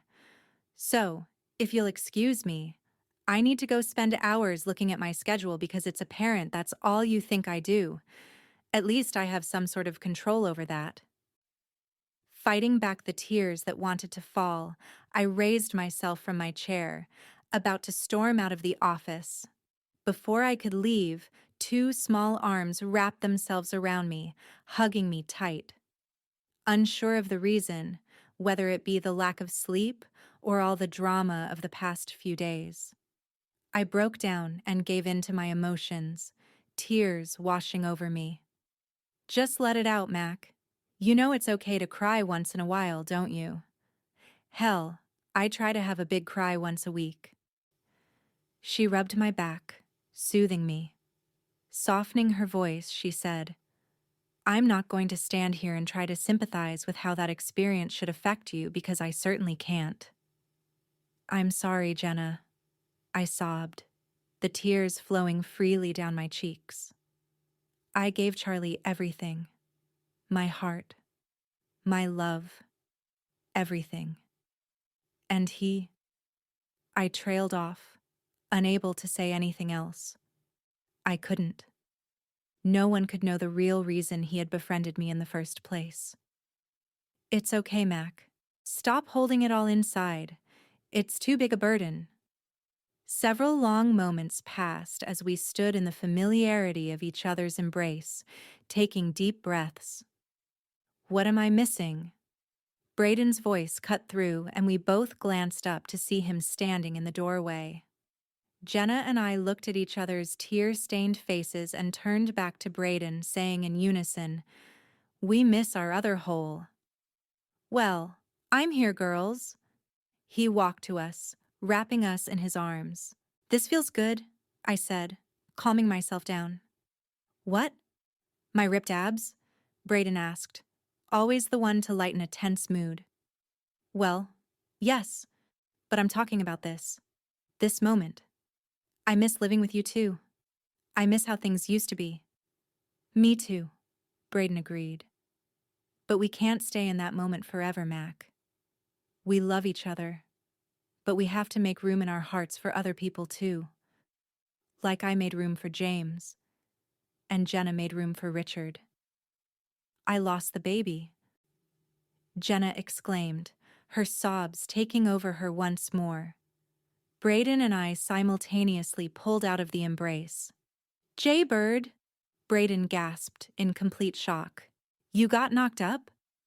Even though he could certainly put on a poker face if he needed to, there was no way he could have faked the surprise written on his face, his chin almost beginning to tremble as he awaited her explanation. I surveyed Jenna. I was unsure whether she had wanted Richard to tell me, so I played dumb. Leave it to you to make me laugh about it, Jenna replied, wiping her cheeks. No, but for real, Jay? Yeah, she smiled, a nostalgic look washing over her face. I was only about 10 weeks along. I'm sorry, Jenna, I offered, wrapping my arms back around her. You're still young. I honestly had no idea what to even say to her. I racked my brain, trying to come up with something that would make her feel better, but I was falling short. This girl was my best friend, the one person I knew better than anyone else, apart from Braden. I had no idea what to say to make her feel hopeful that she could achieve her dreams of having a family. Maybe it was because I had no dreams of having a family. And just think how much fun you can have trying again. Brayden nudged Jenna playfully, breaking me out of my thoughts.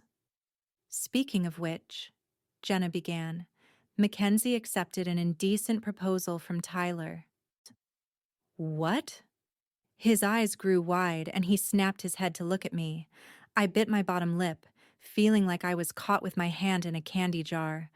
A very attractive and masculine candy jar. What is she talking about? He asked me. Nothing, I replied nonchalantly, striding to the corner of my office and grabbing a bottle of whiskey. I poured the liquid into 3 tumblers and passed them around before lowering myself onto the couch, trying to avoid the 2 sets of glaring eyes that were fixed on me. I don't think so, girlfriend, Brayden said, sitting next to me. I need details, and I need them now. Start at the beginning. You've been leaving both of us in the dark about this whole Tyler thing, singing the typical Mac song. I have a plan. It's not in my schedule, he said, doing his best imitation of me, which we all know is a lame excuse so you don't have to put yourself out there. I opened my mouth to protest before Brayden hushed me, pressing his finger onto my lips. So, Tyler? He smirked, his face exuding a young and vibrant excitement that mirrored how I felt. Tyler, I repeated, unable to stop smiling as his name rolled off my tongue. Tyler Joseph. I fell back into the couch, clutching my hands over my heart. Oh, Mac. Jenna exhaled, sitting on the other side of me. He's done a number on you, hasn't he? I've never seen you like this before. He's weaseled his way in. I have no idea how he's done it, guys. I honestly don't. Friday, at girls' night, no matter how rude I was to him, he brushed it off. It didn't intimidate him. It didn't scare him.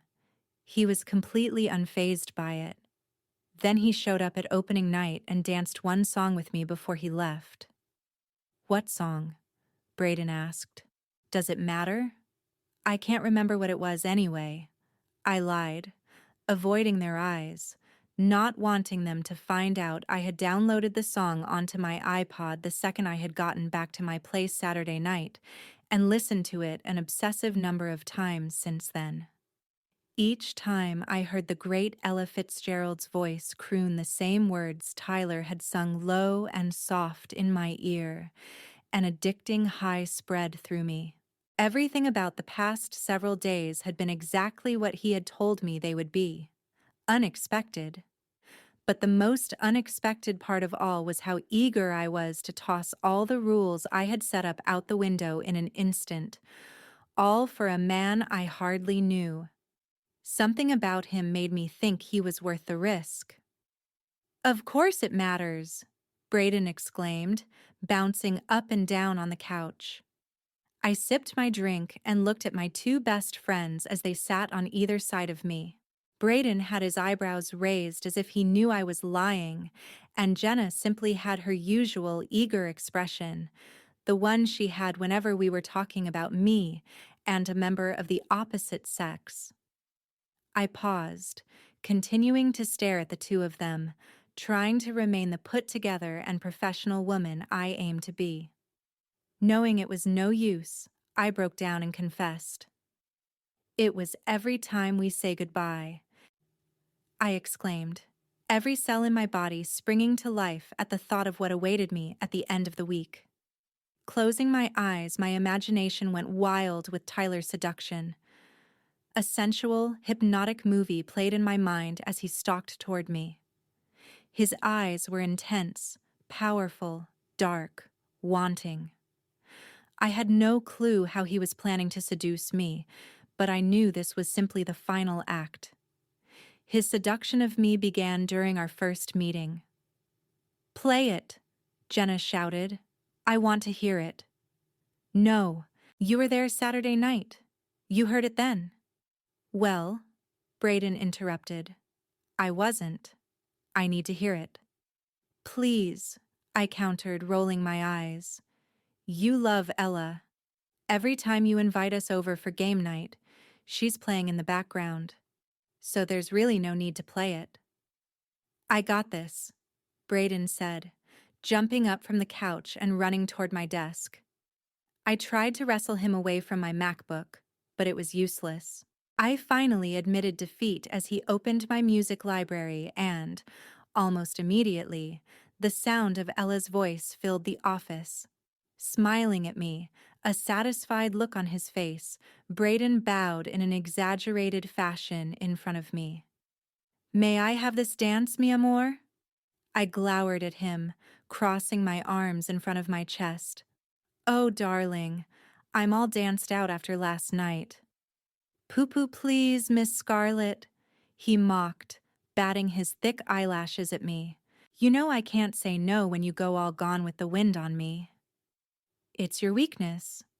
Always has been. He placed his hand on my waist and we sauntered around my small office. It reminded me of all those nights when we were roommates and he would blare jazz standards, encouraging me to dance with him. We would dance together for hours, him teaching me how to ballroom dance, and me teaching him how to swing in flamenco. Always will be too, I'm sure, he crooned in my ear. Why do you like that movie so much, Mac? Jenna asked, lying down on my couch. Her voice was flat, and I could tell she was trying to hide her emotions about losing the baby. I glanced at her and saw that she was simply staring at the ceiling, her hand resting over her stomach. Trying to cheer her up, I said, because I have a serious girl boner for Rhett Butler. He can throw me over his shoulder and haul me up to his bedroom to have his way with me any time he wants. I'd sign up for that role, Braden said. I'd third that, Jenna piped in, her tone becoming more animated. So, Tyler, Braden started again. What's the real deal, Mac? Nothing, I replied as he elegantly led me through a few more complex moves, our bodies moving in perfect rhythm. She sold herself to him for a night, Jenna explained. Really? He turned his eyes to me. You harlot, I giggled. It's not like that. I'm giving him one night to convince me he's someone worth breaking my rules and taking a risk for. And what's the verdict so far? He asked, leading me in a promenade step before pulling me back into his body, continuing our simple swaying motion. Bray, Jenna began. Hush, Jaybird, he interrupted quickly, glaring at her. You can dance with me next. He turned his attention back to me. Now, verdict on Mr. Sexy, Tyler Burnham. No verdict yet. We're in deliberations. Not even going to give me a hint of what you're thinking? That's the problem. I don't know what I'm thinking. His words, his body, his mesmerizing eyes. They have me completely dumbfounded. But I'll tell you this much. If the way he kisses is any indication of what I can expect on Friday, I have a feeling I'll want him to be my Rhett Butler, minus him walking out on me, of course. Of course. Braden winked, dipping me dramatically as the song came to an end. As he held me and supported my back, I closed my eyes briefly, letting the final note ring out in my office. When Braden didn't immediately lift me back up, I opened my eyes, my heart dropping to my stomach when I spied an upside-down figure standing in the doorway. Mackenzie. Tyler nodded, smirking at me as he crossed his arms in front of his chest. My jaw dropped, and I had no idea what to even say to him, speechless in his presence once more. Hi, I whispered, feeling the wind knocked out of me. I swallowed hard. How long have you been standing there? Long enough. That's what I was afraid of. I strained my neck toward Braden. Hey, wanna help me up, boo? Oops. Sorry, he replied. I was lost in his mesmerizing eyes. You were right. My face flamed red as he raised me, and I had no idea how I was going to talk my way out of what he had just overheard. Well, if that wasn't embarrassing enough, now it officially is. We'll give you some privacy, Jenna said, getting up from the couch and grabbing Braden's hand, pulling him from the office. You don't have to, I said in protest. Yes, we do, Braden countered. We really, really do. Have fun, kids, and try to keep it down. Or not. It'll give me something to fantasize about tonight. I playfully punched him in the arm. Nice to see you again, Tyler, Jenna said. You too, Jenna. Braden. He stepped aside to allow them to exit before turning his attention to me. What are you doing here? I asked quickly before he could say anything. His formerly confident demeanor shifted as he ran his hand through his hair and looked down at his feet, shuffling them. I was worried about you.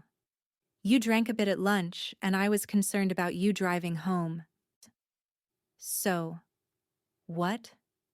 You stopped to see if you could have your man drive me home again? No, Mackenzie, he said, returning to the dominating man I was accustomed to. It was almost as if he had a switch he flipped on once in a while, almost like he was remembering he needed to act a certain way around me. I stopped by to see if I could drive you home. He stalked toward me and, instead of retreating, I remained locked in place. And what if I need to stay and work? He curved his arm around me, pulling me into his embrace. I sighed into him, his nearness creating a calm in my life that was completely unexpected. Then I'll come back later and drive you. He leaned down, whispering kisses across my collarbone, his lips on my skin a direct link to the thousands of shivers running through me. But I'll be sober then, and I'd hate to pull you away from your own club on a Monday night during spring break, I countered, my voice soft as I lost myself in the sensation of Tyler's tongue and lips continuing to explore my flesh. You're going to have to miss work Friday as it is. I'd be an irresponsible colleague if I allowed that. I arched my neck, giving him better access. I'm only an owner on paper, he responded, his voice low. Not so much in practice.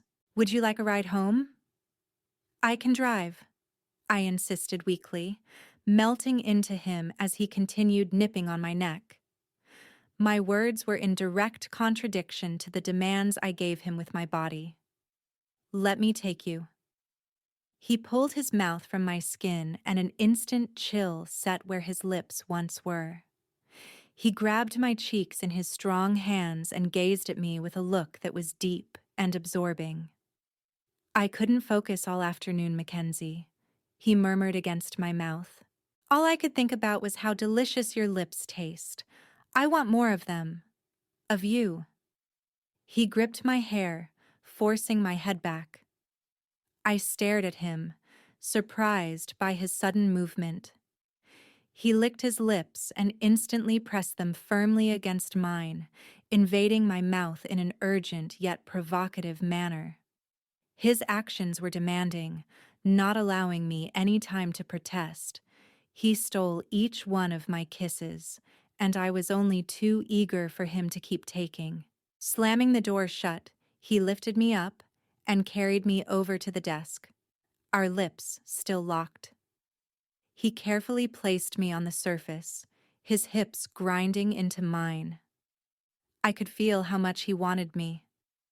I tore out of the kiss and pulled on his t-shirt in an attempt to rip it over his head. I was more aroused than I could remember, the tension that had been building between my legs since meeting Tyler at an insufferable level. I desperately needed some release. I didn't care that we were in my office at work surrounded by thin walls, Jenna and Braden most likely able to overhear every moan and sigh. I was done waiting. I'd always been a woman who got exactly what she wanted, when she wanted. And I wanted Tyler. Now. Mackenzie, he whispered, grabbing my arms and pinning them above my head to prevent me from removing his shirt. Friday, he panted. Friday. Fuck. Is it Friday yet?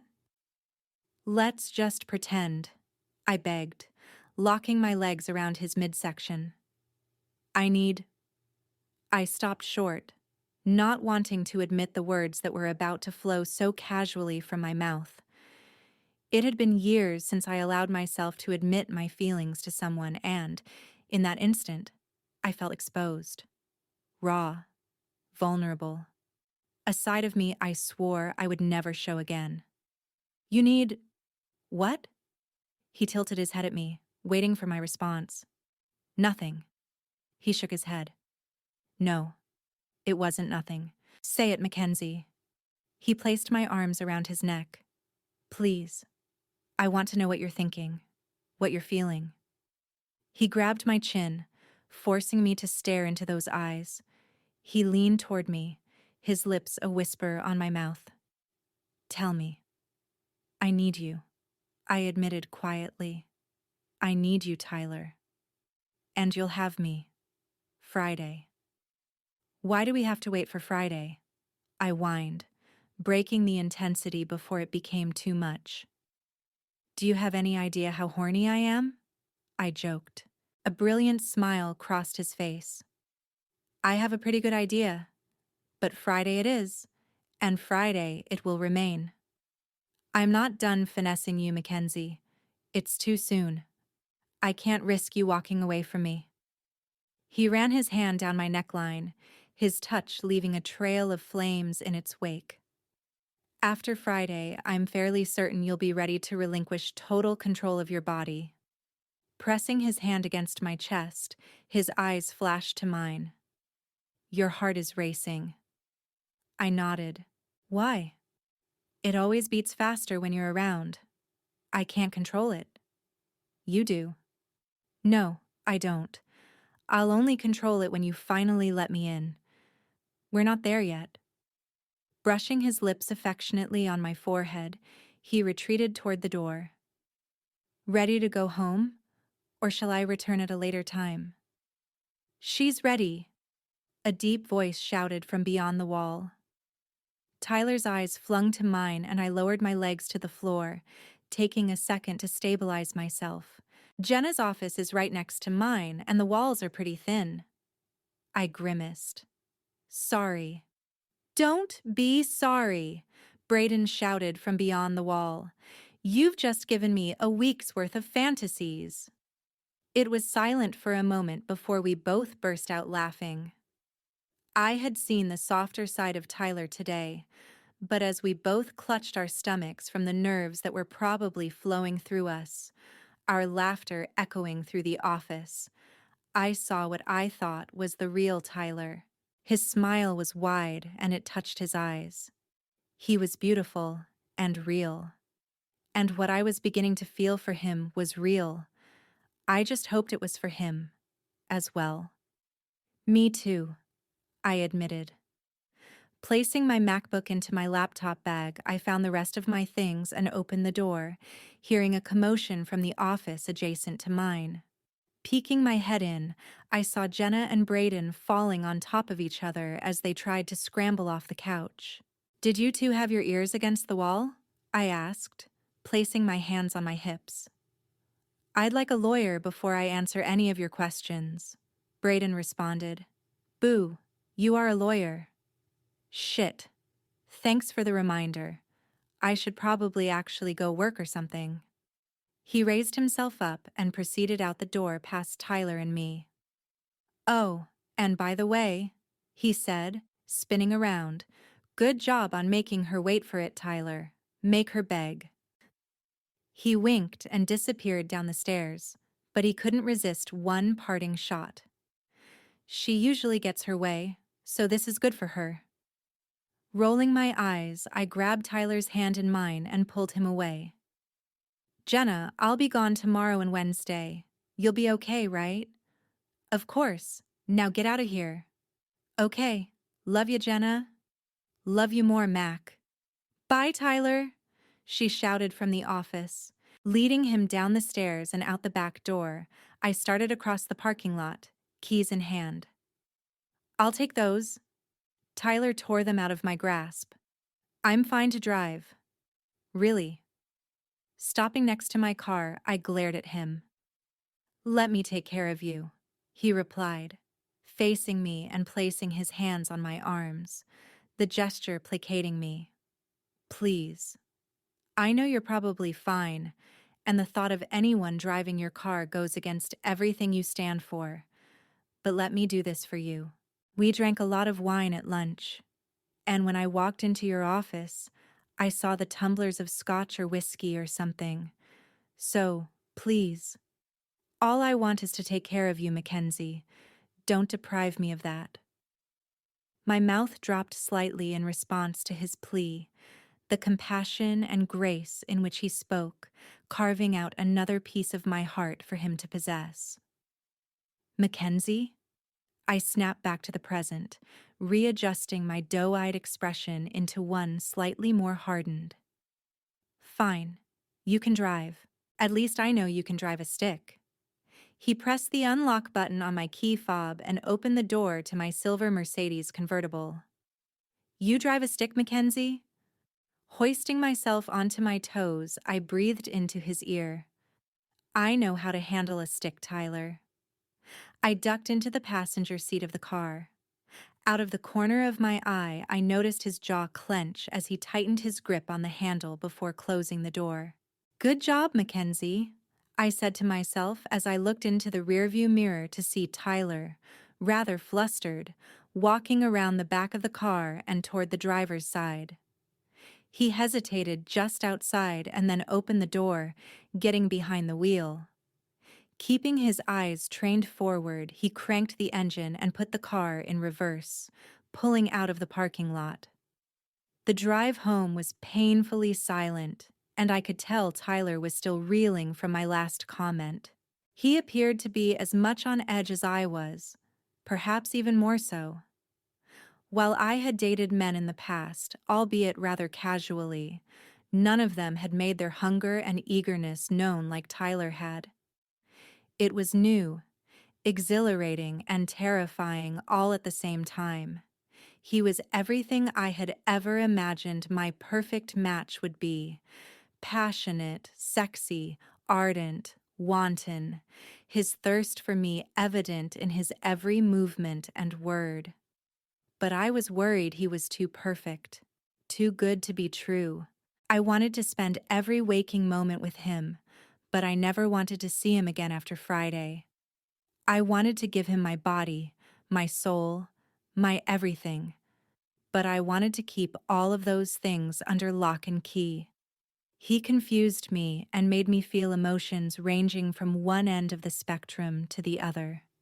I felt bipolar, wondering if this was normal. How could it be? As we drove north, the hotels and restaurants transitioning into tall condo buildings, Tyler pulled into a vacant beach lot and cut the engine. My building, I said, confused. He faced me, his eyes intense, and he cut me off from finishing my sentence with the mere look he was giving me. His chest heaved, and his nostrils flared as he leered at me, his stare animalistic. Show me, he growled. A rush of excitement and nerves washed through me. I swallowed hard. Show you what? I asked hesitantly. Reaching across the console, he grabbed my hand and pressed it on the readily apparent bulge between his legs. My eyes grew wide. How you handle a stick? Show me, he ordered once more. My mouth going dry, I kept my eyes glued to his and kneaded his erection that was pleading to be set free. Not caring if any passing beachgoers were witness to our act of intimacy, I slowly lowered the zipper of his jeans. I thought so, I said. What? Boxer briefs. You have too nice a body to want to add any bulk. You've been checking out my body? He asked, raising his eyebrows. I nodded and reached into his briefs, pulling out his arousal. Wrapping my hand around it, I began to tease him, my motions slow and deliberate. I could tell he was on edge, and I didn't want the moment to be over before it even began. He leaned his head against the seat, letting out a low hum. "Damn," he breathed. His eyes flung open and he grabbed the back of my neck. "What are you doing to me, Mackenzie?" he asked, his voice warm and reverent. "I'm showing you how I handle a stick," I replied, smirking as I readjusted myself and lowered my head, about to take him into my mouth. "Mackenzie," Tyler said, "you don't have to. I want to." Before he could protest any further, I wrapped my lips around his rather impressive erection. As I began moving up and down, feeling him harden even more in my mouth, I couldn't help but think everything about Tyler was perfect.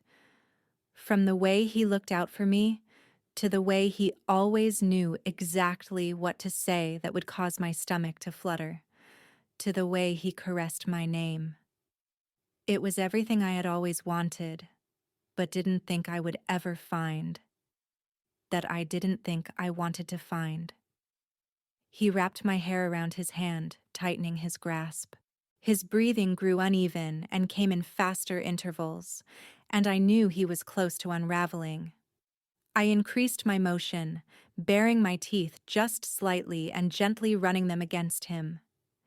He clenched his fist in my hair, pulling tightly as his entire body grew rigid. He moaned my name, pumping with the rhythm I set before releasing inside my mouth. I continued my motions, his orgasm never seeming to end. "Fuck Mackenzie." I looked up at him once the last of his tremors had subsided. Sitting back in my seat, I licked my lips in a playful manner. Good to the last drop," I joked. A smile crossed Tyler's face and he cupped my cheek. "Get back over here." He pulled me toward him. "Thank you," he whispered against my mouth. "You're welcome," I responded, my voice soft and wavering slightly in response to the emotion that was evident in Tyler's tone. Tenderly, his lips met mine, and I sighed into his mouth. He breathed into me, as if he was giving me life. Our previous kisses had been ravenous and intense.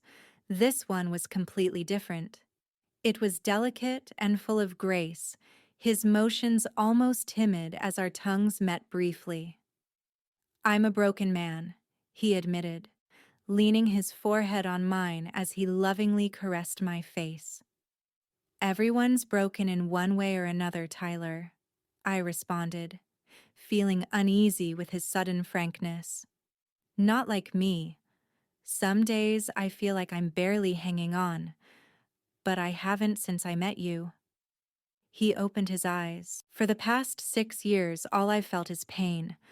I know this sounds crazy, but whenever I'm with you, I find meaning in that pain." He held my face in his hands, but I remained speechless, his impassioned words overwhelming me. "So whatever this is, and whatever it's going to be, know that I'm all in, Mackenzie. You have enchanted my heart, and, for the first time in years, I feel alive, even when I'm not with you. I know we just met, and I'll be the first to admit I wasn't expecting to be so captivated by you." He took a deep breath. "But I am. I am unimaginably bewitched by you. I'm all in, Mackenzie," he repeated, his voice full of passion and magnitude. "In pain, there is healing," I whispered. "There is forgiveness. There is rebirth." "Well, at least that's what my papa used to tell me before he—" "Shh," Tyler responded, brushing his lips against mine. "We have plenty of time to swap sob stories later on." "On Friday, you mean?" He pulled back, cranking the engine once more. "Of course. On Friday." He winked. He knew as well as I did there was no way I would be able to walk away from this man after our one night together, regardless of the constant back and forth of my emotions. I needed him, and not just his body. I needed all of him, all of his pain, his sadness, his tenderness, his dominance, all of the many facets that encompass the man sitting next to me. I wanted. I just hoped what he said was true, and that he was all in, because I had a feeling I was all in too. The short drive to my condo was silent as my thoughts consumed me. He turned into the driveway and punched in the code for the security gate, surprising me. "Do I even want to know how you know that?" Glancing at me, he responded, "Probably not. On paper, I'm an owner of a company that can probably access more information than you care to think about." "You're an owner on paper of a lot of things, aren't you?" I asked, referring to both the security company and the club. "I suppose." His response was curt, and I could sense he didn't want to talk about it. I didn't know much about him, but I could only assume there was some reason he wasn't interested in following in his brother's footsteps and going into the private security business. "How are you going to get home?" I asked as he pulled into the parking spot with my unit number on it. He gestured toward a large SUV idling at the front of the building, and my eyes followed his bodily command. Gasping, I snapped my head toward him. Was he following us? A devilish grin crossed his face, and he nodded. My eyes grew wide, and I was sure my face was a brilliant shade of red. "Don't worry," he said, leaning in and placing a soft kiss on my neck. "He works for me and is trained to be very discreet." I'm not sure how I should take that. I tore away from him and opened the door, taking long, deliberate steps toward my building. As I was about to swing the glass doors to the lobby open, I felt a presence behind me, that familiar tingling whenever Tyler was nearby, coursing through every inch of my body. "You don't have to walk me in, you know," I said, spinning around to face him. "You need your keys," he responded, handing them over. "And your laptop." He shrugged my commuter bag from his shoulder and placed it on my arm. "And yes, I do need to walk you in. My mama raised me to always walk a lady to the door and, truth be told, she scares me. And your door is not the door to your building. I'll see you to your condo." I'd be lying if I said I wasn't hoping you'd say that. If you were just going to drop me off and then leave, well, that would have knocked you down a few pegs. A brilliant smile crossed his face. "So I'm still in good standing with the beautiful Mackenzie?" "Yup, for now." I winked, allowing Tyler to open the door, and proceeded through the elaborate foyer. "Hey, Paul," I called out, approaching the security desk. "Paul, this is Tyler. Tyler Paul." The two men shook hands. "Nice to meet you, Tyler." "Likewise." I felt a hand on the small of my back and continued past the desk toward the bank of elevators. Tyler leaned down, his breath dancing on my nape, and pressed the button. I was still in a state of hyper-arousal, and every touch of his hand or whisper of his breath on my skin forced sparks to continue to erupt throughout my body. We stood in an awkward silence as we waited for the elevator, his hand slipping down, his fingers grazing the sliver of exposed flesh on my lower back. My heart was racing, the longing I felt causing me to lose all sense of where I was. A loud ding sounded, breaking me out of my lust-filled thoughts, and I clambered into the waiting elevator. "Oh, wait, I almost forgot," Paul said, grabbing my attention. I placed my hand on the elevator door and leaned out. "I got a little nervous after your questions this morning, and I had some of the day staff look through the footage from last night. They did find something suspicious in the camera feed of the exterior of the building. I can look into it further if you'd like. I still have a lot of contacts on the force. It's nothing, I replied quickly. I just drank a lot last night, Paul. I'm sorry I said anything. Please don't waste your time. I stepped back into the elevator and the doors closed instantly, whisking us to the 12th floor. Care to tell me what that was all about? I could feel the burn of Tyler's eyes on me. I kept facing forward. No, I don't. It was between Paul and me. Mackenzie, he said slowly, what happened last night? It was nothing, Tyler. Honest. I just got spooked by an old acquaintance when I got home after I left the club. He narrowed his gaze at me, a protective but scared look about him. But Eli was supposed to check your condo. He did. It's just... This guy used to be a ranger, so he's pretty good at hiding. Who is this guy?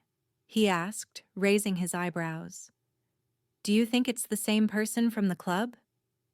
No, definitely not. It was just someone I thought I knew, but I was wrong. I trailed off. An ex? I met his eyes and nodded. What happened? He took a step toward me, brushing the small scar on my forehead from where I had fallen the night before. He didn't hurt you, did he? That's a loaded question, I snapped. He just wasn't right in the head. He's a tad schizophrenic, and... Yes. Go on. The elevator slowed to a stop on my floor, and I was thankful for the escape. It's nothing. He just... No one could prove it.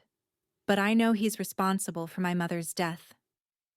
I ran out of the elevator, my steps deliberate and long as I tore down the hallway toward my condo. Agitated, I dug through my purse for the keys I had just a minute before, wanting to get inside. I felt exposed and desperately needed the normalcy of the four walls of my home. Mackenzie, Tyler soothed, running a gentle hand down my arm. Please, let me help. He followed my arm into my purse and grabbed the keys, placing one of them in the door. Once the lock gave, he pushed the door open.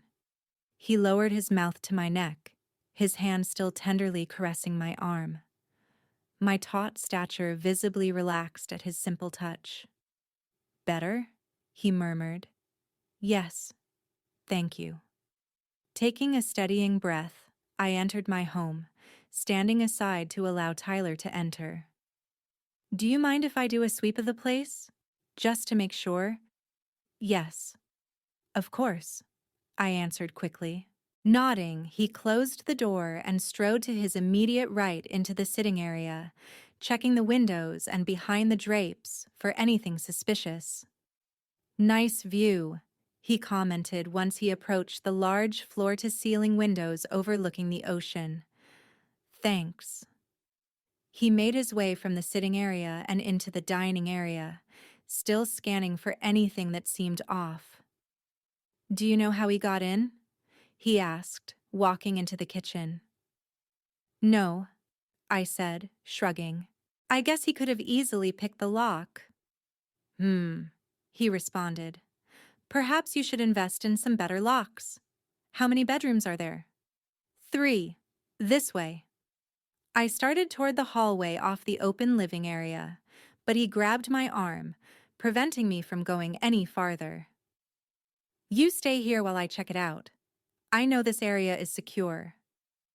Okay, I said, standing frozen in place as Tyler proceeded down the long corridor, checking each room individually and somewhat thoroughly. Mackenzie, he called out. I ran down the hallway and into the master bedroom. Yes? Did you leave that window open? He asked, gesturing toward my bed where a window was wide open, the curtains blowing with the ocean breeze. No, I didn't. Are you sure? Oh no! I shrieked. Where's Meatball? I frantically began running through my condo, praying my less than intelligent specimen of a cat didn't see the open window and decide it would be fun to see if he could fly. Who's Meatball? He asked, following me into one of the guest bedrooms. My cat.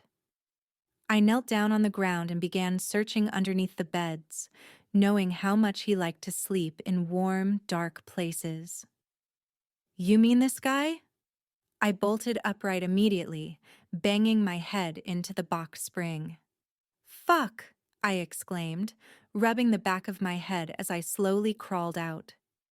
Relief washed over me when I observed Tyler standing in the doorway, Meatball walking in and out of his legs. Is this your cat?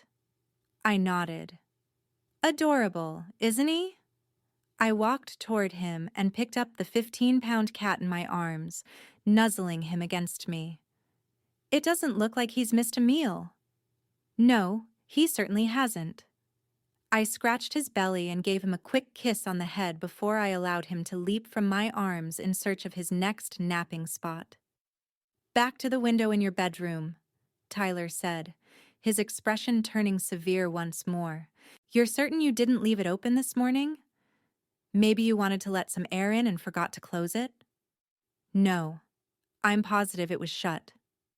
I never open the windows. Not with central air. Sighing, he ran his hand through his hair. All right then. He took a few steps into the guest bedroom and slid off his shoes. What are you doing? Well, if I leave you knowing your window was mysteriously open, I won't be able to focus. So I'm staying here. In your guest bedroom. Not in my bedroom? I gave him my most coy look. No, not tonight, Mackenzie. He walked to me and pulled my frame against his arms strong and making me feel safe, despite the unease slowly creeping its way through my mind. Everything in my life had been going so well for years, and now, in the past week, so much had begun happening again, almost reminding me I couldn't hide my past and who I was forever. If I only get one night with you, I want it to be a night neither one of us will ever forget. A night I'll use to remind myself that there is life after the lonely. The lonely? I asked, scrunching my eyebrows. What do you mean by that? It's a state of mind, something I don't wish on my worst enemies. A place where, no matter what you try, helplessness and heartache find you, and nothing can chase it away. Cupping his cheeks in my hands, I kissed his nose. I promise I'll do everything I can to chase away the lonely Tyler, even if for just one night. Tyler, you cannot fall for her, I said under my breath. This is a job, nothing more. I ran my hands over my face as I sat on the couch in Mackenzie's living room, trying to give myself a pep talk. My heart was a traitor. It had shut itself in for years, not feeling anything. Not compassion, not admiration, certainly not love. But now it was beating again. Worse, it was feeling again. With one kiss, Mackenzie had restarted it, had blasted through the fortress I had built around it. But it wasn't just the kiss that did it. It was everything about her. Her smile, her eyes, her voice, her soul. It was beautiful.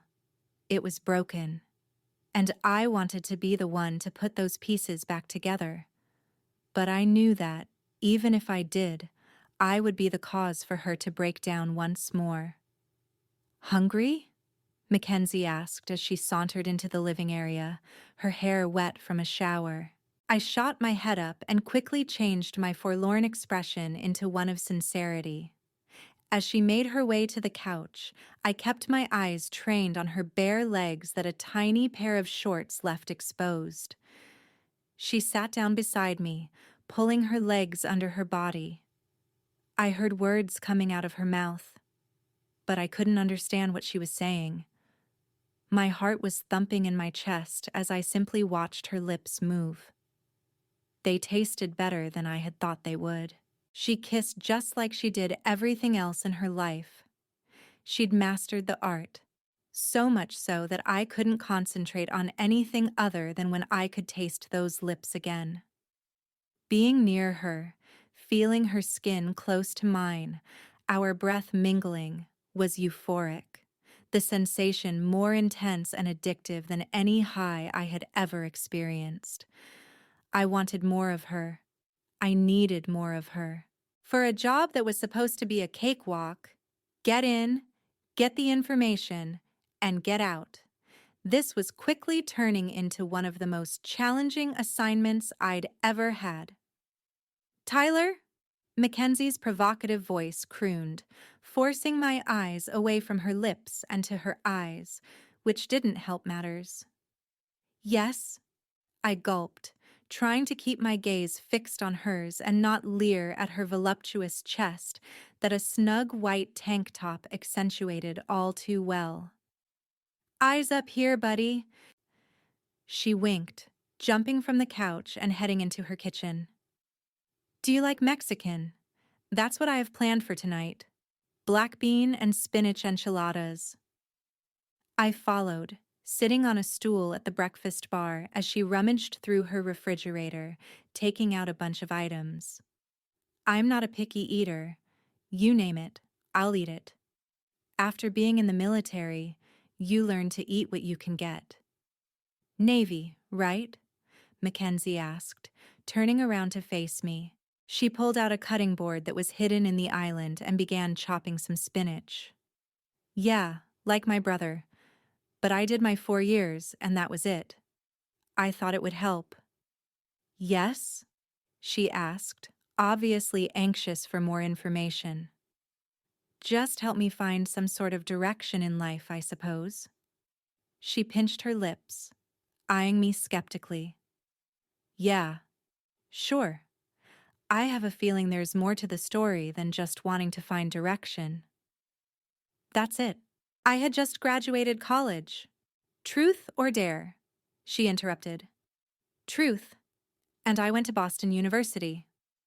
When did you move here? She asked. I crossed my arms in front of my chest.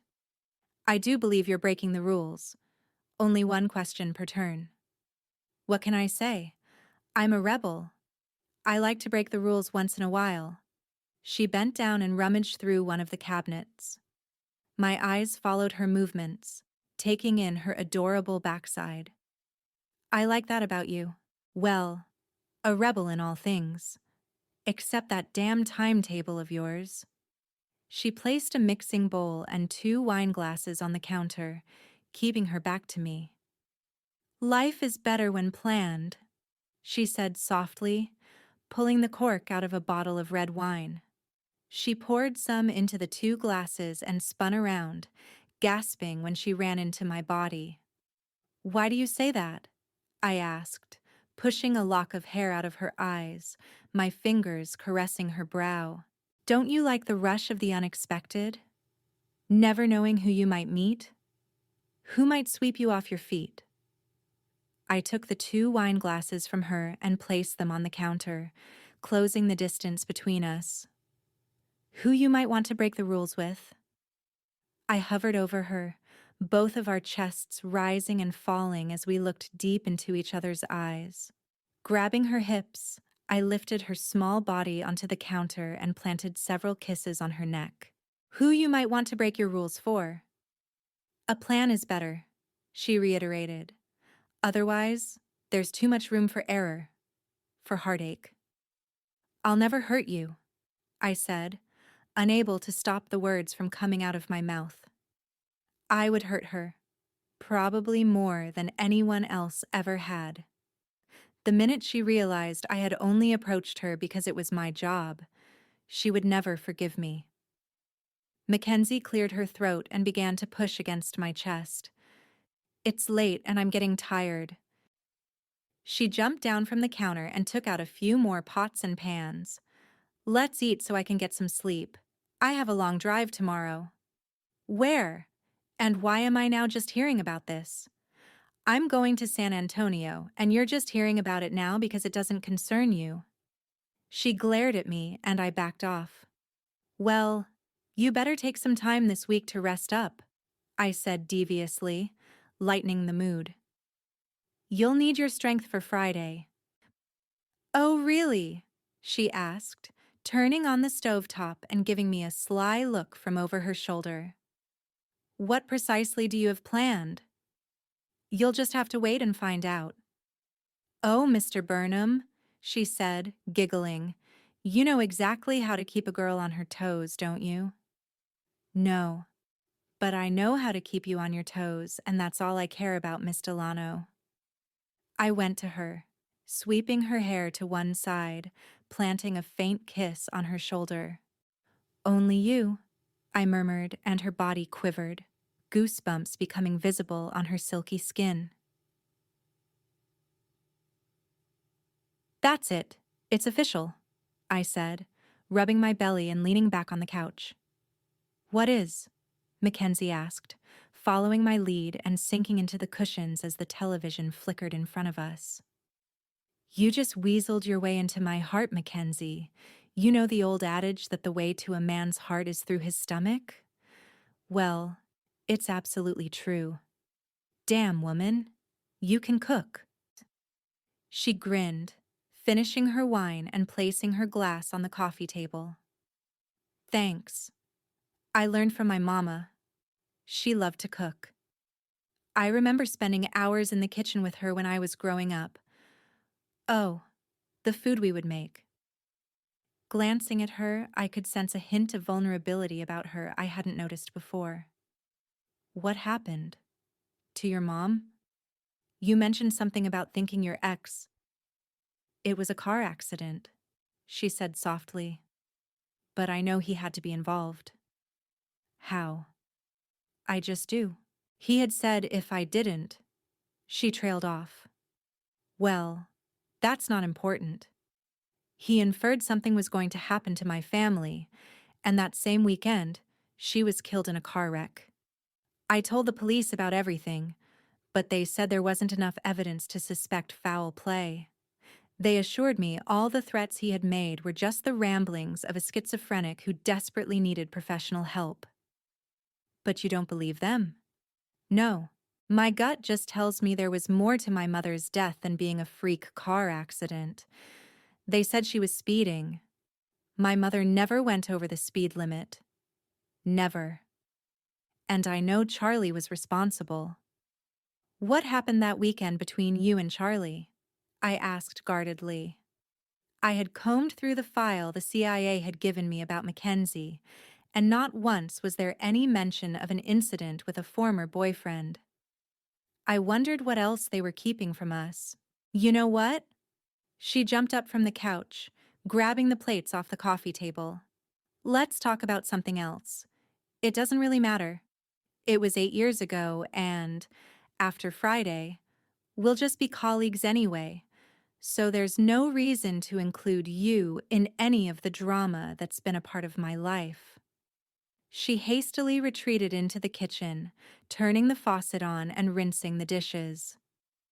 I followed close behind. Please, allow me. You cooked. I'll clean up. You don't have to. I don't mind. Mackenzie, I said gravely, let me do this for you. I stood behind her and reached around, pulling her hands from the dirty dishes. Please, give up control to me, I begged, my voice raspy. She leaned into me, and I couldn't help but think how small her body was when pulled into my 6'4" frame. Without the heels that she normally wore, I towered over her by nearly a foot, and an overwhelming need to protect her coursed through me. I wanted to protect her from Charlie, from her past, and from me. Okay, she whispered. Just of the dishes, though. I chuckled. Yes, just of the dishes. I released my hold on her and went to work cleaning everything up. I'll work on you relinquishing control of your heart on Friday. Not my body? Mackenzie asked, leaning on the kitchen island. No, Mackenzie, I said, glancing over my shoulder at her. I want so much more than that. I want your heart, to possess it, to worship it, to open it up. And I'm not going to stop until I do. Swoon, She exhaled. Did you just say swoon? I asked, smirking. I didn't know how else to respond to that, Tyler. You've done what no man has ever been able to do. She retreated into the living room and collapsed on the couch. What's that? I asked, placing the dish towel on a rack and turning off the overhead lights. You've made me completely speechless. Beaming, I joined her, pulling a blanket on top of her body as I sat at the opposite end, her feet propped in my lap.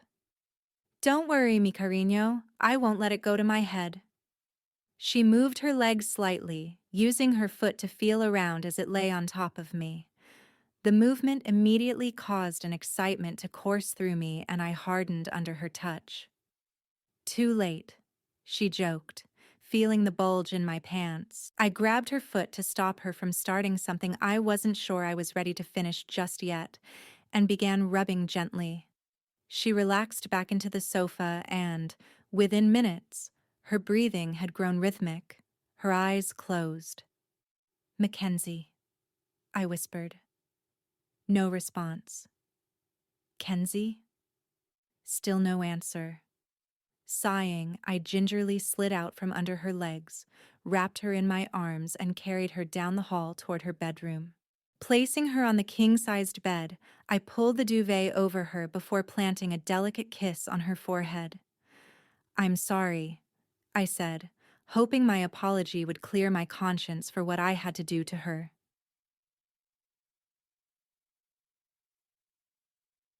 I lay awake that night, staring at the ceiling of Mackenzie's guest bedroom. Sleep had evaded me for the past several hours, my thoughts engrossed by the woman who slept so peacefully on the other side of the wall. I had almost gone to her no less than 10 times, wanting to feel her body against mine, to listen to her breathing as she dreamed. Was she dreaming of me? I could only hope so. Everything I had learned about her, and her connection to one of the most dangerous people at large today, seemed to be at odds with the real Mackenzie.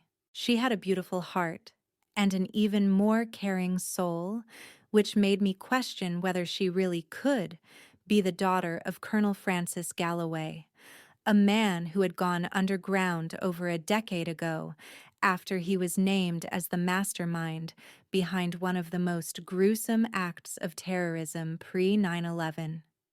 He had been selling military secrets and arms to known terror organizations, using his position as a supervisory agent in Army counterintelligence to cover his tracks. After the horrific attack on an embassy in Liberia, he disappeared, and it was assumed he had perished alongside his victims. It wasn't until over a decade later that intel surfaced, indicating he was still alive, but underground. Shortly thereafter, an agency official connected Mackenzie to Serafina Galloway. Based on the changed identity, he opined that she was well aware her father was still alive, that she knew Galloway's exact location, and that she was covering for him. And if that were true, she could be facing prosecution as well. A loud crash brought me from my thoughts, and my feet were on the ground instantly. I grabbed the .40 caliber Sig Sauer pistol I hid in the nightstand, as well as a small flashlight. Padding softly towards the door, I pulled it open, chambering around. Sneaking around the corner and into the hallway, I carefully but swiftly made my way toward the sound. What was that? I heard Mackenzie whisper, startling me. I spun around to see her standing right behind me, and I placed a finger on my lips. She nodded, and her eyes traveled to my other hand, noticing the weapon I held. Confusion washed over her soft face, and she mouthed, "Why do you have a gun?" "Later," I responded underneath my breath, my voice barely audible. Turning back around, I proceeded down the hall and into the living area, spying broken glass in front of one of the smaller windows. My mind raced about what the hell could be going on. Each minute that passed made me believe this wasn't the simple assignment I had thought it would be. I strode toward the glass, scanning the room for any indication that the culprit was still present. After doing a thorough sweep and not finding anything, I signaled for Mackenzie to come toward me. She snapped the light on. I leaned out the window and looked at the ground below. "What happened?" she asked. "Someone broke your window." "I know that. I'm not a fucking idiot." "Why? And how?" I gestured her to come closer and shine the flashlight out the window. "Fire escape, I presume," I said. Pulling back, I strode down the hallway, my steps purposeful and determined. The aroma of cinnamon met me upon entering her bedroom. I went to the window that had been open when we arrived home and lifted it, my eyes spying another ladder. I turned around and gave her a severe look. "Tell me about Charlie. Now. This guy broke into your place last night. He's a schizophrenic former Army Ranger. In my mind, that puts him first on the list of being a very big danger to you. What exactly did he say to you?" "Nothing," she insisted. "He's delusional. Like any true schizophrenic, he's convinced there's some sort of governmental cover-up." She plopped down on her bed, eyeing me as I continued staring at her. "And why the fuck do you carry a gun? I know we live in Texas and all, but I didn't have you pegged as one of those concealed carry guys. If Charlie did break in, would you rather I be armed or unarmed?" She tore her eyes from mine, glancing out the window. "Armed," she said softly. A chill seemed to wash over her body, and I imagined she was reliving a memory of her past, and not a good one. Softening my expression, I placed my weapon on her night table and pulled her body into mine, comforting her. "I know you don't want to, but I would really like you to talk about Charlie." She attempted to shrug me off. "There's not much to tell that I haven't already told you." "Mackenzie, you can put on that act with your friends, but I know how to read people. I know how to read you. So, please, tell me what you're keeping from me. I need to know you're okay, and the only way I can protect you is if you tell me everything." She lifted her eyes to mine, studying me. I could sense the internal struggle at that moment, determining whether to put her trust in me and share her past. She snuggled back against me, her shoulders relaxing as her body melted into mine. "Like I said," she murmured softly, "Charlie has problems. When we met my freshman year of college, he was working in the cryptology division of Army counterintelligence at Fort Hood. We kind of hit it off, I guess. I liked being the girlfriend of a big, strong, older man like him. Everything was great for a while.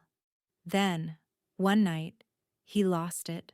It was a Friday night, and we made plans to go out to celebrate our 6-month anniversary.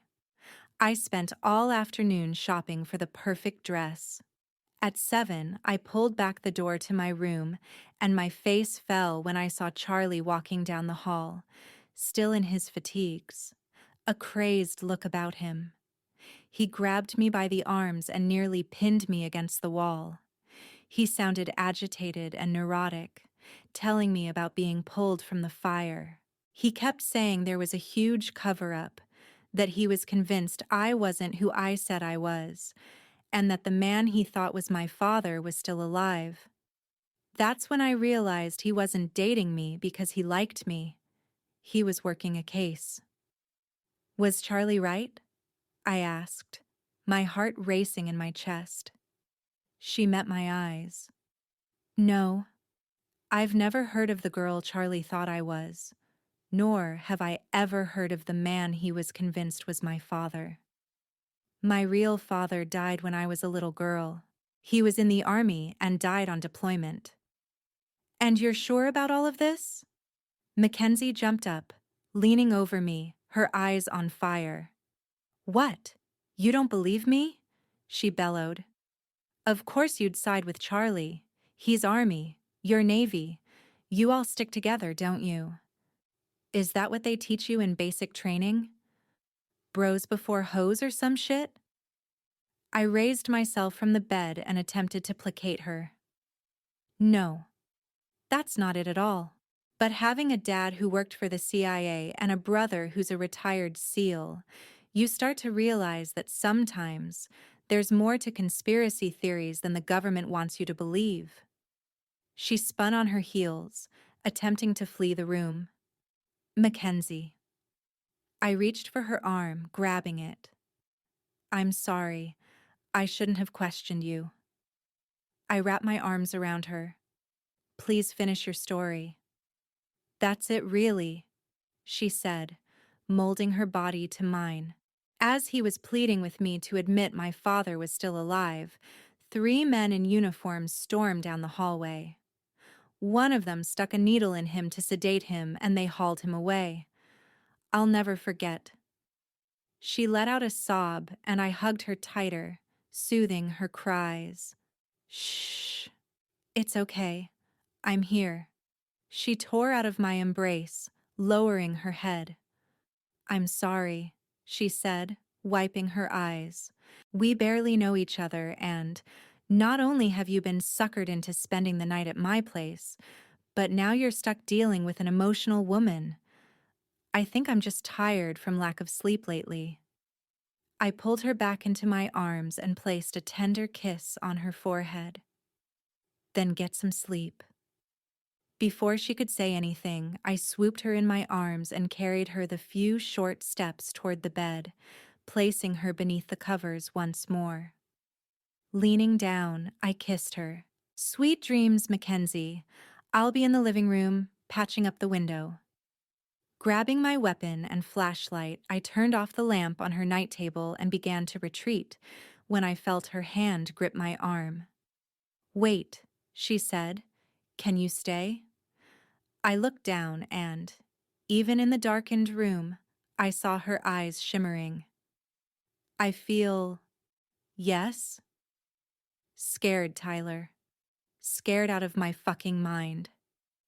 Between Charlie, the phone calls, and the guy at the club last night, I don't know what to think. Please, stay with me. In my bed. I just need to know you're near. Sighing, I nodded, placing my gun back on the table. I climbed in beside her and molded her body to mine, her back to my front. A man could certainly get used to this, I commented. You better, she responded. I closed my eyes and inhaled Mackenzie's hair. I had a new fondness for the scent of cinnamon. I luxuriated in my bed, not wanting to leave it for anything. Yesterday felt like a complete blur. So much had happened. From lunch with Tyler, to dinner with Tyler, to sleeping in the same bed as Tyler. Regardless that the circumstances for him spending the night were of a protective nature, I reveled in the fact that his presence made me feel safe and secure. A few low voices sounded from down the hall, forcing my eyes open. I tilted my head, my gaze falling on the vacant side of the bed where Tyler had slept the night before. Frowning, I got up, about to head down the hall toward the voices.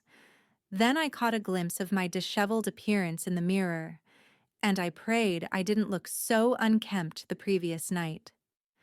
Dashing into my ensuite bathroom, I adjusted my hair into a sensible ponytail and brushed my teeth, not wanting Tyler to be put off by my morning breath.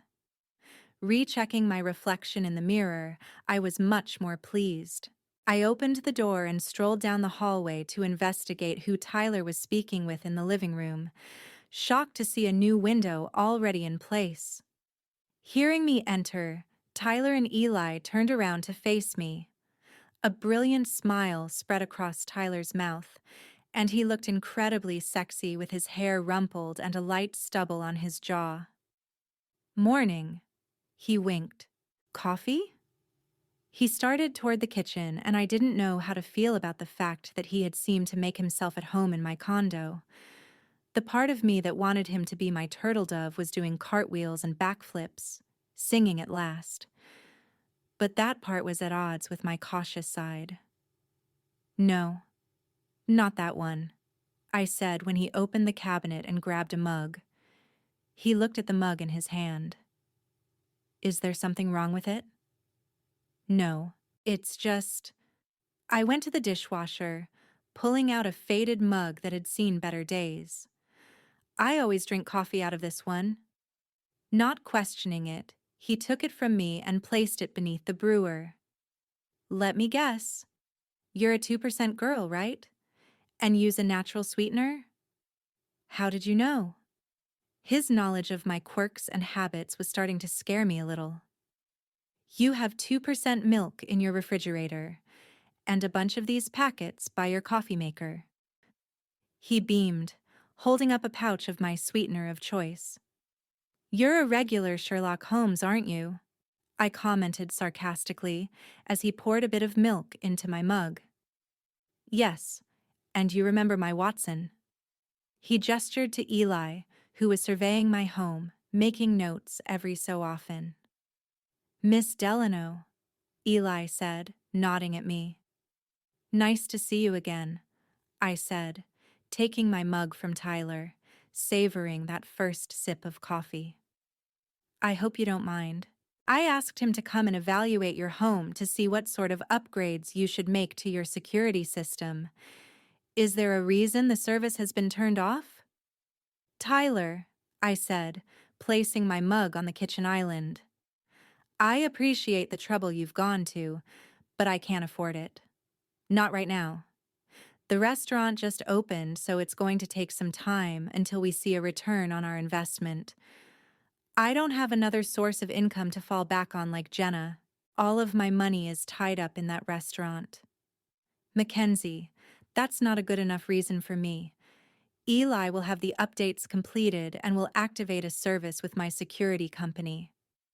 No questions asked. You won't ever see a bill. It's the least I can do. Tyler, I said once more, rubbing my temple with my fingers. I hated the thought of him thinking I was a charity case. This is not up for discussion, he said firmly, almost growling.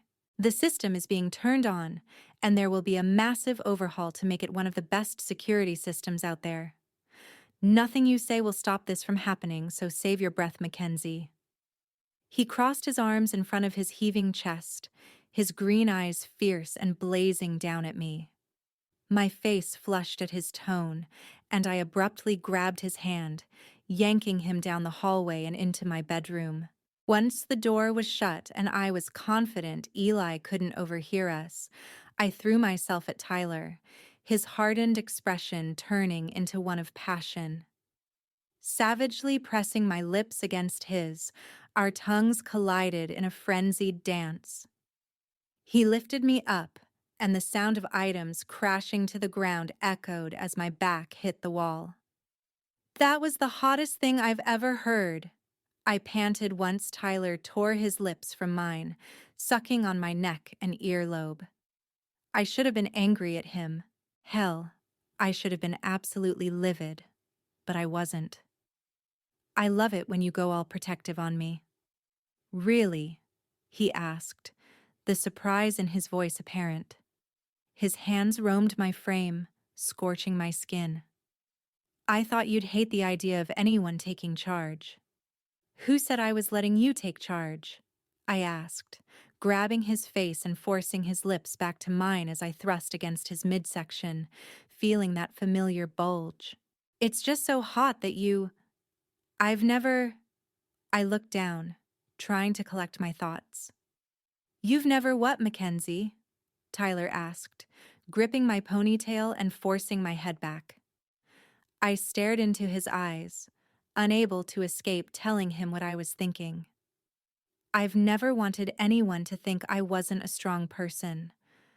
That's why I've always maintained complete control of everything in my life.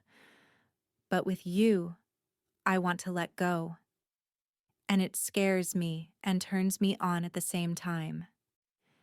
He lowered his head and nibbled on my shoulder. You like it when I tell you what to do, don't you? He pulled back, raising his eyebrows. Like yesterday in the car? He poised his lips on mine. When I told you to touch my cock? You liked that, didn't you? My eyes remained glued to his, and I nodded, seductively biting my lip. He tugged on my ponytail again, craning my head up even more. Tell me, he growled. Yes, I admitted, my voice firm. I liked it when you told me to touch your cock. I was tired of trying to keep everything in its place, living my perfectly ordered world where I controlled every minute detail, from what was for lunch on Saturday to how many reps I did of certain exercises at the gym. I wanted to stop being that person. I wanted someone else to carry that burden, even if for just a short time. Fuck, that's hot. He covered my lips with his hands exploring my body, settling on my chest. No bra? He murmured, finding my nipple through my tank top and squeezing lightly. I threw my head back and moaned, feeling the sensation course from my breast through my toes and everywhere in between. That's fine when it's just us, but you're never to walk around braless again, especially when you're wearing a top this thin. Got it? I don't share, and I don't want my employees fantasizing about what's mine. I didn't agree to be yours, I reminded him, still lost in the moment, my protest weak and unpersuasive. You will, Mackenzie. He carried me from the wall and threw me onto my bed, crawling on top of me. He lifted my tank and took a nipple between his teeth, tugging gently. You can deny it all you want, but I know you will agree to be mine for more than just one night. He continued his relentless torture of my body, a warm glow spreading through me.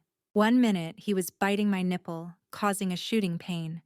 The next, he was affectionate, his tongue reverently kissing and licking where his teeth had been. I wrapped my legs around his midsection, thrusting against him.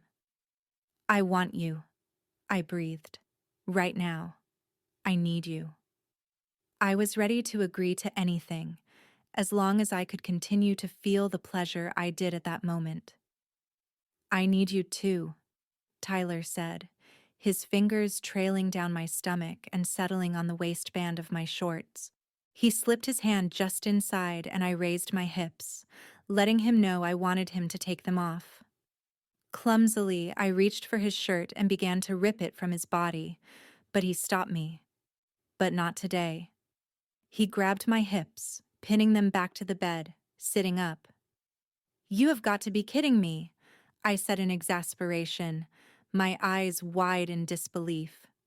You can't possibly tell me you're going to be able to walk away from me. I'm ready to burst, Tyler.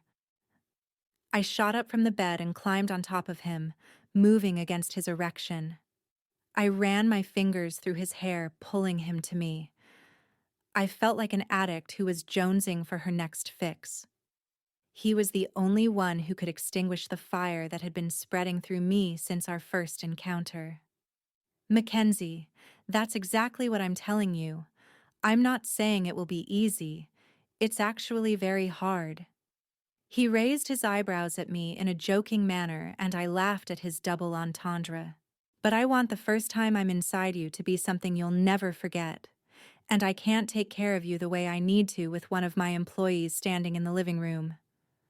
I need to get you alone and make you completely relaxed. He planted a soft kiss on my neck before whispering, That way, you can finally let go. Isn't that what you want? Yes, I whimpered. Okay, I want you to shower and get ready for your trip. Then come back to the kitchen and I'll have breakfast waiting for you. Sound good? You're going to make me breakfast? You know how to cook? I asked, pursing my lips. Of course I do. My mother taught me well. What? Oh, nothing. I just figured you for someone who had a cook prepare all his meals for him. Why? Because I have money? I shrugged. If the shoe fits? Mackenzie, mi carino, I assure you that I am just full of little surprises.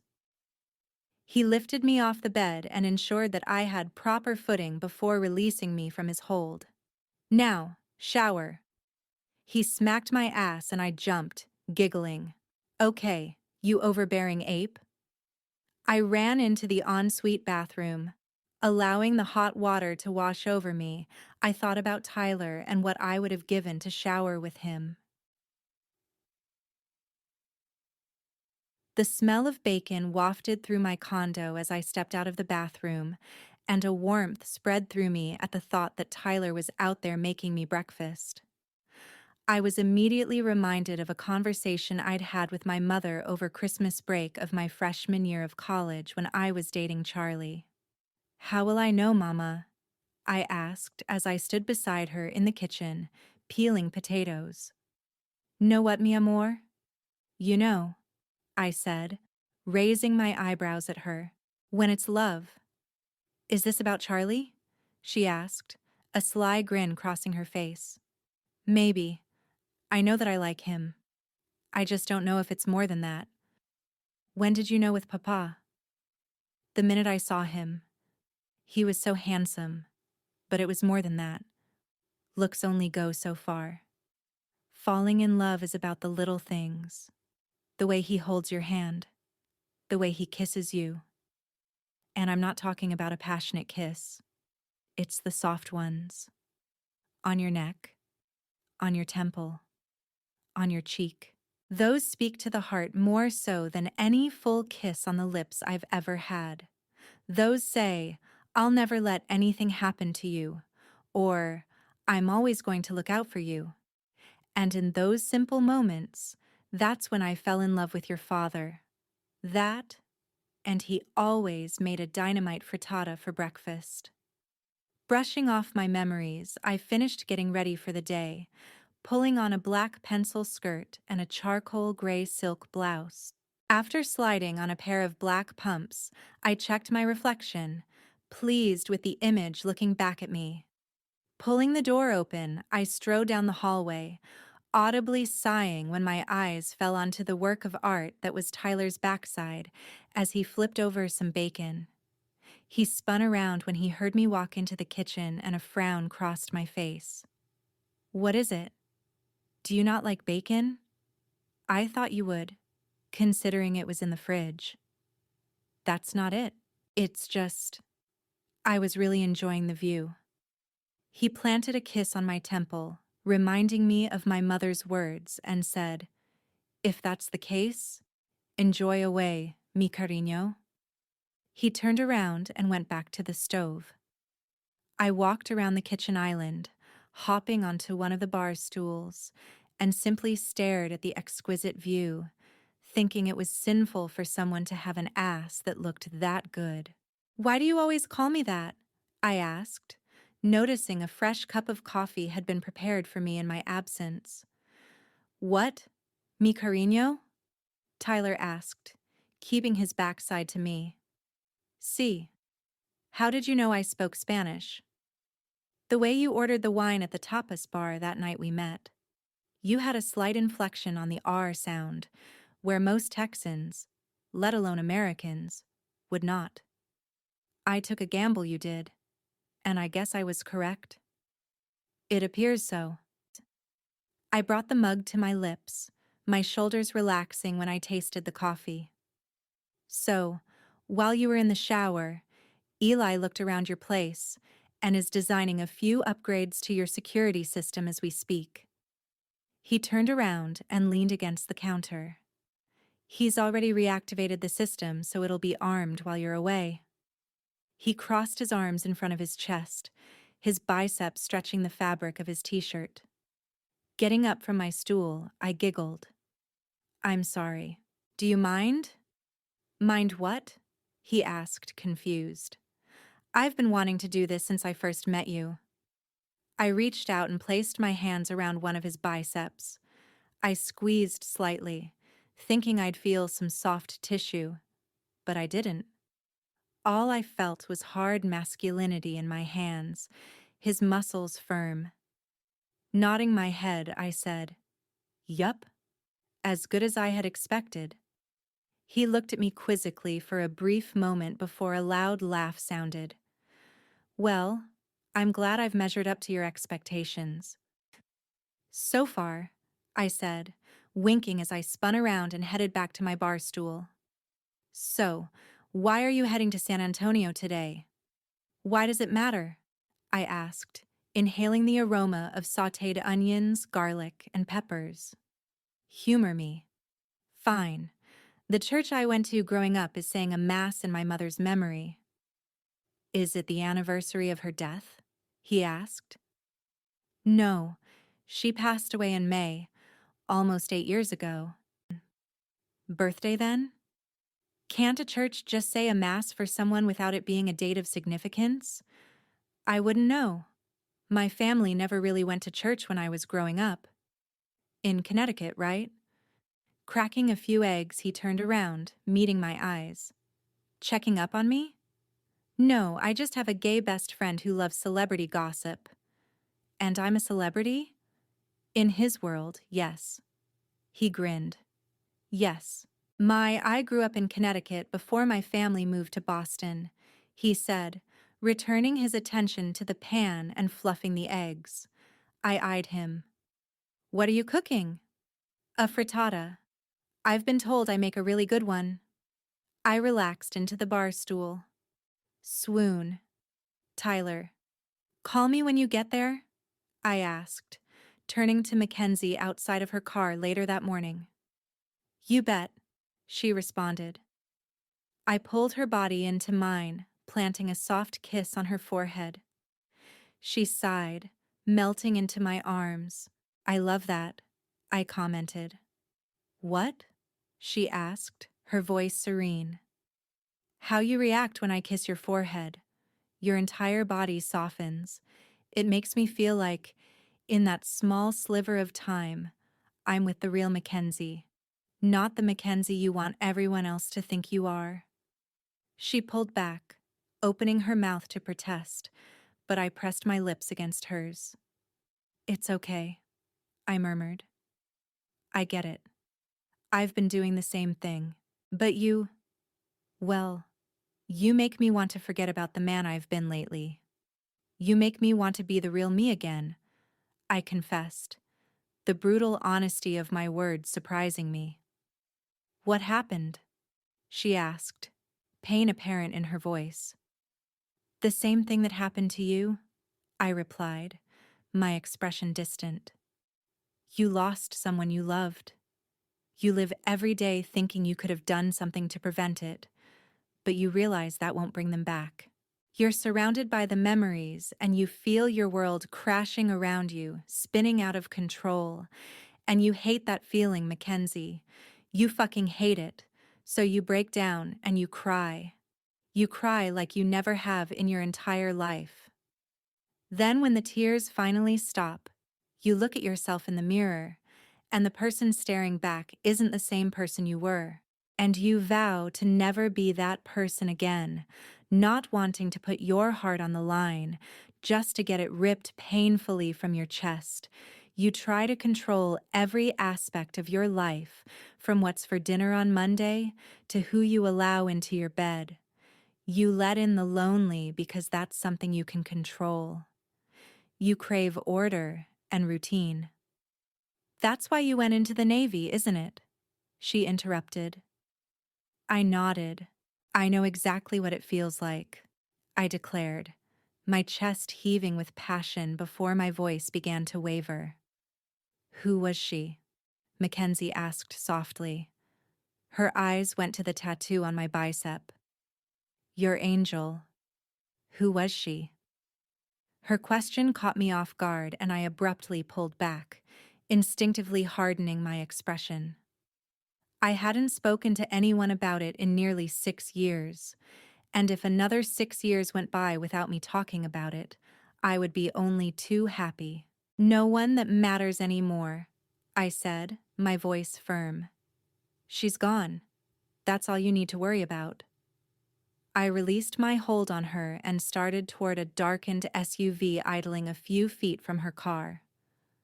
Call me when you get to San Antonio. I didn't even wait for Eli to open the door for me.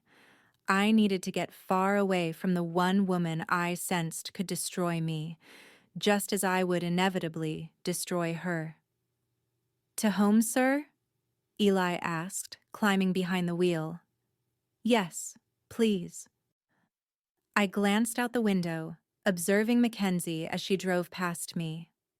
I noticed her swipe at her cheek, and guilt overwhelmed me about how I had reacted to her simple question. Over the past few days, I had allowed her a few brief glimpses of the real Tyler Burnham, instead of the Tyler Burnham I had become in order to entice her into my deceptive arms.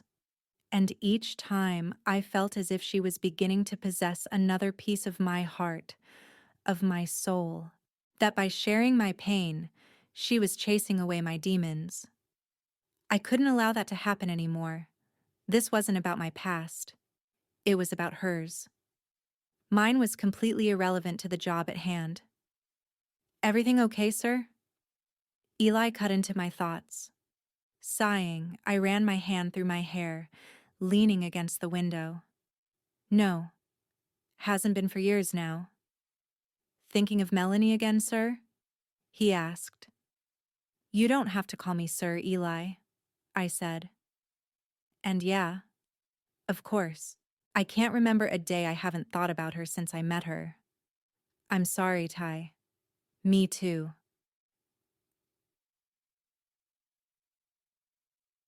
Pacing my living room, every step I took was another reminder that everything about my life was a lie.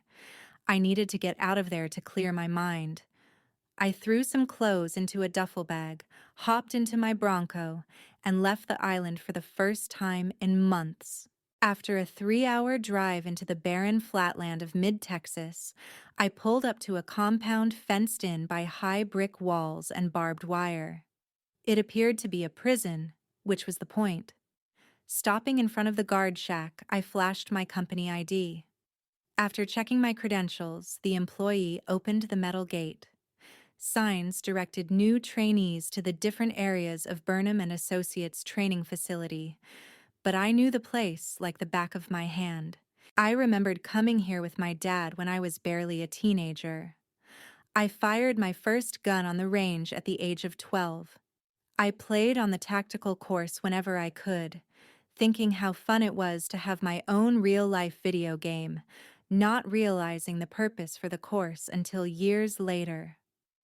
I drove toward the administration building and parked in the spot assigned to me. Making a quick run into my office, I went to the armored door, punching in a secure code. It buzzed, and I entered my private armory of weapons I had collected over the past few years. Some tactical firearms meant for combat, some guns for everyday use, some historic weapons from one of the many wars the United States fought in. Scanning the rows, I found a Benelli tactical 12-gauge shotgun and grabbed it. I returned to my office and pulled out a pair of military fatigues and a t-shirt from my closet, changing quickly. After lacing up a pair of boots, I collected the shotgun and holstered my pistol, dashing out of my office and running the mile up to one of the tactical courses on the company's enormous property. Punching my clearance code into the gate, I was granted entry. I followed the wall just outside the course and entered another code into another door, climbing down a set of stairs into an underground command room. Computers and monitors, as well as a large whiteboard and a few desks where training supervisors conducted pre-simulation briefings with their teams, surrounded me. I grabbed the clipboard hanging on the back of the door and was surprised when I saw that no training teams were expected to use the course until the following day. I booted up the computer and initiated a sequence, bolting back up the stairs and onto the open field. Drawing my weapon, I chambered around and stood at the ready. I heard the sound of shots being fired and began running, finally able to focus on something other than Mackenzie and what could happen to her. I was battling myself, my feelings for her confusing. I wanted her, but I didn't. I needed her, but I wasn't supposed to. I was on edge and needed to feel in control of something. Crawling through a trench, I spied a figure and fired my shotgun, taking out 2 targets back to back.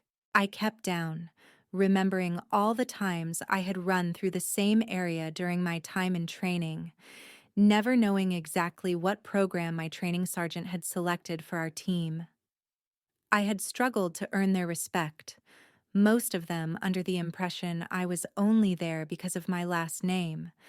But once I began rising before the sun and practicing on the course when the rest of my team slept, I slowly began to be seen as a colleague, an equal, and now as their superior.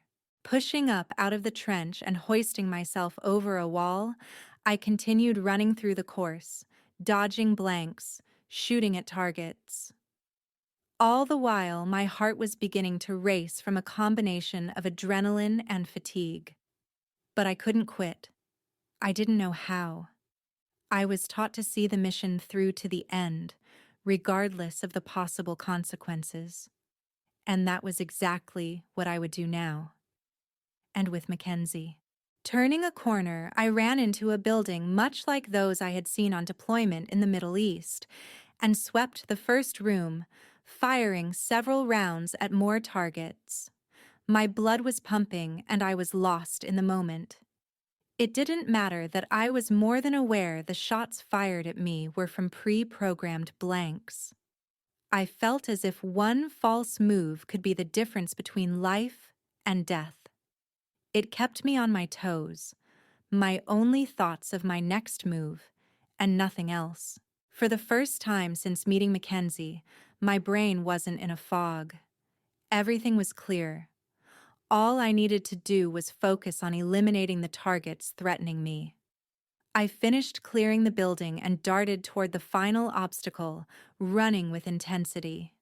Spotting the last target, I pulled out my pistol and fired with the precision I had learned and mastered over the past several years. Visibly relaxing after successfully completing the course, I slowed my steps and placed my hands on my thighs, trying to catch my breath. Sweat trickled from my brow, and my shirt was stained with perspiration. I wiped my forehead with my arm, but it didn't help. "Nice job, Ty," I heard from the back gate. I shot my head up, surprised to see my brother there in his own fatigues. Even though he was 9 years older than me, we looked nearly identical, although he was a bit more muscular. He had the same dark hair and green eyes as me. He was maybe an inch taller, but, other than that, it was readily apparent we were related. His features had taken on a more distinguished quality as he neared 40, while my face still retained a bit of the boyish youth I seemed to have trouble shaking, regardless that I would be turning 29 in a few months.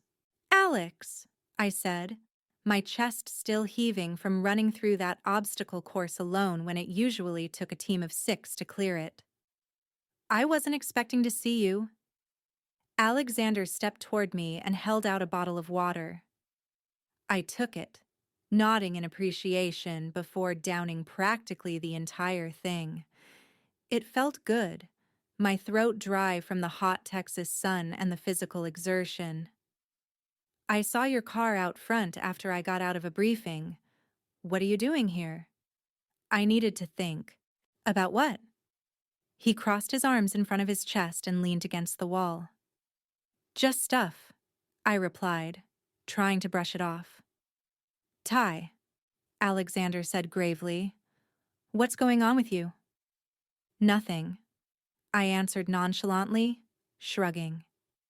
He eyed me for several long moments, obviously aware of my agitation. "You have stronger feelings for Mackenzie than you were anticipating, don't you?" I ran my hands through my hair and began pacing under the setting sun. "Yes." "No." I faced Alexander. "Hell, I don't know." He pushed off the wall and placed his hand on my shoulder in a consoling nature.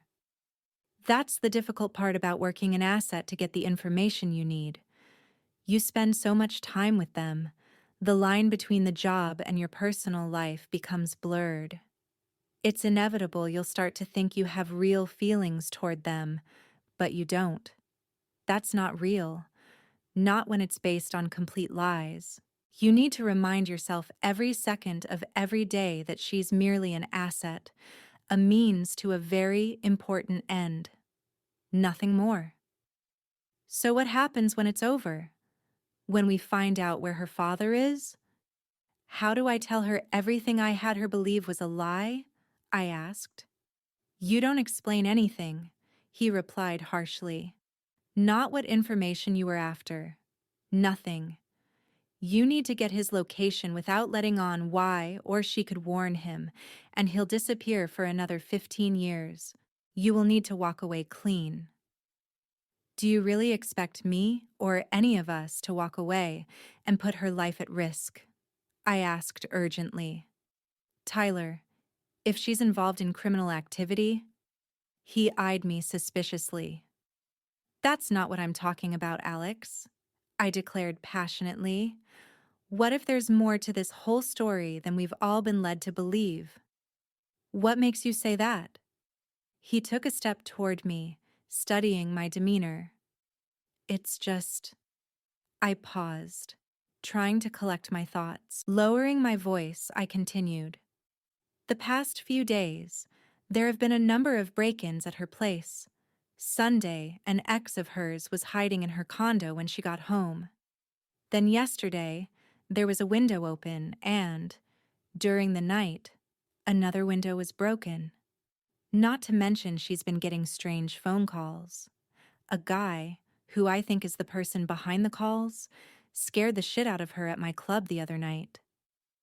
Who's this ex? His name's Charlie. I didn't ask a last name because I didn't want to set off any alarms with her, but after doing a bit of digging, Eli found out it's a Charles Patrick Montgomery. He used to be assigned to the 75th Ranger Regiment before taking a job with the Cryptology Division of Army Counterintelligence at Fort Hood. After working there for a few years, he was reassigned to the psych ward at Walter Reed. His file indicated he has schizophrenic tendencies, but it's being controlled with medication. The rest of his file is sealed, including his discharge papers, so, other than that, I couldn't dig any deeper, even with my security clearance. And here's the kicker. He knows about her father. Alexander furrowed his brow. Really? Yeah. She had mentioned he had an episode during her freshman year of college, insisting she wasn't who she said she was, and her real father was alive, which she vehemently denied. I paused, noticing a perplexed look on my brother's face. Don't you think it's a bit odd that someone who worked in cryptology was put in the psych ward for schizophrenic tendencies, the only evidence of that being his outburst about her father? It could be nothing more than a coincidence, but I'll look into this guy. At the very least, he's a potential loose cannon we need to keep an eye on. He could blow the entire operation. What about the break-ins? And the phone calls? Was it Charlie? Not likely. I had one of the guys hack into the building system and get camera feeds. We found a guy scaling down from the roof to her floor, which is the top, and then back up again. And his stature doesn't match Montgomery's. The guy from last night was shorter, maybe 6 foot, and pretty slim. Montgomery is almost as big as us, so there's no way in hell it could have been him. Maybe it's someone working with Montgomery? Alexander offered. Could be. Or maybe it's something else entirely. We need to consider the possibility that someone else could be trying to trace Mackenzie to her past and connect her to her father. Based on his file, he's amassed quite a few enemies. Alexander nodded curtly. Right. Have you clued Eli in on the entire operation? Not yet, I said. Like you suggested, I've only fed him snippets of information and only when it's necessary. It may be time to brief him on this. He's a good sounding board and could help you put the pieces together. This is becoming a bit more complex than I had originally planned. Have him send me the footage from Mackenzie's building and I'll get analytics on it immediately. In the meantime, keep a very close eye on her. She may be the only person who knows of Galloway's whereabouts, and nothing can happen to her while you work her for the information. My cell phone began to ring and I grabbed it out of my cargo pants, unease washing over me when I saw Mackenzie's name appear on the caller ID. Is it? Alexander asked. I simply nodded. Answer it. I'll give you some privacy. My brother retreated and I composed myself before answering the call. Burnham here, I said curtly. Hi, Tyler, Mackenzie's song-like voice replied. There was a hardness to her tone that had been absent over the past few days, and I knew it was because of the way I had acted toward her when I left this morning. Mackenzie, I said, I want to... You asked me to call when I got to San Antonio, so that's what I'm doing, she interrupted. I'm sorry, I blurted out. There was a long pause as I waited for her to respond. Mackenzie, are you still there? Yes, I'm here, she said, and I could tell she was trying to cover the pain in her voice. Are you okay? I asked softly. Why wouldn't I be okay? Mackenzie, I shouldn't have snapped at you this morning. I'm sorry. I'm trying to get you to tell me about yourself, but the second you ask about my own past, I push you away. It's okay, she responded, her tone still cold. Let's not pretend this is anything more than what it is, Tyler. And what is it? It's nothing. Like you said, we'll have some fun on Friday, then we'll both go our separate ways. Is that what you truly want, Mackenzie? I asked, part of me wanting her to walk away to save herself. But I knew, even if that happened, someone else would be tasked with my job, and their method of obtaining the information may not be as civilized. Yes, it is. Since meeting you, I've turned into someone I swore I never would be. Someone who abandons responsibility for a member of the opposite sex. I've been letting Jenna down. I've been letting the restaurant down, and, most of all, I've let myself down. Goodbye, Tyler.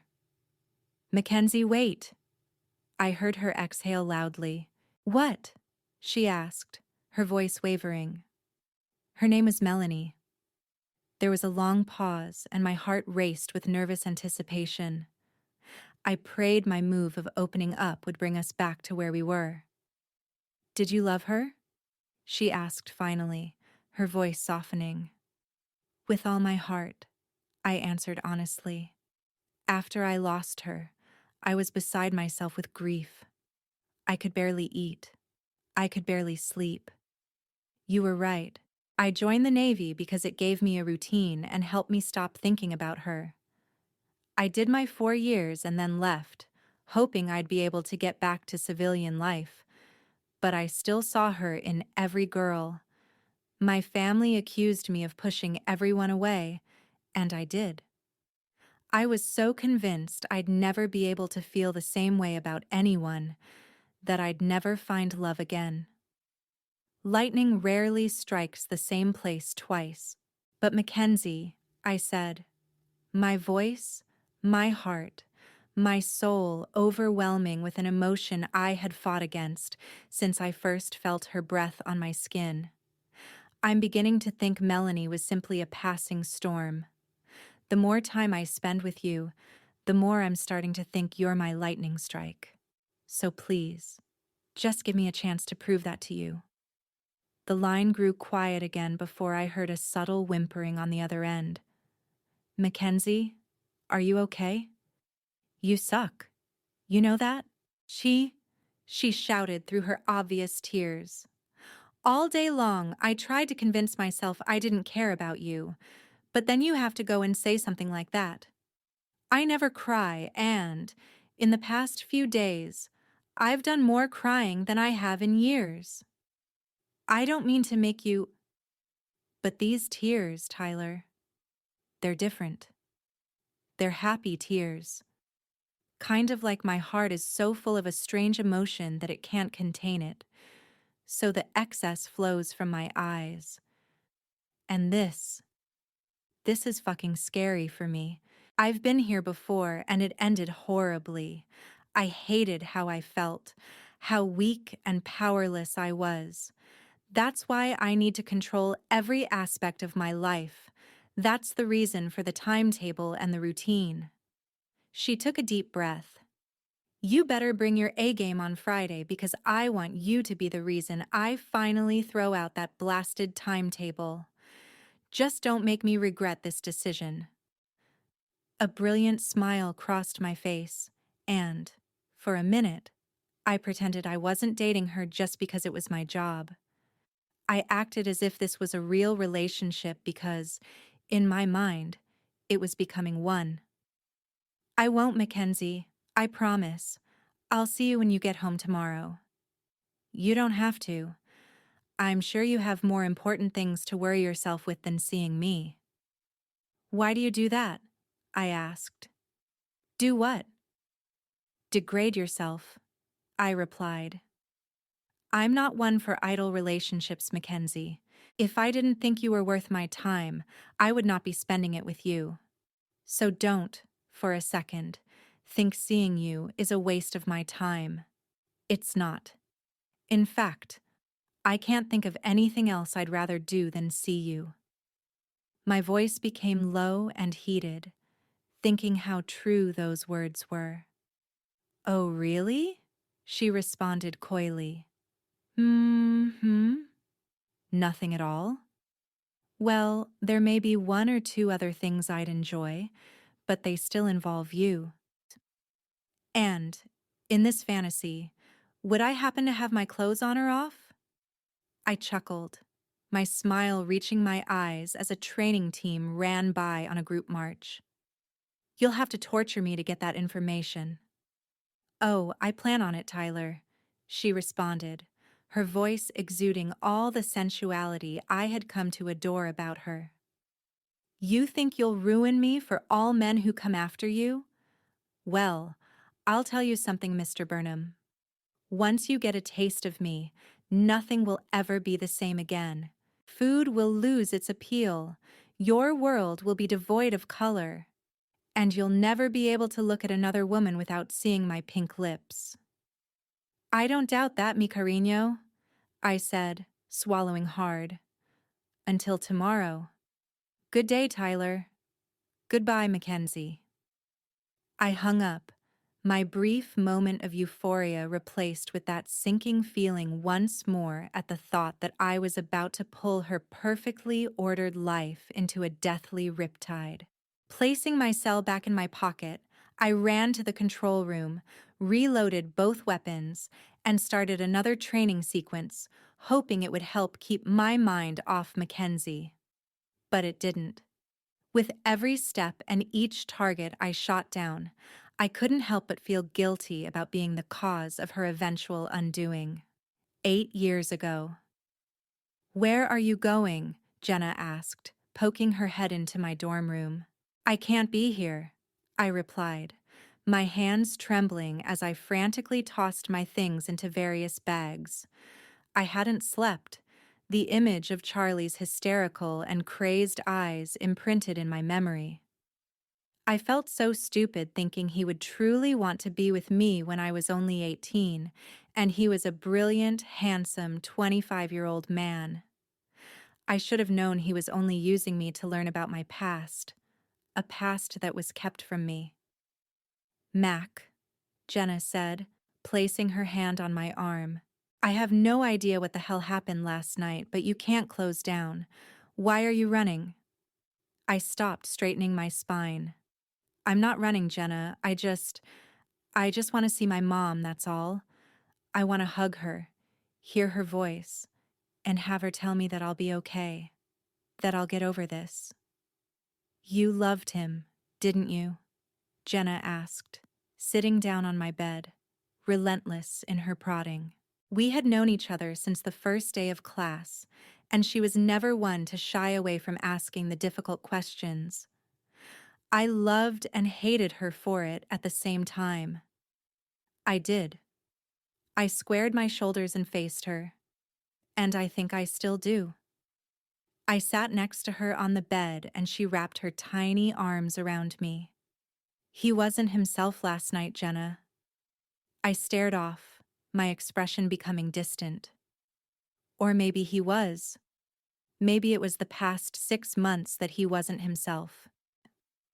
What do you mean? I kept my eyes trained on a frame containing a picture of me smiling next to a tall, muscular man with dark hair and brilliant blue eyes. It made my heart break a little bit more. I don't know. I stood up and went to my desk, picking up the photo. But this Charlie, I said, holding up the frame. This was not the Charlie I saw last night. Jenna nodded. So what are you going to do? I'm going to go home. I'm going to see my mom and tell her I love her. I just need to get away from here. The things he said, the things he did, I just need to think. That's all. Jenna raised herself from the bed, her shoulders sinking. Okay, Mac. You do what you need to do for you. She hugged me before heading out of the small, industrial-looking dorm room. Glancing over her shoulder, she studied me, sensing I wasn't telling her everything. At some point, you need to talk about it. When you're ready, you know how to reach me. I nodded slightly, unsure of whether I'd ever be able to talk about last night. I surveyed my empty dorm room, the ghosts of my relationship with Charlie surrounding me. He was everything I had ever imagined in the perfect man. He was my turtle dove, the man I was sure I would spend the rest of my life completely devoted to. And he betrayed me. He used me, intent on bringing forward memories of my own past and of a father I could barely remember. I felt used. I felt stupid. Most of all, I felt heartbroken because, regardless of Charlie's deception, I was still in love with him. And that made his betrayal hurt tenfold. Tears streaming down my cheeks, I packed the rest of the items I needed, throwing my bags over my shoulder, and left the dorm room that held nothing but painful reminders of how naive I truly was. Making the 2.5-hour drive from College Station to San Antonio, my mind kept replaying the previous evening and Charlie's strange words. The words of a deranged psychopath. I kept reminding myself. That was the only way to calm my fears and assuage myself that the only family I had left was still breathing. Pulling up to the driveway of the house I had lived in for most of my adolescent years, I grew nervous when I noticed the familiar silhouette of Father David Slattery sitting on my front step. While it wasn't out of the ordinary for the chaplain who had watched out for and protected me and my mother all those years ago to pay a visit, considering he was now the priest at the church in San Antonio we belonged to, I couldn't help but grow uneasy, particularly after everything I had been through over the past 24 hours. The walk from the driveway and up the stone path to my front door seemed to take hours instead of seconds, as my eyes focused on the look of remorse on his face. "Father David," I said, my breathing increasing with each passing moment. "Serafina," he said, his voice unsteady and full of sorrow. "What did you call me?" I asked, my voice rising in pitch as my spine straightened. It had been years since he had called me by my given name. He was adamant that my mother and I never speak those names again for fear that our true identities would be exposed, putting us in harm's way. What harm? I had no idea. Tears began falling from his eyes, and he placed his hand compassionately on my shoulder. "I'm so sorry, Fee. She's gone." "Who's gone?"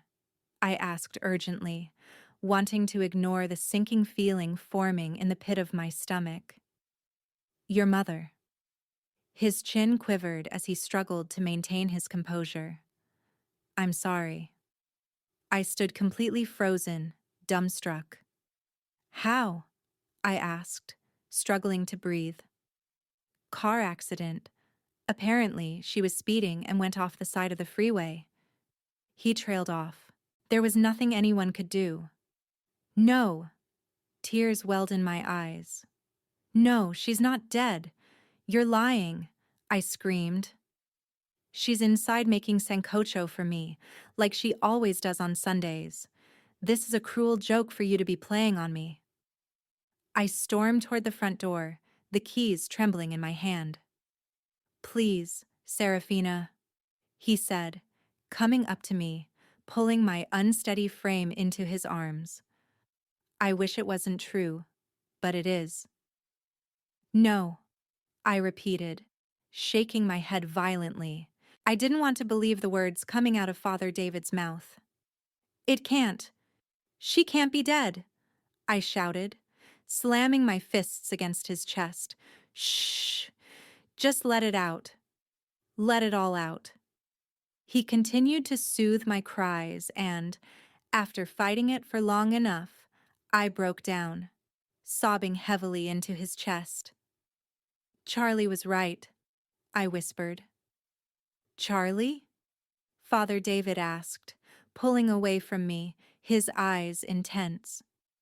Charlie who? My boyfriend. Well, my ex-boyfriend now, I suppose. What was he right about? He was crazed and told me he knows who I really am and that my father's still alive, which we all know isn't true. He warned me something like this was going to happen. He asked about your father? I nodded quickly. And how did you meet? At school. He goes there? No, I got a job bartending and he came in one day. We kind of hit it off. He works in cryptology at Fort Hood. Shit, he muttered, my eyes growing wide at his response. Father David? Mackenzie, listen to me, he said urgently. I want you to go inside and lock the doors. Arm the security system. I'm going to send someone to come and stay with you. You can't be alone right now. Tomorrow, I'll take you to the hospital so you can identify your mother's remains. I'll take care of all the arrangements for her service. Under no circumstances are you to leave the house unless I'm at your side. Do you understand me? A chill washed over me and I knew something was wrong. Why? What's going on? I'm not sure yet, but there are things I think it's time you learned. I need a few days. Stay home. Stay safe. Don't answer the door unless you see me. Do you understand? Yes, Father. I'll be in touch. He spun on his heels, about to walk away. Wait, I shouted, forcing him to turn around. What am I supposed to do now? Father David gave me a sympathetic smile. Pray, child. Just pray, and God will answer your prayers. We all need to pray now. I remained dumbfounded and confused as he drove away. Hesitant, I unlocked the front door to the house, the dams breaking as a flood of tears rushed forward, the scent of coconut and cinnamon still wafting through the air as if my mother were still there. The rest of the day passed in a daze as I sat in the formal sitting room of my house, waiting for answers that would never come. They showed the accident on the 6 o'clock news, the headline saying the police had ruled out foul play, and I screamed. Charlie's threats had been realized, and I hated myself for not giving him more credit. I had simply brushed them off as the rambling of a man in need of psychotherapy, particularly when I watched officials haul a sedated version of him away. Now I was forced to live with the knowledge that I could have prevented my mother's death, but didn't. I felt just as culpable as if I had pointed a gun at her and pulled the trigger myself. 5 days later, I buried my mother. During the funeral and post-burial gathering at the house I now owned, I was forced to play hostess to all the people who had come to mourn her, distracting me from the truth of what had happened. But when the last mourner left and I was alone, the cruel reality that I no longer had any family finally hit. I retreated into the sitting room, wanting to be whisked back to a happier time. A time when I had a family. I went to the far corner and removed a large portrait from the wall, my eyes falling on a small painting of my parents that was always hidden when company was over. I stepped back and stared at the two people who gave me life. Pulling out the beaded rosary my mother had left for me, memories of her rushed forward, learning to ride a bike, learning how to make sancocho and flan, the smells that emanated from our kitchen every day.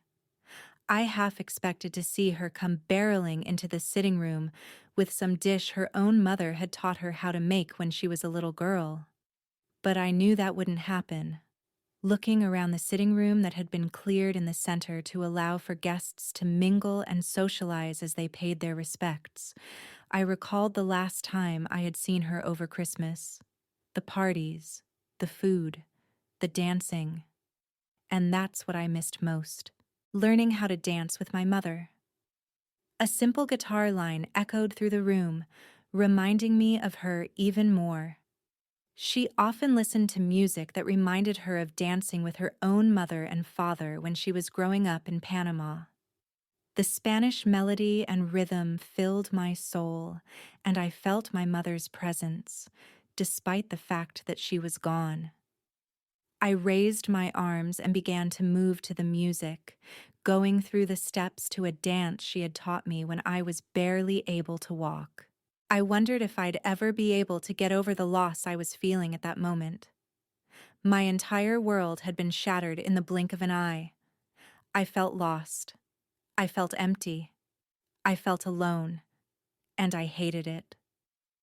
As I continued moving to the music, I could have sworn that I heard an odd step thump echo down the hall as if someone was walking with a cane. I stopped briefly and listened, the sound no longer there.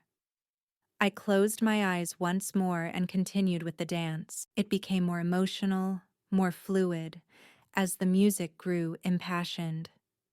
"You dance as beautifully as your mother," a low, raspy voice said, startling me. I halted, spinning around, clutching my chest. My eyes fell on a man standing in the shadows. He appeared to be in his late 50s or early 60s, a cane held in his left hand. "I apologize. I thought all the guests had left." He took a step toward me and I backed up in response. They did. I wasn't at the funeral, but I needed to pay my respects. His chin quivered when something caught his eyes. I glanced over my shoulder, following his line of sight to the portrait hanging on the wall. "How do you know my mother?" I asked, eyeing the stranger with a revitalized curiosity. He sighed, walking into the room and out of the shadows. I was able to see his face clearly now, or as clearly as I could through the deep scarring on the entire left side. I followed the length of his body and noticed more scarring on his left arm as well. He removed the hat he wore, and I saw that he was bald, more scarring on his scalp. It appeared as if he had suffered painful burns. Otherwise, he looked to be a rather attractive older man and was in shape. He was tall and had kind blue eyes, the color brilliant and familiar. "I've been putting this day off as long as possible," he said. "What day?" I had hoped. He trailed off. "I wish it could have happened under better circumstances once." "Once what?" I asked, confused. My eyes focused solely on the man's face. "I can't say. It's not safe for you to know about any of this. But I made a promise to your mother to make sure you know you're not alone, Serafina." My eyes grew wide and my breath hitched. I'm not Serafina, Mackenzie. He inhaled deeply. It's me, your papa. I shook my head. No, my father died. Yes, because that's what I wanted you to believe. Please, Serafina, look at me. Look beyond the burns and the crippled man standing in front of you. Look at my eyes, at my smile. Look at me. Please, I beg you. I didn't know why, but I did what he asked. I stared at the man in front of me, then back to the youthful and vital man in the portrait. Squinting, I saw a hint of similarity, most notably in the eyes. Or maybe it was simply because I was so desperate to have a family again that I was grasping at straws. Remaining resolute, I crossed my arms in front of my chest. If you are my father, and I'm not saying you are, why did you want us to think you were dead? Not us. Just you. Your mother knew I was alive. Why? What's going on? I wish I could tell you, but I can't. I took a chance coming here, but I had to let you know you're not alone. He turned his head and peered out the front door, his nervous and hurried aura reminding me of Charlie's actions the night that changed my life. Backing up cautiously, I continued to monitor his every move. I can't stay long, he said finally. I have to get back. Where? I can't tell you. Yeah, I said, rolling my eyes. It's not safe. Sure. What's your game? Break into some girl's house just to play a cruel joke on her? Nice. I retreated from the room, wanting to get out of the house that only held memories of my mother. Asshole, I muttered under my breath. Serafina, please, mi bichito. I halted in my steps, the wind knocked out of me. What did you call me? I asked, spinning around. A small smile appeared on his crippled face. Mi bichito. Holy fuck, I exhaled, raising my hand to my mouth to hide my trembling lips. It really is you, isn't it? I remember you. I remember that horrible accent.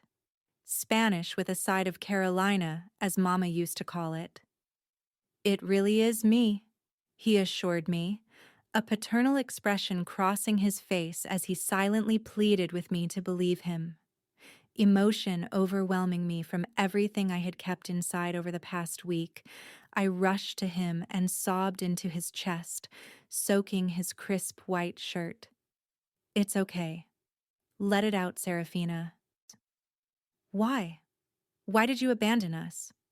Why did you abandon me? Why did you give us up so easily? I didn't. Having to hide from you has been the hardest thing for me to do. I can't explain right now, but I promise I will tell you everything one day. Just know that I love you, and I will always be here for you. He placed a gentle kiss on my forehead and released me from his embrace, heading toward the hallway. Wait. Where are you going? He looked over his shoulder. I can't tell you, but if you ever need me, I'm as close as that cross you wear. He gestured to the beaded necklace. Just remember that in pain, there is healing, Serafina. Present day in pain, there is healing. I repeated the words in my head as I pulled into the parking lot of the church I had attended while growing up in San Antonio. I had seen those words in the chapel of the rectory my mother and I hid out in when we first arrived all those years ago. I remembered how lonely and cramped we were in the small 10 by 10 room. Every day I would get up and ask my mama if that was the day we could go back home. And every day, my mother had told me, not yet, but soon. It wasn't until over a year had passed that the chaplain came through and said it was safe for us to finally leave the rectory, as long as we remained close. But we still couldn't go home. At the time, I had no idea why we had to remain hidden. Truth be told, I still didn't really know. Anxious about this afternoon's Mass, I made my way toward the large white building, staring up at the steeple. But instead of turning and heading up the steps to the church, I proceeded past it, walking up the gravel path toward the rectory. I softly knocked on the door and waited patiently. Within a few minutes, a nun I recognized as Sister Teresa appeared. Without saying a word, I pulled out the beaded cross. She simply nodded and closed the door. Spinning on my heels, I made my way back to the church. Entering the vestibule, the sound of angelic voices met me, and I took a seat toward the rear, listening to the choir sing at the start of the Mass. I blanked out as I went through the motions of the Catholic ritual. I recognized a few of the parishioners as being friends of my mother's, who she only knew because of her involvement in one church group or another, but many people in attendance were unknown to me. Life in San Antonio was always odd. Even after we finally moved out of the rectory and into a house I had no idea how we could afford, we remained secluded. At first, I was so excited I could finally go to school again, instead of being taught by the nuns at the church. However, I quickly learned that wasn't the case. There was no going to school for me. The only friends I had were those I met at church, but, even then, they all had their own circle of friends from their own school. When I was invited to parties or any social events, I was strictly forbidden from going. Instead, I remained hidden in our house, our only visitors the nuns who continued to teach me. I was shocked when Father David actually persuaded my mother that going away to college was a good thing for me. I wondered where I would be had I not left. Would I still be cooped up in the house with very little social contact, or would I have died in the crash that took my mother's life too? Lost in my thoughts, I didn't know how much time had passed before I heard the familiar sound of a step followed by a thump. Sensing a presence in the pew behind me, I started to turn around. "Face forward," he growled, his voice barely above a whisper. "You know the drill." Nodding, I said, "I'm sorry." It was silent while I listened to the first reading. I only had a short amount of time with my father, and I needed to take advantage of every second. Ignoring his admonition, I whispered, "Charlie broke into my condo." "Shh. Wait for a hymn." Voices echo. I nodded, taking the time to formulate my thoughts. Finally, after an excruciatingly long time, I heard the organ. "You need to realize he couldn't have been responsible for your mother's death, mi bichito. According to my source, he was sent to Walter Reed after he attacked you." "He could have sent someone," I insisted. "I absolutely agree it wasn't a simple car wreck. Your mother was a target, and I think she was targeted to draw me out of hiding." "It worked, didn't it?" I glanced over my shoulder, wondering what the criminal implications were for impersonating a priest. Somehow, I had a feeling that was the least of his worries, the years of secrecy and deception making me think something bigger was at play here. "Turn around, Mackenzie." "Yes, Padre." "I don't like this situation any more than you do, but until I know that no harm will come to you, I need the world to think I'm still dead." "He's doing it again," I said softly. "Shh," he said once the music stopped. I hated how the only conversations I ever had with my father were with organ music in the background. I wanted to finally be able to see him more than a few times a year. But, as he had warned time and time again, it was better if the world believed he was a ghost. I blanked out once more, listening to the soothing voice of Father David Slattery. During my adolescent years, he was like the father I never had, treating me as he would his own daughter if he were able to have one. Even after my mother and I were finally able to come out of hiding and start our new lives, Father David visited us at our new home nearly every day. I felt closer to him than I did my own father, who I didn't feel I really knew. What was Charlie saying now? My father asked once the choir began to sing again. He was going on and on about how he knows my real name, that I am the Serafina Galloway who disappeared and was declared dead all those years ago. He was begging me to admit I'm her and that you're still alive. Part of me feels bad for him. He had that look again. It was frantic and agitated. I played it off, even got a bit emotional and angry. I hate that I had to lie to him. He was trying so hard. You have to, he insisted. Promise me. My shoulders sinking, I nodded. I promise you. Thank you, mi bichito. A tense silence fell over us, and I mustered the courage to finally tell him about everything else. I've been getting strange phone calls, I said softly. What kind of phone calls, Serafina? Scary phone calls. Somewhat threatening. Threatening? He asked, and I could hear the concern in his voice. It reminded me of the old days when we were a real family. I nodded. 3 clicks from an unloaded gun. They've called several times over the past 2 weeks. When was the last phone call? Friday. And then? Yes? What? On Sunday, instead of a phone call, I got a visit. Who is it? There was an urgency in his tone, and I knew he was just as puzzled by the incidents as I was. I don't know. I never saw his face. I went to the police when I first started getting the phone calls. Waste of your time, he interjected quickly. I'll talk to Father Slattery and see if he can use some of his contacts to run a trace on your cell. I nodded, about to open my mouth to tell him about the break-ins when he interrupted.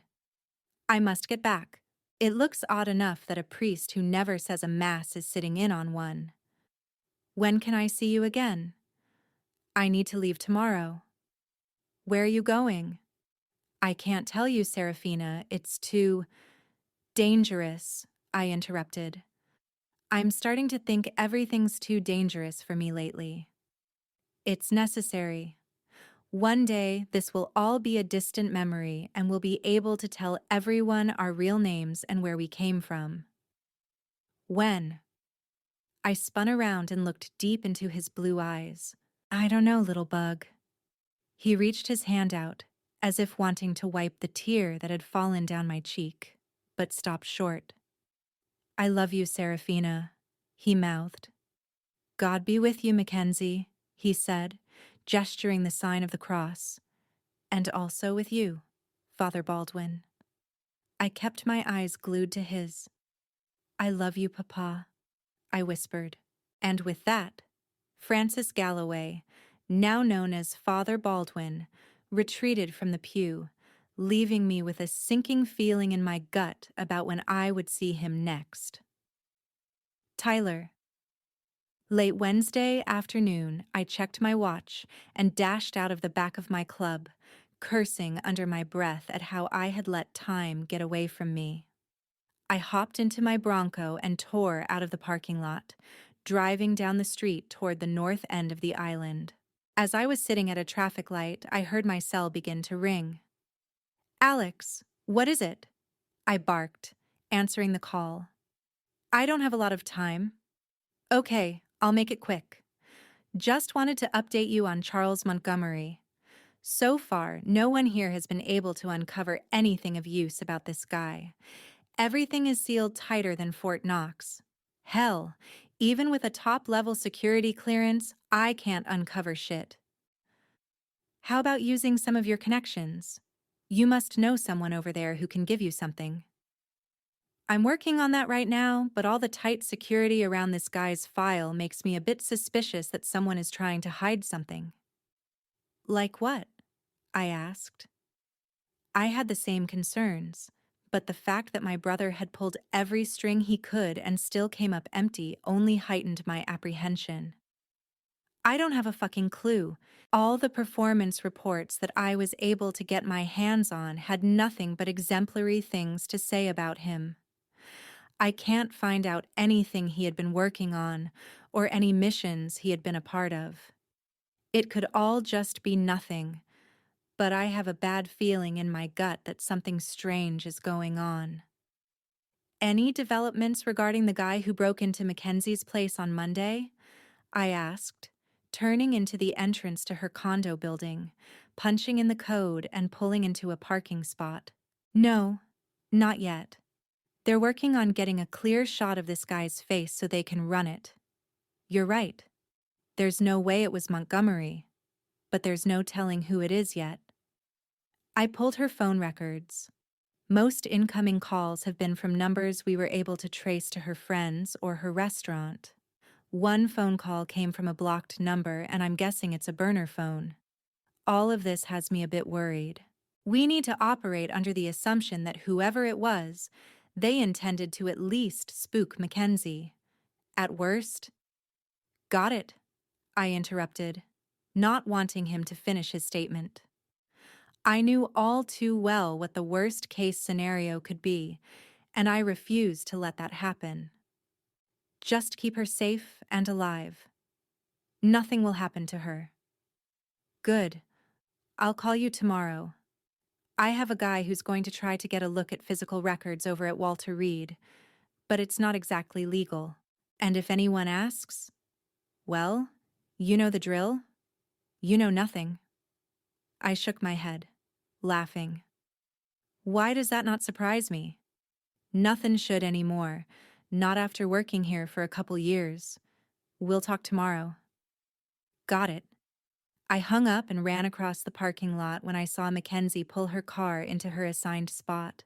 I approached the Mercedes, grinning to myself when my eyes fell on her, rummaging through the trunk of her car for her small suitcase and laptop bag, completely oblivious to my presence just a few feet away. She was humming a melody, swaying her hips along to the rhythm.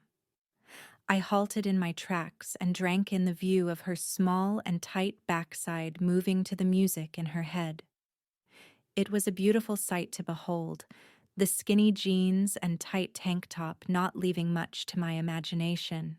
All too soon, she slammed the trunk in time with the downbeat of the song in her head and spun around, stopping abruptly, taking a quick breath. I crossed my arms in front of my chest and grinned a mischievous grin at her.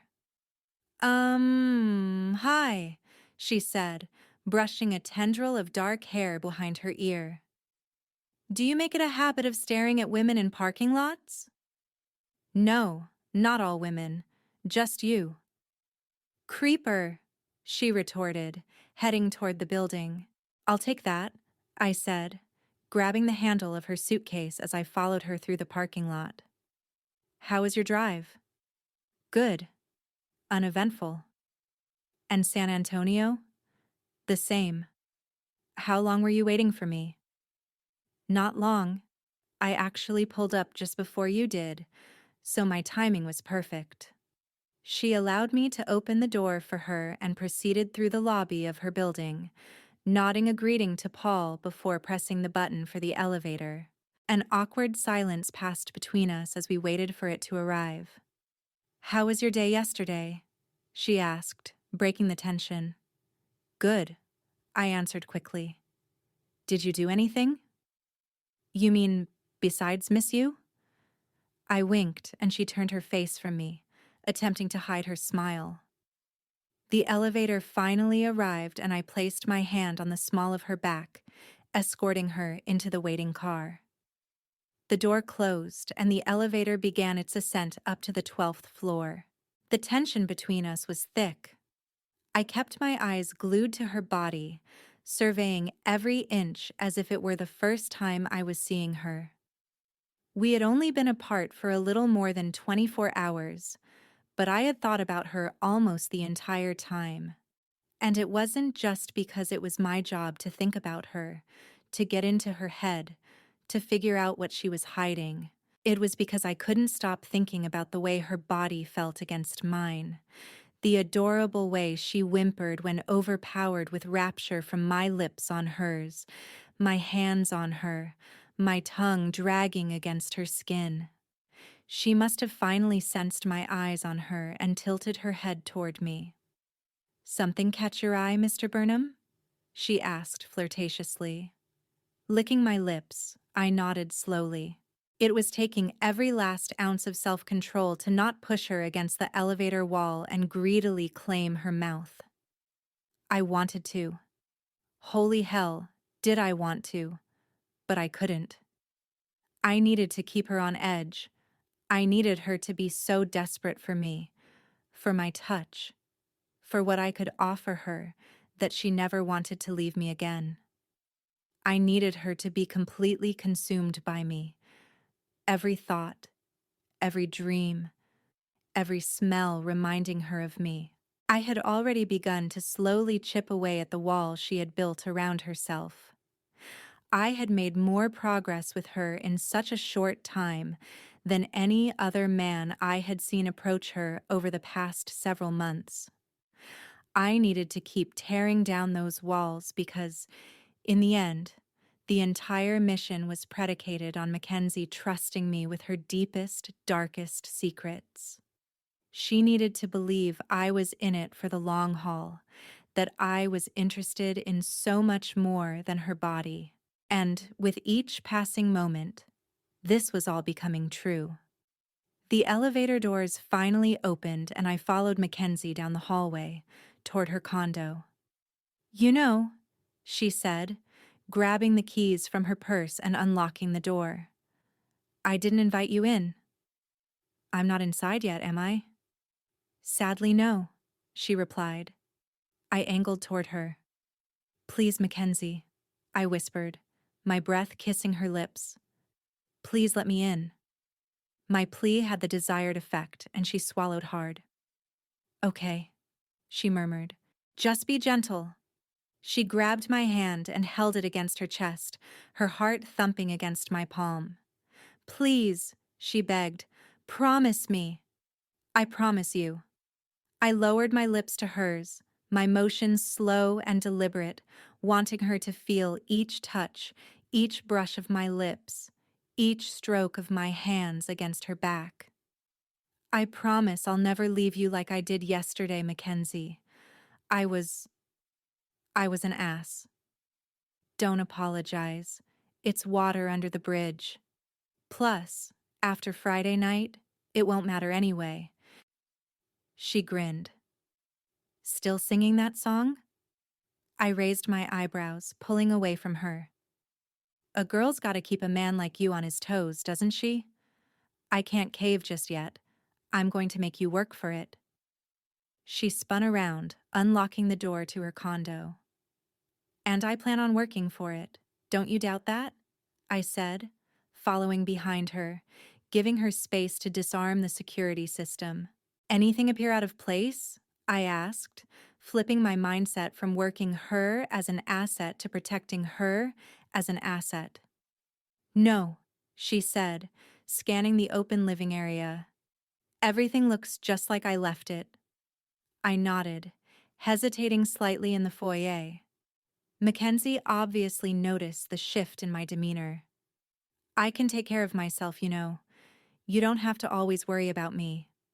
Anyway, the security system is armed. Nothing's going to happen." Security systems are designed to keep the average criminal out, not a person with special ops training. "Tyler," she said, her voice turning measured and even. "I'm fine." She took a few steps toward me. "If you want to stay the night, you can just ask." She hoisted herself onto her toes and kissed my neck, the feel of her lips on my skin causing a fire to smolder within. "If you ask, I'll say yes." "Mackenzie," I began, closing my eyes as she continued to trace circles on my skin with her tongue. This woman was going to ruin me. "Yes," she said, before returning her attention to my neck, slowly dragging her tongue across my collarbone. She barely knew me, but she knew exactly what to do to set me off. Can I? Yes? She ran her fingers up and down my back, her nails digging in just slightly, causing my erection to push against my jeans, begging to finally be set free. Growling, I folded my arms around her and enclosed her in my warmth. I exhaled as a sensation of utter bliss and happiness, which had been distressingly absent the past several years, unexpectedly resurfaced. Mackenzie, I said, cupping her face in my strong hands. Yes? I want to make you feel good, I said against her lips, kissing her as I guided her across the room toward the couch. Our mouths continued to move against each other, our kiss measured and subdued. The forcefulness I had typically exhibited during our encounters was lacking. I needed to show her I could be tender, I could be gentle, and most of all, I could be capable of giving her everything she needed and desired. I lowered her onto the sofa and hovered over her, my eyes searching hers. Truth or dare? I asked, brushing her hair from her face so I could look at her beauty unobstructed. Truth, she hummed, her voice low. When's the last time you allowed yourself to let go? What do you mean? She asked. I think you know exactly what I mean. I want to know the last time you allowed someone else to give you an orgasm, Mackenzie. 8 years, she choked out. I pulled back slightly. Really? 8 years? It's been that long?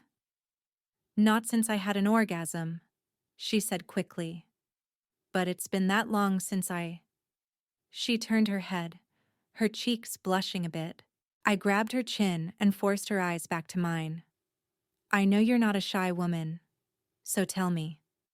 I've been with men, but I never allowed myself to come, she admitted. Why? I asked, curious. Because I didn't want to let them in. Because I didn't want to lose control. Because it feels good, and I didn't want to crave that feeling. I didn't want to crave the person who gave me that feeling. I nodded, understanding why she felt that way. Mackenzie, I said, my voice low as I kept my eyes glued to hers. Yes? I'm going to make you feel good, but I want you to let go. I don't want you to hold anything back, okay? Okay, she whimpered. I swept my lips against hers briefly before lowering myself down her body, pausing at her waist.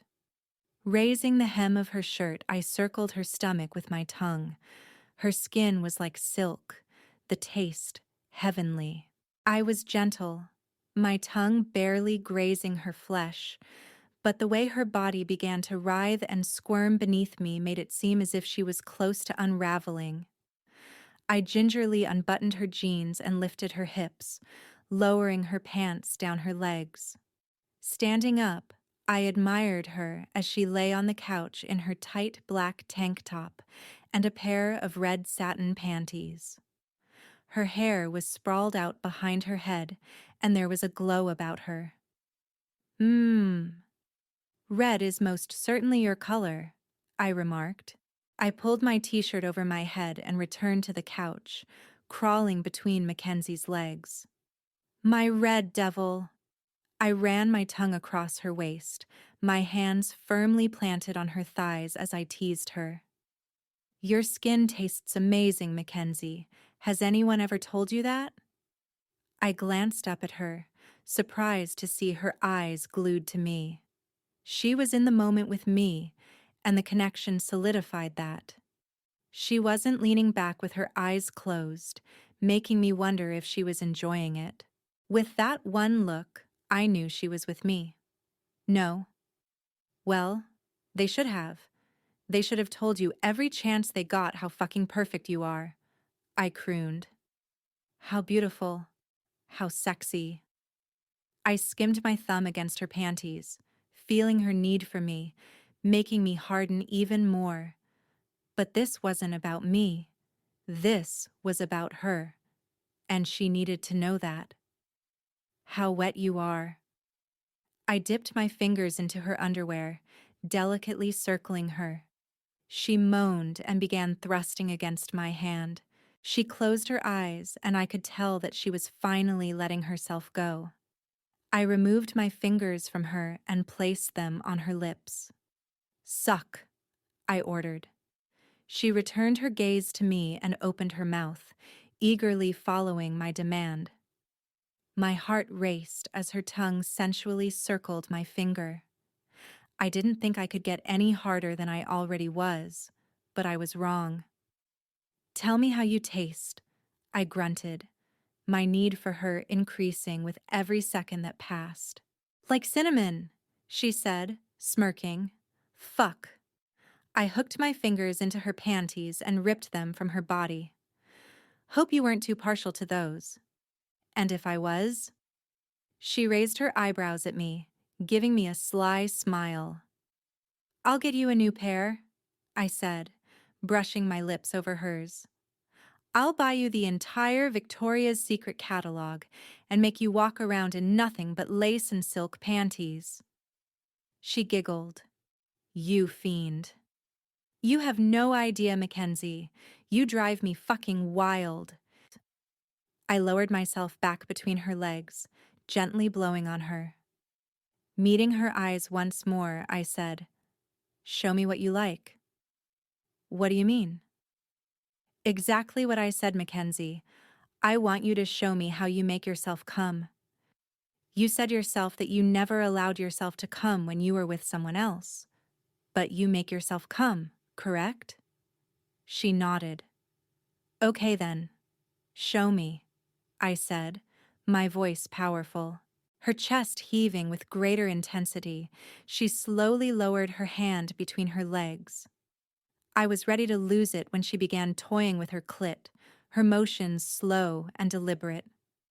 Does that feel good? I asked, running my fingers up and down her legs. Yes, she moaned. Good. Let me have them, I said, and she obligingly removed her fingers, holding them up for me. I took them in my mouth, sucking gently, savoring the taste of her. It felt as if it had been ages since I had been so turned on, so ready to fall over the edge for a woman. I lowered myself back between her legs, breathing on her. Her body was trembling, and I knew she was ready to unravel. I want you to give it to me. Do you understand, Mackenzie? I don't want you to deprive your body of its release, and I want to know that I'm the only person who's made you come in 8 years. I flicked my tongue against her and she screamed. I pulled back and watched her body struggle to contain the pleasure flowing through her at that moment. Do you want more? Yes. Why? Stop being a tease, she said, her voice pleading. I want more because I want to come. I want you to make me come. Clenching my fists as I tried to keep my cool, I took a deep breath.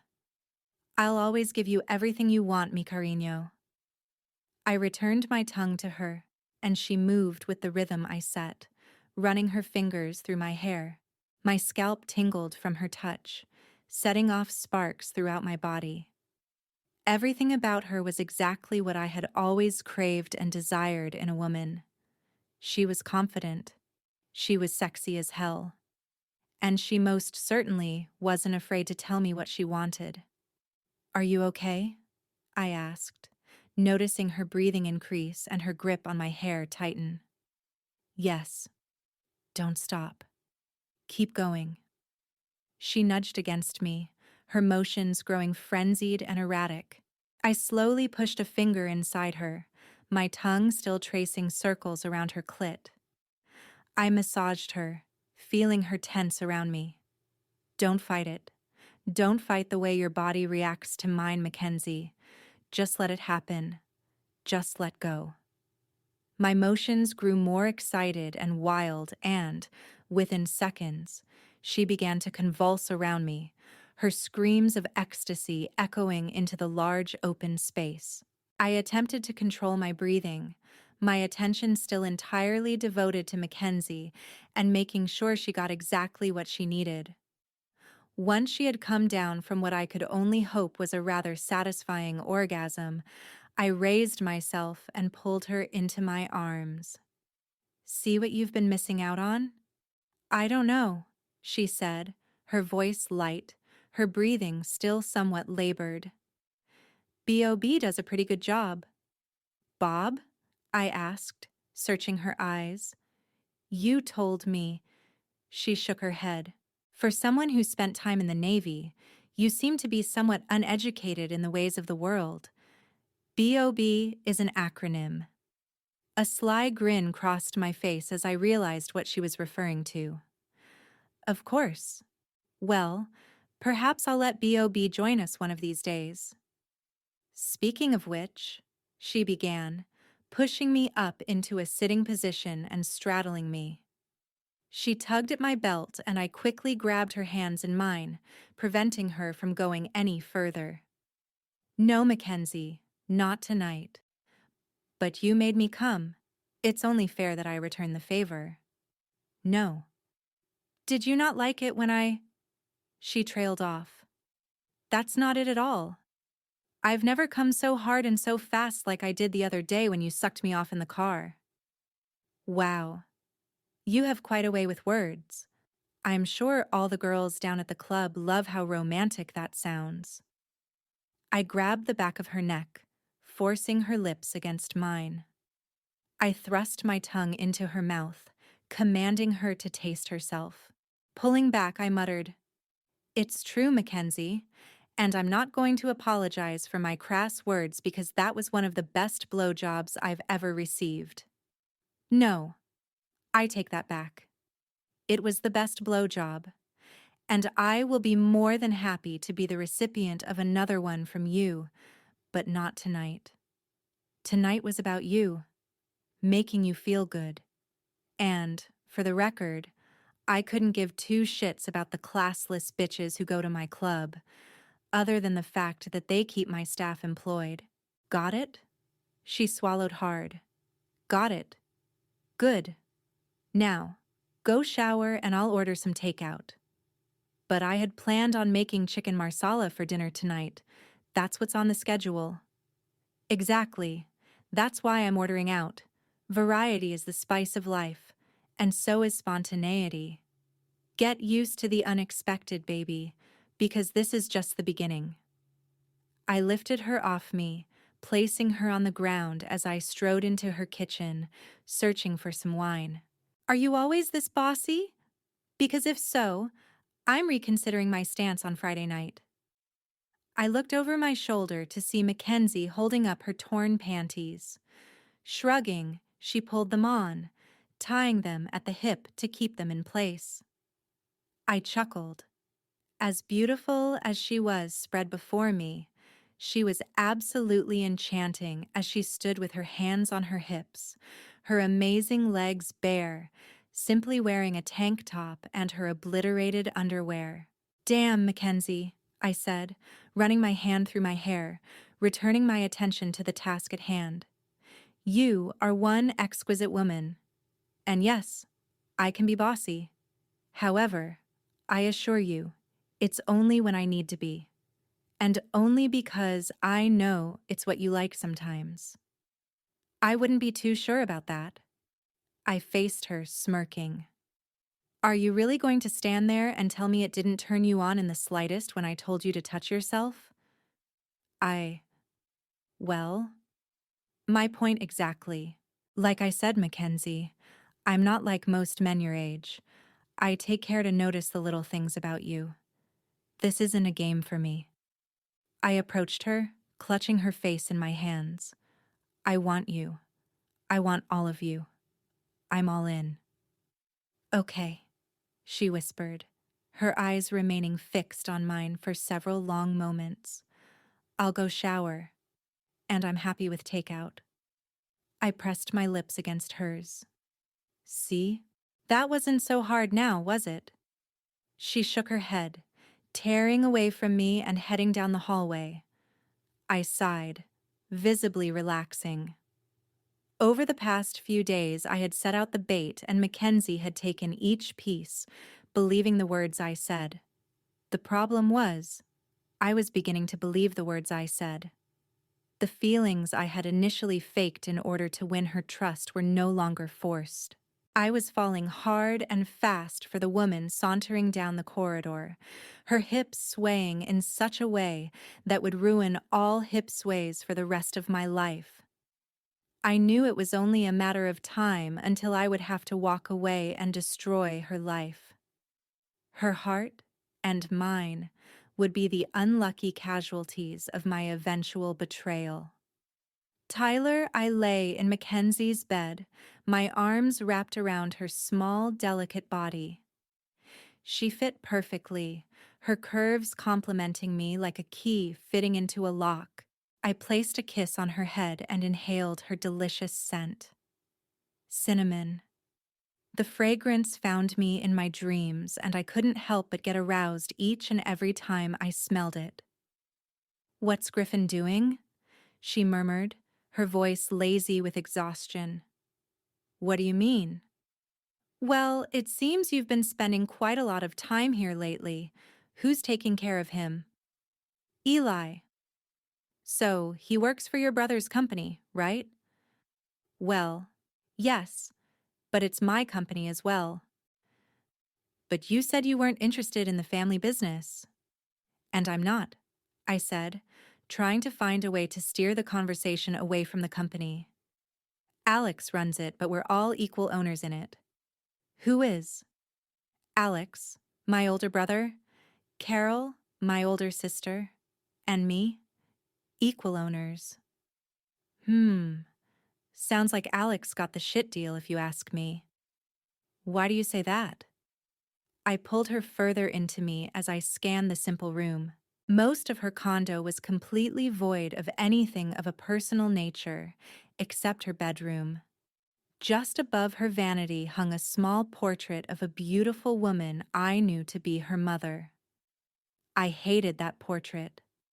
I felt as if she knew who I was, that I was there to deceive her daughter, that I would simply take everything Mackenzie would give me and then toss her out with the garbage.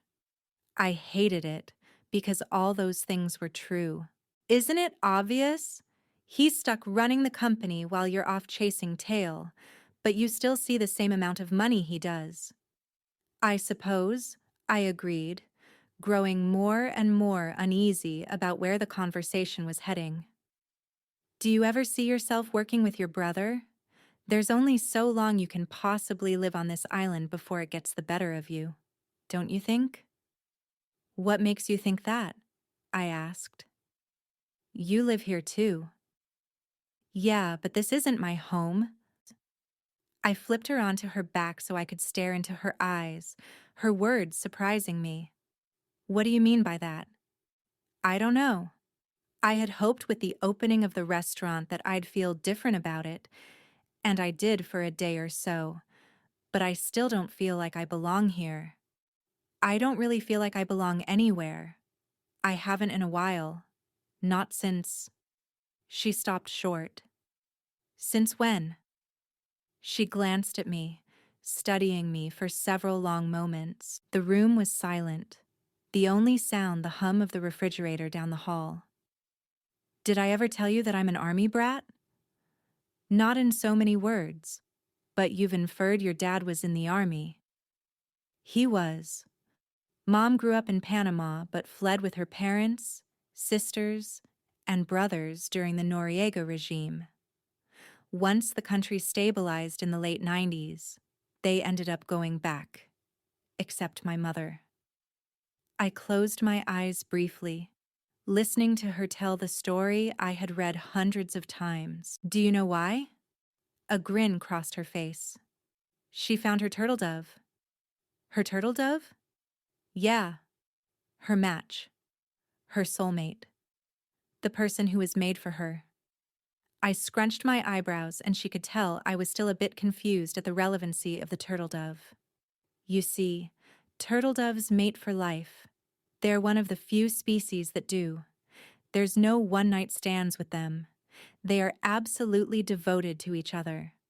Just like my parents. She paused. They were turtle doves. They were made for each other. She sighed, obviously looking back on some rather fond memories of her childhood. They loved each other so fiercely.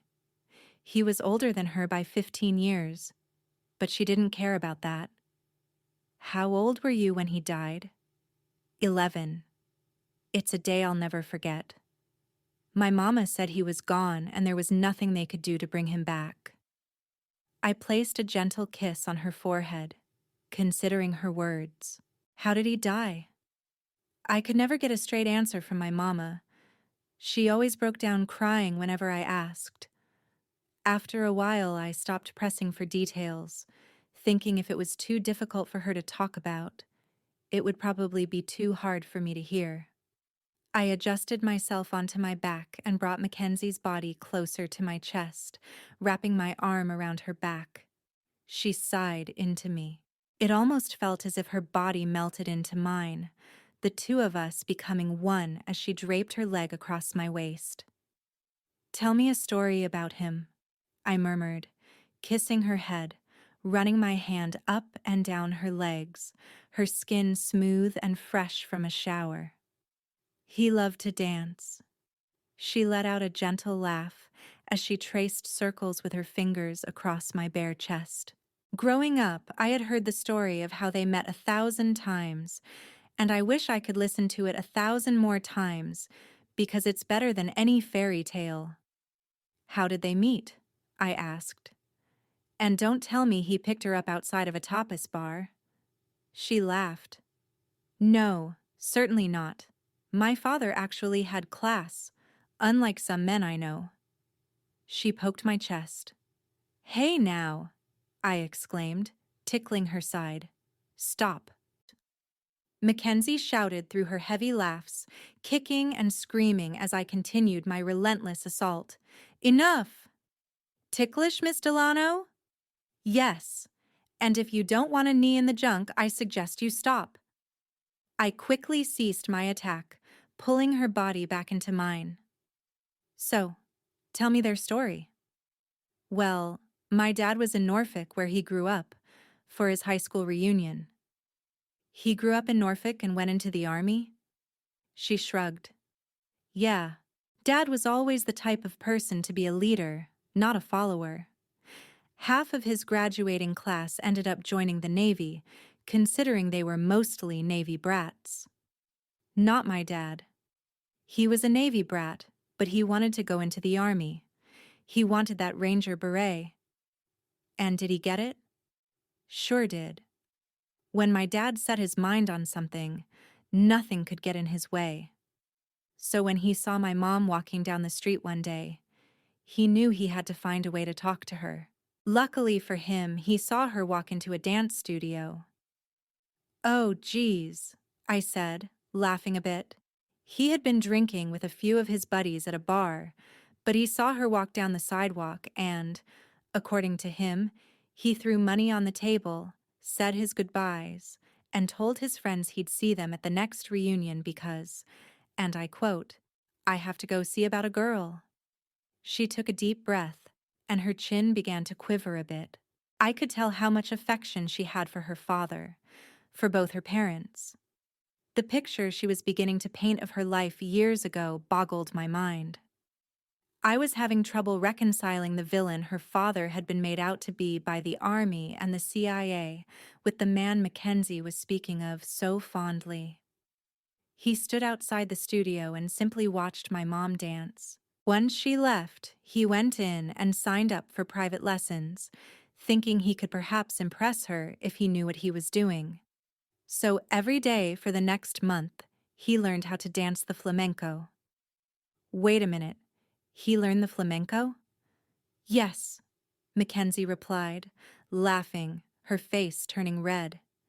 And, according to my mother, he was absolutely horrendous, because, unbeknownst to him, She went to that dance studio every day on her way home from her classes at the community college and watched his private lessons through the glass window out front.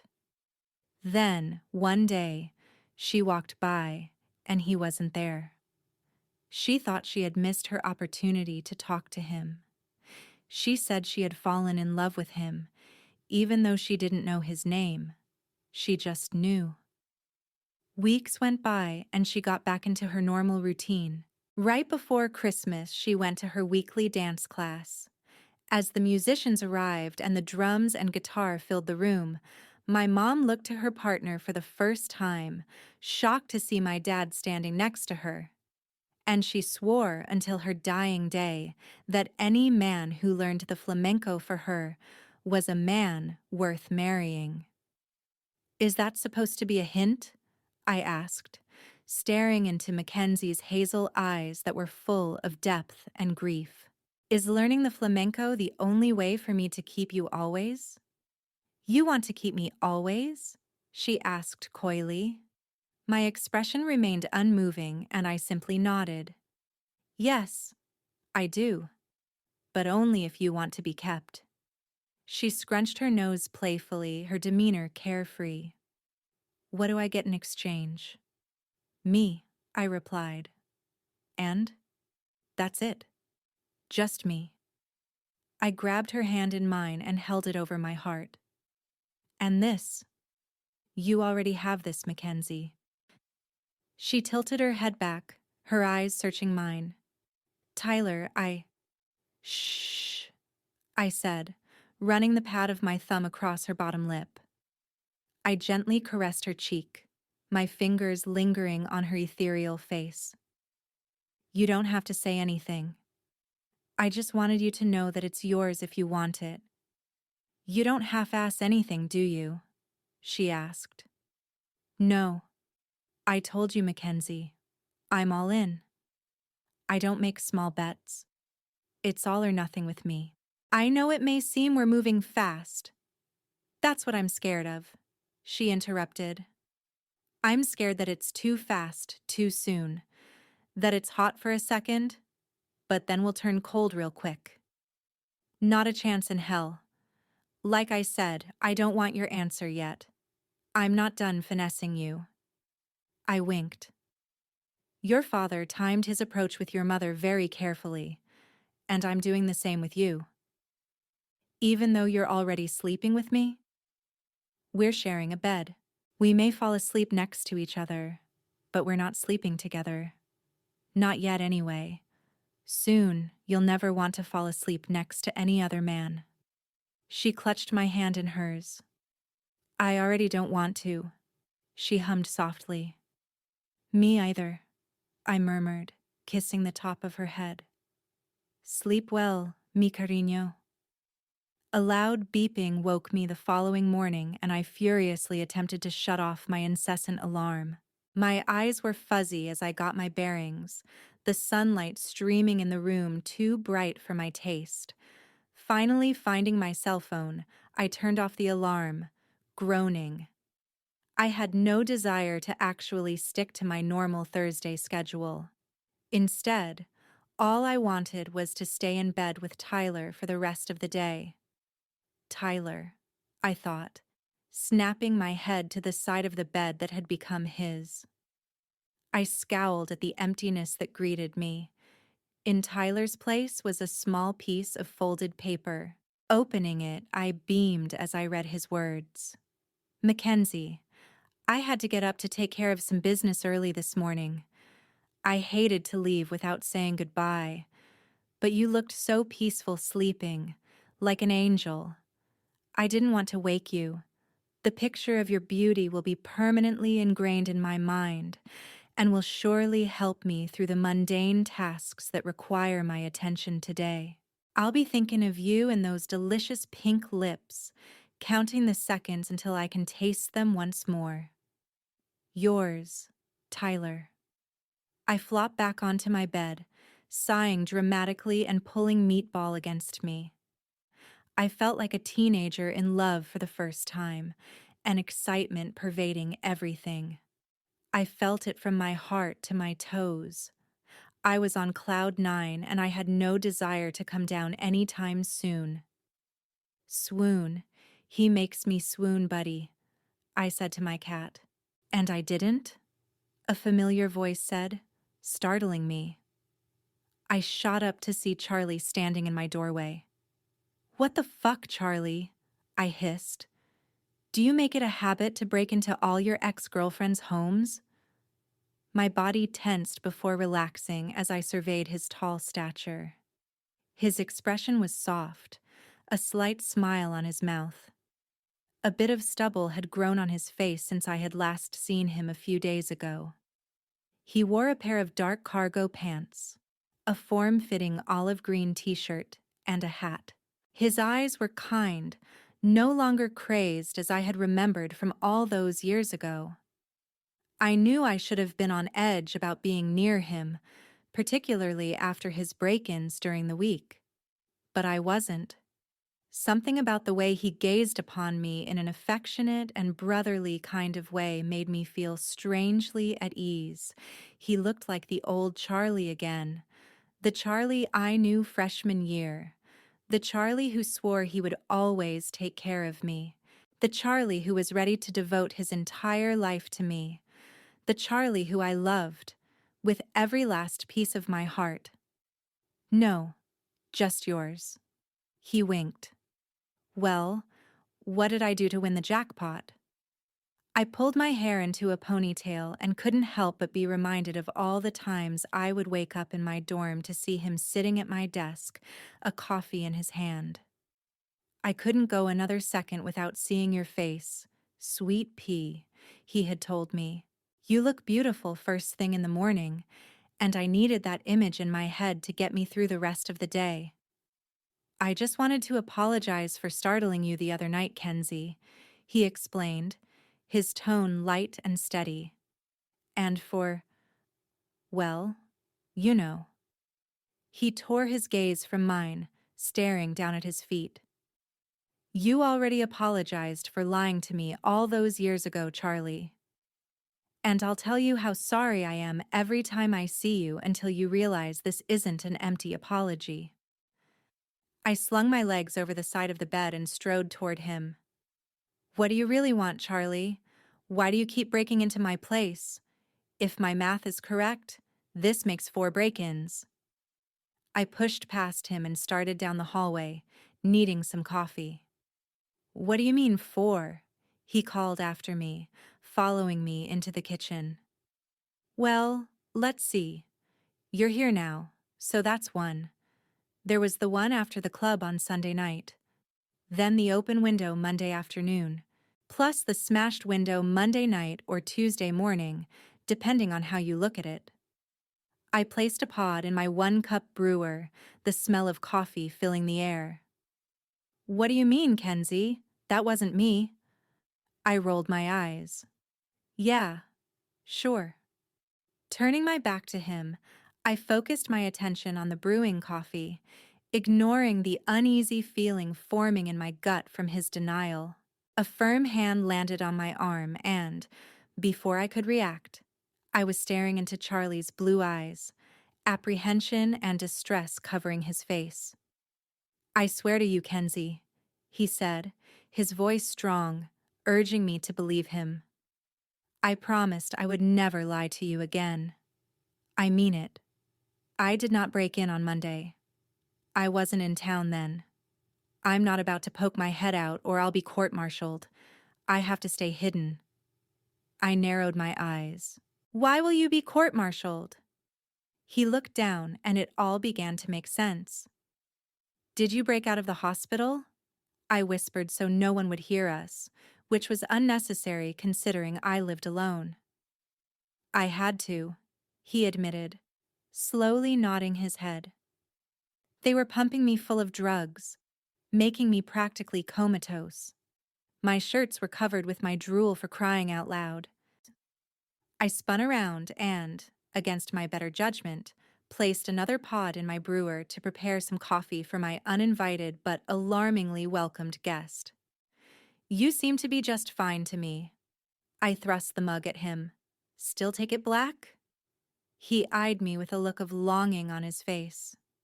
Yes, I still take it black. I'm glad you remember. Walking around to the other side of the island, he sat down in one of the stools, grabbed a banana from the fruit bowl, and peeled it. Help yourself, I said, somewhat joking. It was my doctor, Charlie explained, ignoring my comment. What do you mean? He's a good man, a very good man, and a damned good doctor.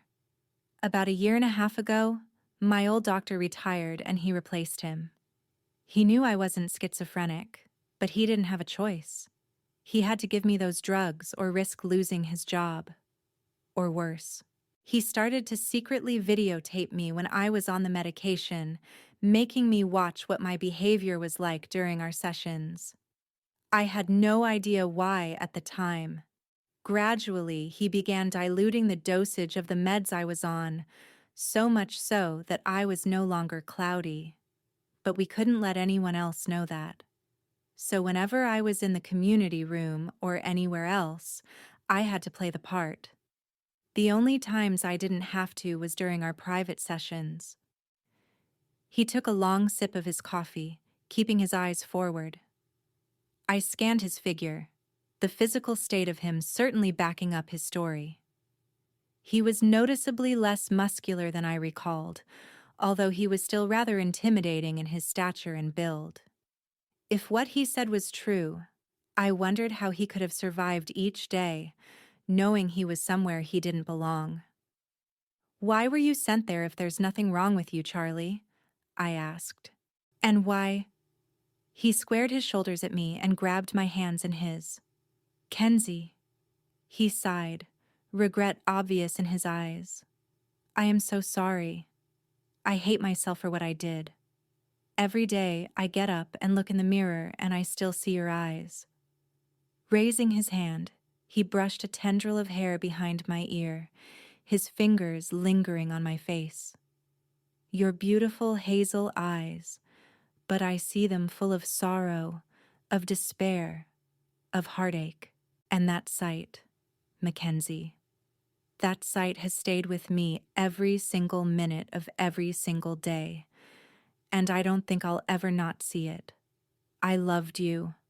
I still do, actually, but I know you'll never be able to return those feelings. I don't expect you to. I'm not looking for your forgiveness. What I'm asking you is to believe me, to listen to the words I say. There's something so much bigger, something so much scarier going on. That's why I was sent away.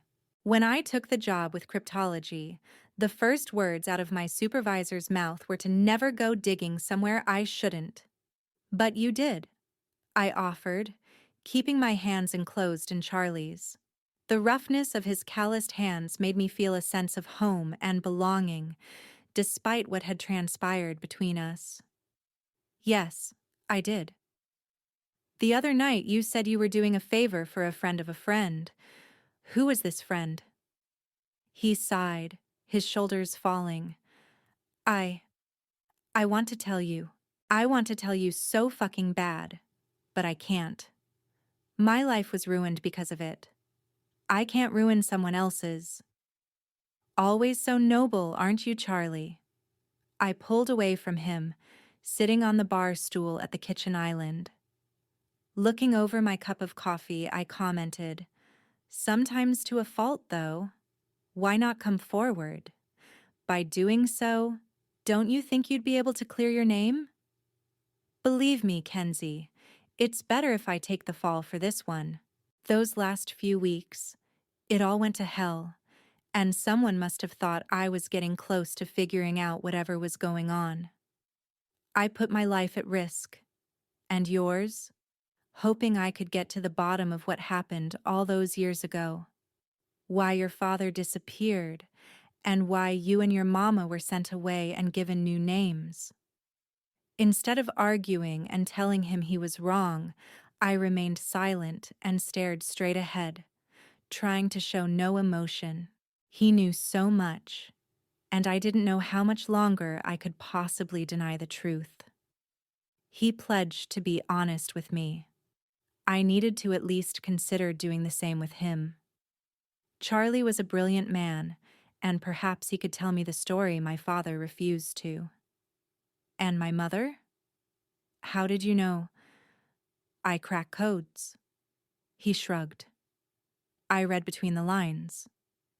Who? I wish I knew, he said earnestly. If I did, I wouldn't need to ask for your help. All I have to go on are a series of suspicious events. But I just know that within all of this is one massive government conspiracy. Arms deals, military secrets. This guy, whoever he is, has been using his security clearance for profit, harming his country and its citizens, not to mention supplying arms to whoever he wants. These are the people responsible for 9/11, for the bombing of consulates and embassies across the world. His voice grew more fevered and impassioned the longer he spoke. Years ago, perhaps even days ago, I would have been on edge, fearful of a repeat of what had occurred freshman year, but I wasn't today.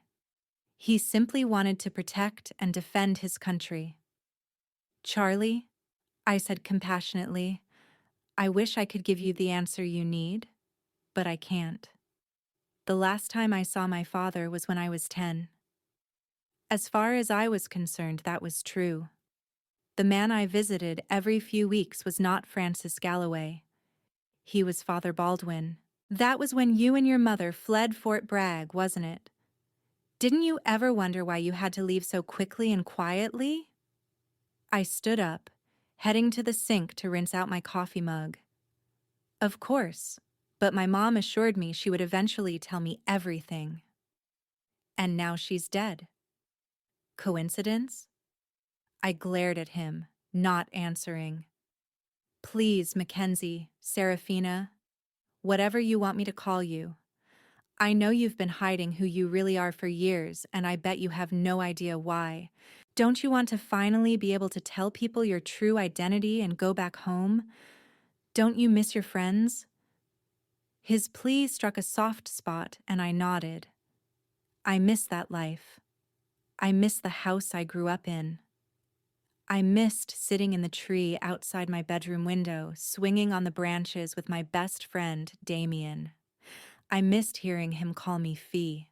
It had been years since I had thought about him, but the memory of digging landmines and trenches in our yards to reenact some great battle was as clear as if it just happened. I wondered if he still thought about me on occasion, whether he was sad when he woke up the day after we fled to find me gone. I haven't felt as if I've had a home since. The words flowed from my mouth before I had a chance to stop them. North Carolina, Fort Bragg. You can say it. I promise I'm not going to reveal to anyone who you really are, or who your father really is. I know this must be difficult for you, trying to decide whether you can trust me. But you need to know I did not date you just to find out information about your father, despite what you want to believe. I dated you because you were the most beautiful woman on the fucking planet, and I could not stop thinking about you since the minute I first laid eyes on you. I know my reason for first approaching you was to confirm whether you were who I thought you were, but I didn't have to date you to get that information. I dated you because I wanted to. So, please, whatever's going through that brain of yours right now, understand I love you for you, not for whether I think you may or may not have information that could be useful to me. Galloway. My real name is Serafina Galloway. I know, Kenzie, and I know something suspicious happened involving your dad, but I can't figure out what. All I know is he went to Liberia on a mission and was never heard from again. A week later, an embassy in Liberia was attacked, leaving over 60 dead.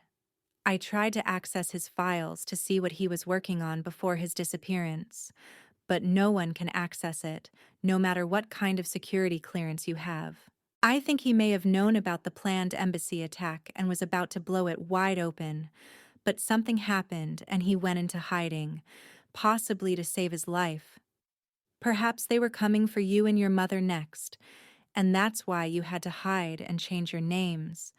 It will never be safe for you until these people are put behind bars. But I need your help, and your father's, to do so.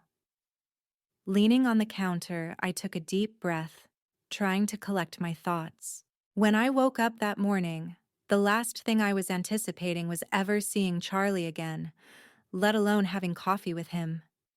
As much as I wanted to believe him, I was hesitant. What if there was more to it? What if he was simply doing this to trick me into telling him where my father was? Until I was certain, I needed to be cautious. I'm sorry, Charlie. I need more time to think about all of this. I turned away from him and walked toward the large floor-to-ceiling windows, hoping the crashing waves of the ocean would give me some clarity. I get it. Take time to think, but not too much. My clock's ticking as it is. If the wrong people realize I'm out and investigating this again, I have a feeling that instead of going back to Walter Reed, I may go to Arlington National Cemetery. I spun around and could see the panic he was fighting to hide from me. Promise me you won't do anything stupid, I said, my voice wavering a bit. Don't be all noble if you don't have to. Just be smart. I looked away. He stepped toward me, tilting my chin and forcing me to look at him. He curved toward me, our bodies close. You don't what? He asked, his voice smooth. I don't want to lose you again, Charlie. Now that you're back, and I see the real Charlie, I've lost too many people I've cared about. I don't want to add you to that list. Okay? I promise. I've survived so far. But everyone's luck eventually runs out. Just be smart. You have an enormous brain on those shoulders of yours, but an even bigger heart. Use your brain, not your heart. I pulled away from him, needing distance from one of the few men who knew the real Mackenzie, the Mackenzie who was carefree, the Mackenzie who took risks, the Mackenzie who broke from her routine, loving the spontaneity of life. I stopped abruptly, realizing that Mackenzie had slowly begun to return over the past few days, and it wasn't Charlie's reappearance that caused it. It was Tyler. Fuck! Tyler! I screamed, spinning around to face Charlie. How long were you in my condo? Charlie grinned. Don't worry, I waited for your new beau to leave. He winked. Nice catch, Kenzie. I reeled back, surprised by his comment. I just want you to be happy, and, seeing the smile on your face this morning when you were reading your note, I'm pretty sure this guy has made you happier than I've ever been able to. So I'm happy for you. But I swear, if he hurts you in any way, I will teach him a lesson he won't soon forget. Now go get ready for the gym. It's almost 9. Placing my hands on my hips, I gave him an irritated look. What? You have a routine? If I were you, I'd think about straying from it for a bit. It makes you an easy target. A target? For what? For anything. I'll see myself out. He spun around, heading away from me. Oh, and from now on, he called out over his shoulder, always arm your security system when you go to sleep. There's a night mode for a reason, although it